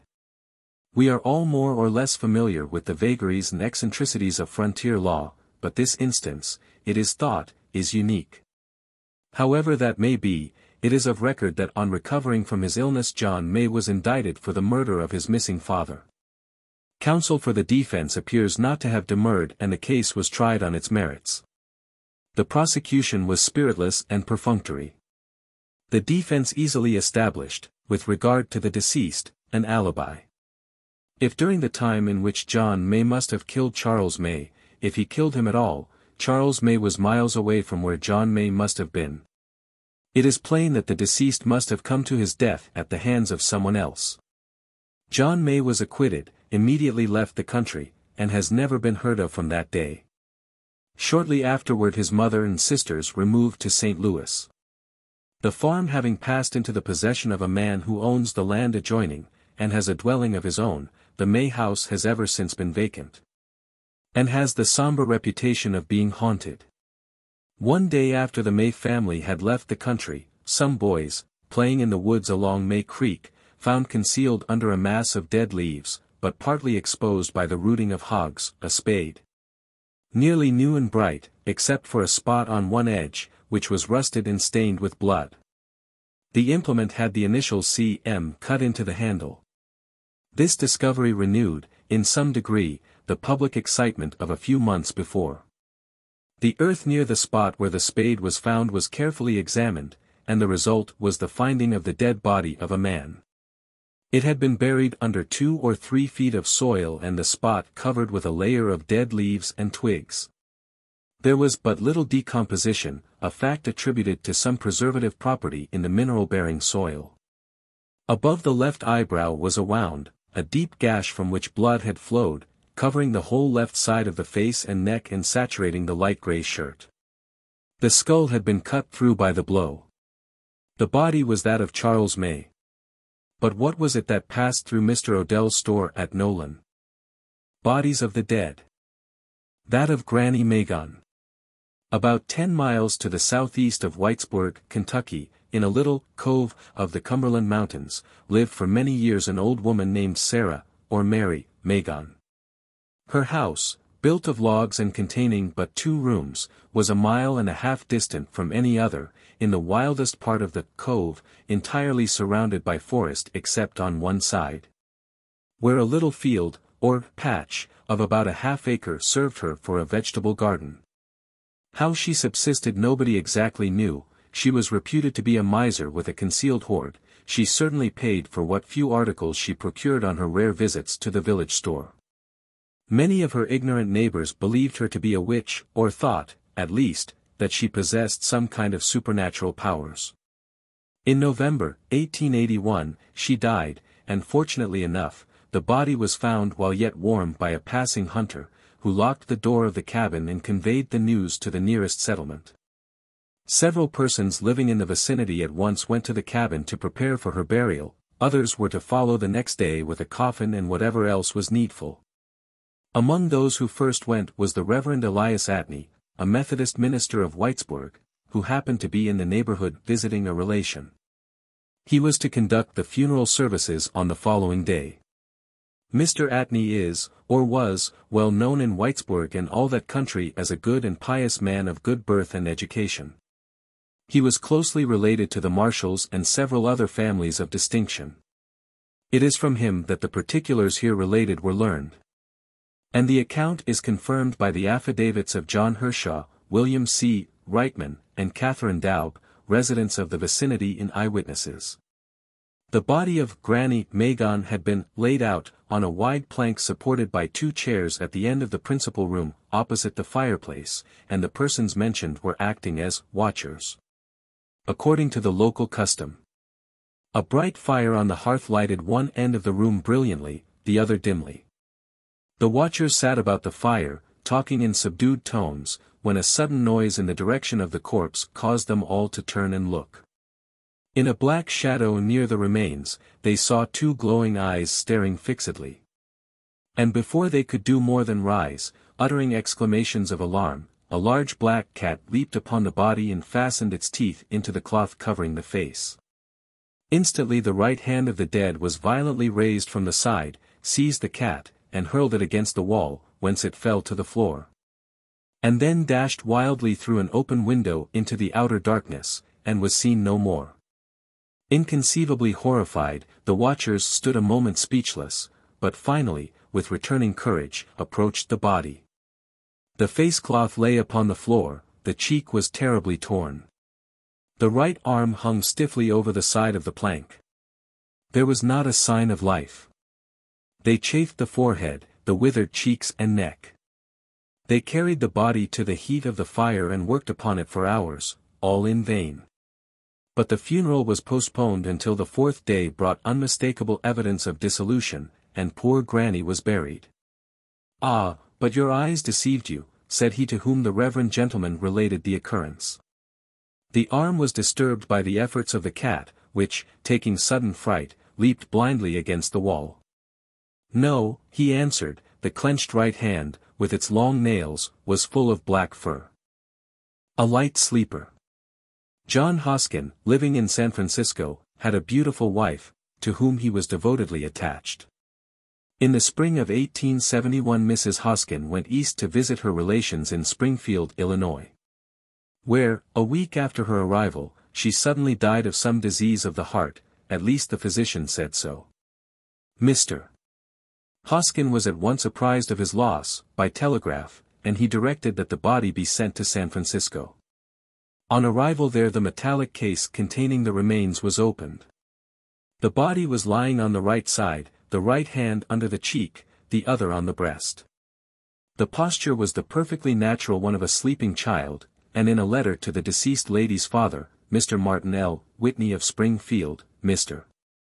Hoskin expressed a grateful sense of the thoughtfulness that had so composed the remains as to soften the suggestion of death. To his surprise he learned from the father that nothing of the kind had been done. The body had been put in the casket in the customary way, lying on the back, with the arms extended along the sides. In the meantime the casket had been deposited in the receiving vault at Laurel Hill Cemetery, awaiting the completion of a tomb. Greatly disquieted by this revelation, Hoskin did not at once reflect that the easy and natural posture and placid expression precluded the idea of suspended animation, subsequent revival, and eventual death by suffocation. He insisted that his wife had been murdered by medical incompetency and heedless haste. Under the influence of this feeling he wrote to Mr. Whitney again, expressing in passionate terms his horror and renewed grief. Some days afterward, someone having suggested that the casket had been opened en route, probably in the hope of plunder, and pointing out the impossibility of the change having occurred in the straitened space of the confining metal, it was resolved to reopen it. Removal of the lid disclosed a new horror. The body now lay upon its left side. The position was cramped, and to a living person would have been uncomfortable. The face wore an expression of pain. Some costly rings on the fingers were undisturbed. Overcome by his emotions, to which was now added a sharp, if mistaken, remorse, Mr. Hoskin lost his reason, dying years afterward in the asylum at Stockton. A physician having been summoned, to assist in clearing up the mystery, viewed the body of the dead woman, pronounced life obviously extinct, and ordered the casket closed for the third and last time. Obviously extinct, indeed, the corpse had, in fact, been embalmed at Springfield. The mystery of Charles Farquharson. One night in the summer of 1843 William Hayner Gordon, of Philadelphia, lay in his bed reading Goldsmith's Traveller, by the light of a candle. It was about 11 o'clock. The room was in the third story of the house and had two windows looking out upon Chestnut Street.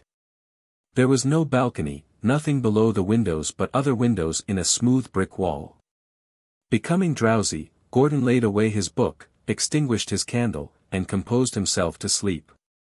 A moment later, as he afterward averred, he remembered that he had neglected to place his watch within reach, and rose in the dark to get it from the pocket of his waistcoat, which he had hung on the back of a chair on the opposite side of the room, near one of the windows. In crossing, his foot came in contact with some heavy object and he was thrown to the floor. Rising, he struck a match and lighted his candle. In the center of the room lay the corpse of a man. Gordon was no coward, as he afterward proved by his gallant death upon the enemy's parapet at Chapultepec, but this strange apparition of a human corpse where but a moment before, as he believed, there had been nothing, was too much for his nerves, and he cried aloud. Henri Grenier, who occupied an adjoining room, but had not retired, came instantly to Gordon's door and attempted to enter. The door being bolted, and Gordon too greatly agitated to open it, Grenier burst it in. Gordon was taken into custody and an inquest held, but what has been related was all that could be ascertained. The most diligent efforts on the part of the police and the press failed to identify the dead. Physicians testifying at the inquest agreed that death had occurred but a few hours before the discovery, but none was able to divine the cause. All the organs of the body were in an apparently healthy condition. There were no traces of either violence or poison. 8 or 10 months later Gordon received a letter from Charles Richer in Bombay, relating the death in that city of Charles Farquharson, whom both Gordon and Richer had known when all were boys. Enclosed in the letter was a daguerreotype of the deceased, found among his effects. As nearly as the living can look like the dead, it was an exact likeness of the mysterious body found in Gordon's bedroom, and it was with a strange feeling that Gordon observed that the death, making allowance for the difference of time, was said to have occurred on the very night of the adventure. He wrote for further particulars, with a special reference to what disposition had been made of Farquharson's body. "You know he turned Parsee," wrote Richer in reply. "So his naked remains were exposed on the grating of the Tower of Silence, as those of all good Parses are. I saw the buzzards fighting for them and gorging themselves helpless on his fragments." On some pretense Gordon and his friends obtained authority to open the dead man's grave. The coffin had evidently not been disturbed. They unscrewed the lid. The shroud was a trifle mouldy. There was no body nor any vestige of one. Dead and gone. On the morning of the 14th day of August, 1872, George J. Reed, a young man of 21 years, living at Xenia, fell while walking across the dining room in his father's house. The family consisted of his father, mother, 2 sisters, and a cousin, a boy of 15. All were present at the breakfast table. George entered the room, but instead of taking his accustomed seat near the door by which he had entered, passed it and went obliquely toward one of the windows, with what purpose no one knows. He had passed the table but a few steps when he fell heavily to the floor and did not again breathe. The body was carried into a bedroom and, after vain efforts at resuscitation by the stricken family, left lying on the bed with composed limbs and covered face. In the meantime the boy had been hastily dispatched for a physician, who arrived some 20 minutes after the death. He afterward remembered as an uncommon circumstance that when he arrived the weeping relations, father, mother, and 2 sisters, were all in the room out of which the bedroom door opened. And that the door was closed. There was no other door to the bedroom. This door was at once opened by the father of the deceased, and as the physician passed through it he observed the dead man's clothing lying in a heap on the floor. He saw, too, the outlines of the body under the sheet that had been thrown over it. And the profile was plainly discernible under the face cloth, clear-cut and sharp, as profiles of the dead seem always to be. He approached and lifted the cloth. There was nothing there. He pulled away the sheet. Nothing. The family had followed him into the room. At this astonishing discovery, if so it may be called, they looked at one another, at the physician, at the bed, in speechless amazement, forgetting to weep. A moment later the 3 ladies required the physician's care. The father's condition was but little better, he stood in a stupor, muttering inarticulately and staring like an idiot. Having restored the ladies to a sense of their surroundings, the physician went to the window, the only one the room had, opening upon a garden. It was locked on the inside with the usual fastening attached to the bottom bar of the upper sash and engaging with the lower. No inquest was held, there was nothing to hold it on. But the physician and many others who were curious as to this occurrence made the most searching investigation into all the circumstances, all without result. George Reed was dead and gone, and that is all that is known to this day. A cold night. The first day's battle at Stone River had been fought, resulting in disaster to the Federal Army, which had been driven from its original ground at every point except its extreme left. The weary troops at this point lay behind a railway embankment to which they had retired, and which had served them during the last hours of the fight as a breastwork to repel repeated charges of the enemy. Behind the line the ground was open and rocky. Great boulders lay about everywhere, and among them lay many of the Federal dead, where they had been carried out of the way. Before the embankment the dead of both armies lay more thickly, but they had not been disturbed. Among the dead in the boulders lay one whom nobody seemed to know, a Federal sergeant, shot directly in the center of the forehead. One of our surgeons, from idle curiosity, or possibly with a view to the amusement of a group of officers during a lull in the engagement, we needed something to divert our minds, had pushed his probe clean through the head. The body lay on its back, its chin in the air, and with straightened limbs, as rigid as steel, frost on its white face and in its beard and hair. Some Christian soul had covered it with a blanket, but when the night became pretty sharp a companion of the writer removed this, and we lay beneath it ourselves. With the exception of our pickets, who had been posted well out in front of the embankment, every man lay silent. Conversation was forbidden. To have made a fire, or even struck a match to light a pipe would have been a grave offense. Stamping horses, moaning wounded, everything that made a noise had been sent to the rear. The silence was absolute. Those whom the chill prevented from sleeping nevertheless reclined as they shivered, or sat with their hands on their arms, suffering but making no sign. Everyone had lost friends, and all expected death on the morrow. These matters are mentioned to show the improbability of anyone going about during those solemn hours to commit a ghastly practical joke. When the dawn broke the sky was still clear. "We shall have a warm day," the writer's companion whispered as we rose in the grey light. "Let's give back the poor devil his blanket." The sergeant's body lay in the same place, 2 yards away. But not in the same attitude. It was upon its right side. The knees were drawn up nearly to the breast, both hands thrust to the wrist between the buttons of the jacket, the collar of which was turned up, concealing the ears. The shoulders were elevated, the head was retracted, the chin rested on the collar bone. The posture was that of one suffering from intense cold. But for what had been previously observed, but for the ghastly evidence of the bullet hole, one might have thought the man had died of cold. A creature of habit. At Hawley's Bar, a mining camp near Virginia City, Montana. A gambler named Henry Graham, but commonly known as Gray Hank, met a miner named Dreyfus one day, with whom he had had a dispute the previous night about a game of cards, and asked him into a barroom to have a drink. The unfortunate miner, taking this as an overture of peace, gladly accepted. They stood at the counter, and while Dreyfus was in the act of drinking Graham shot him dead. This was in 1865. Within an hour after the murder Graham was in the hands of the vigilantes, and that evening at sunset, after a fair, if informal, trial.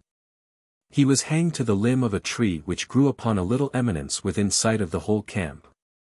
The original intention had been to string him up, as is customary in such affairs.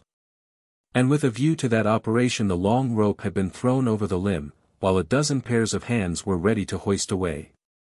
For some reason this plan was abandoned. The free end of the rope was made fast to a bush and the victim compelled to stand on the back of a horse, which at the cut of a whip sprang from under him, leaving him swinging. When steadied, his feet were about 18 inches from the earth. The body remained suspended for exactly half an hour, the greater part of the crowd remaining about it, then the judge ordered it taken down. The rope was untied from the bush, and 2 men stood by to lower away.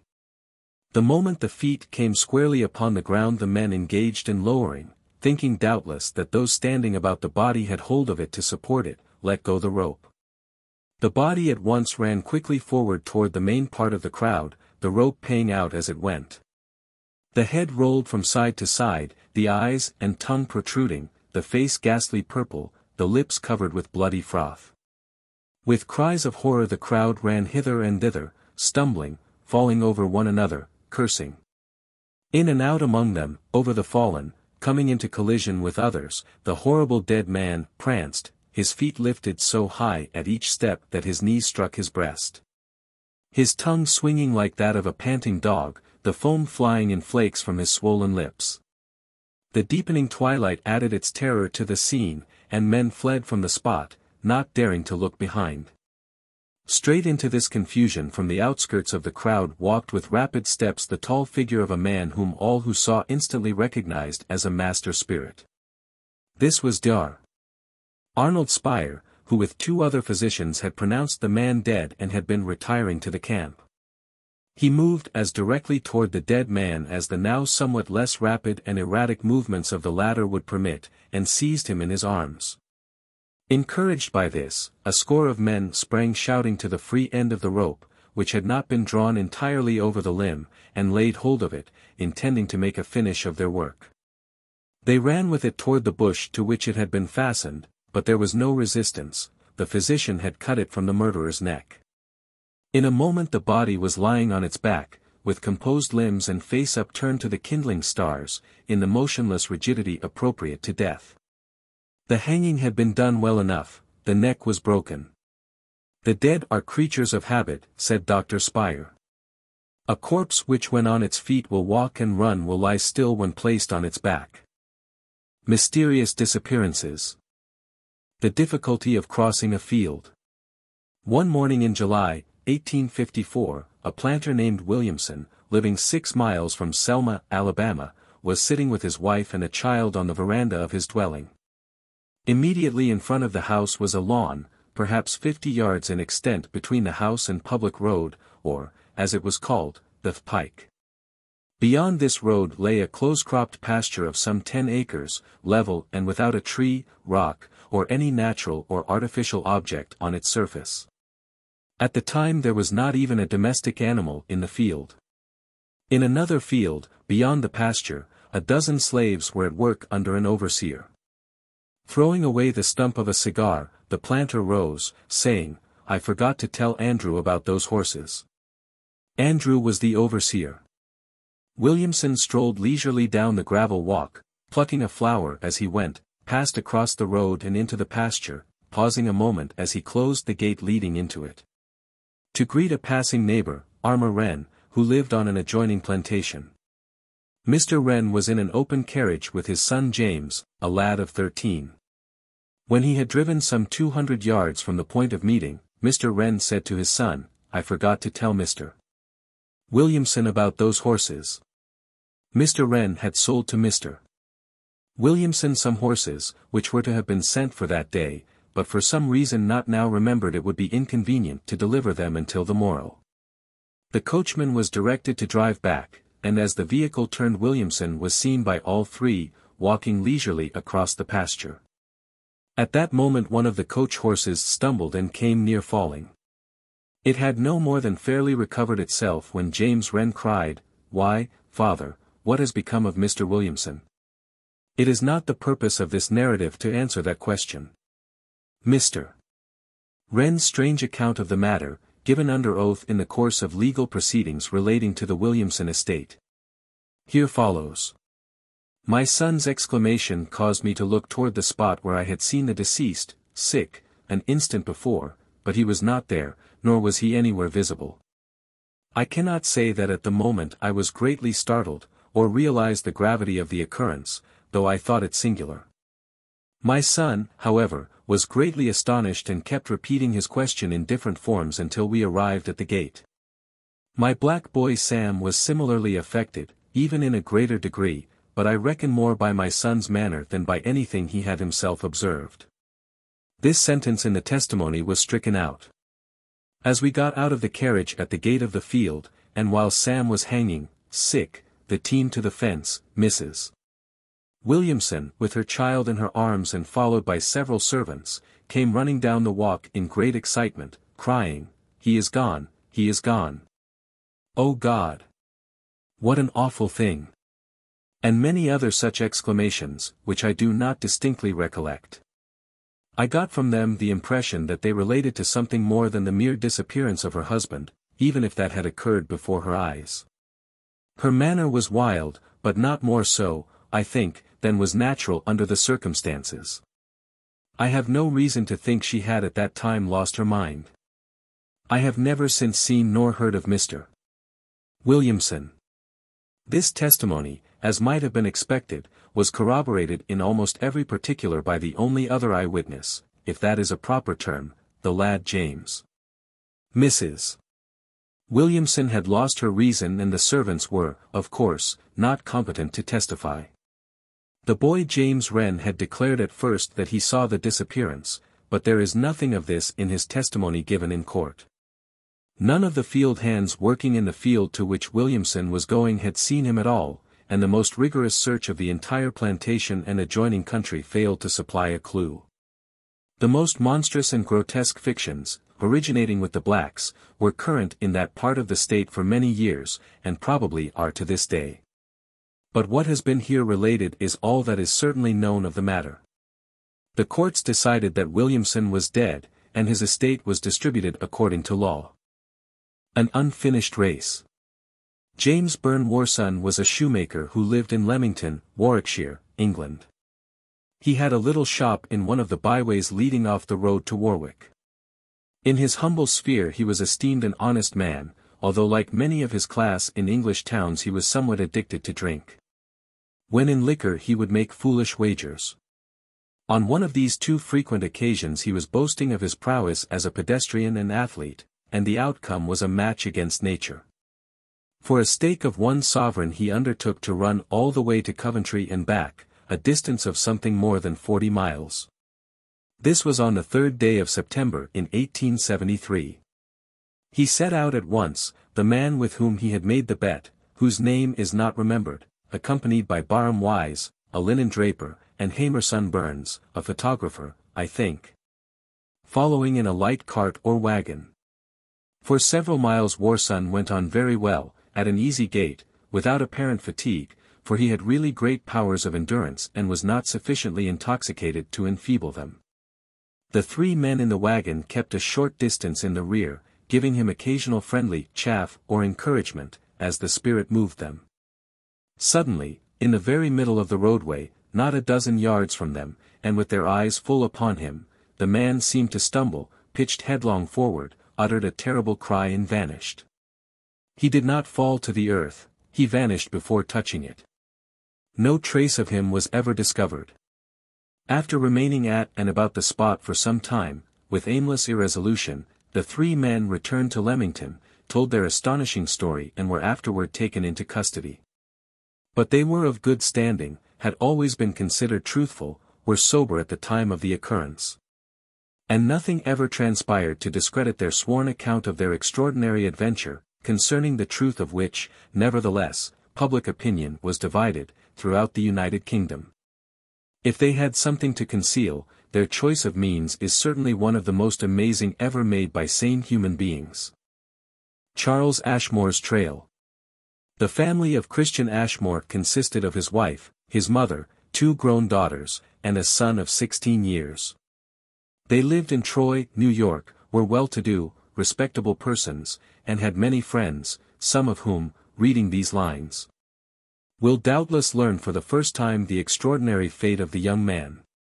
From Troy the Ashmores moved in 1871 or 1872 to Richmond, Indiana, and a year or 2 later to the vicinity of Quincy, Illinois, where Mr. Ashmore bought a farm and lived on it. At some little distance from the farmhouse was a spring with a constant flow of clear, cold water, whence the family derived its supply for domestic use at all seasons. On the evening of the 9th of November in 1878, at about 9 o'clock, young Charles Ashmore left the family circle about the hearth, took a tin bucket and started toward the spring. As he did not return, the family became uneasy, and going to the door by which he had left the house, his father called without receiving an answer. He then lighted a lantern and with the eldest daughter, Martha, who insisted on accompanying him, went in search. A light snow had fallen, obliterating the path, but making the young man's trail conspicuous. Each footprint was plainly defined. After going a little more than halfway, perhaps 75 yards, the father, who was in advance, halted, and elevating his lantern stood peering intently into the darkness ahead. "What is the matter, father?" the girl asked. This was the matter: the trail of the young man had abruptly ended, and all beyond was smooth, unbroken snow. The last footprints were as conspicuous as any in the line, the very nail marks were distinctly visible. Mr. Ashmore looked upward, shading his eyes with his hat held between them and the lantern. The stars were shining, there was not a cloud in the sky. He was denied the explanation which had suggested itself, doubtful as it would have been, a new snowfall with a limit so plainly defined. Taking a wide circuit round the ultimate tracks, so as to leave them undisturbed for further examination, the man proceeded to the spring, the girl following, weak and terrified. Neither had spoken a word of what both had observed. The spring was covered with ice, hours old. Returning to the house they noted the appearance of the snow on both sides of the trail its entire length. No tracks led away from it. The morning light showed nothing more. Smooth, spotless, unbroken, the shallow snow lay everywhere. For days later the grief-stricken mother herself went to the spring for water. She came back and related that in passing the spot where the footprints had ended she had heard the voice of her son and had been eagerly calling to him, wandering about the place. As she had fancied the voice to be now in one direction, now in another, until she was exhausted with fatigue and emotion. Questioned as to what the voice had said, she was unable to tell, yet averred that the words were perfectly distinct. In a moment the entire family was at the place, but nothing was heard, and the voice was believed to be an hallucination caused by the mother's great anxiety and her disordered nerves. But for months afterward, at irregular intervals of a few days, the voice was heard by the several members of the family, and by others. All declared it unmistakably the voice of Charles Ashmore. All agreed that it seemed to come from a great distance, faintly, yet with entire distinctness of articulation, yet none could determine its direction, nor repeat its words. The intervals of silence grew longer and longer, the voice fainter and farther, and by midsummer it was heard no more. If anybody knows the fate of Charles Ashmore it is probably his mother. She is dead. Science to the front. In connection with this subject of mysterious disappearance, of which every memory is stored with abundant example, it is pertinent to note the belief of Dr. Hearn, of Leipzig. Not by way of explanation, unless the reader may choose to take it so, but because of its intrinsic interest as a singular speculation. This distinguished scientist has expounded his views in a book entitled Verschwinden und Sein Theory, which has attracted some attention, particularly, says one writer, among the followers of Hegel, and mathematicians who hold to the actual existence of a so-called non-Euclidean space, that is to say, of space which has more dimensions than length, breadth, and thickness, space in which it would be possible to tie a knot in an endless cord and to turn a rubber ball inside out without a solution of its continuity, or in other words, without breaking or cracking it. Dr. Hearn believes that in the visible world there are void places, vacua, and something more, holes, as it were, through which animate and inanimate objects may fall into the invisible world and be seen and heard no more. The theory is something like this: space is pervaded by luminiferous ether, which is a material thing, as much a substance as air or water, though almost infinitely more attenuated. All force, all forms of energy must be propagated in this, every process must take place in it which takes place at all. But let us suppose that cavities exist in this otherwise universal medium, as caverns exist in the earth, or cells in a Swiss cheese. In such a cavity there would be absolutely nothing. It would be such a vacuum as cannot be artificially produced, for if we pump the air from a receiver there remains the luminiferous ether. Through one of these cavities light could not pass, for there would be nothing to bear it. Sound could not come from it, nothing could be felt in it. It would not have a single one of the conditions necessary to the action of any of our senses. In such a void, in short, nothing whatever could occur. Now, in the words of the writer before quoted, the learned doctor himself nowhere puts it so concisely: a man enclosed in such a closet could neither see nor be seen, neither hear nor be heard, neither feel nor be felt, neither live nor die, for both life and death are processes which can take place only where there is force, and in empty space no force could exist. Are these the awful conditions, some will ask, under which the friends of the lost are to think of them as existing, and doomed forever to exist? Baldly and imperfectly as here stated, Dr. Hearn's theory, in so far as it professes to be an adequate explanation of mysterious disappearances, is open to many obvious objections. To fewer as he states it himself in the spacious volubility of his book. But even as expounded by its author it does not explain, and in truth is incompatible with some incidents of, the occurrences related in these memoranda, for example, the sound of Charles Ashmore's voice. It is not my duty to endue facts and theories with affinity. A. B.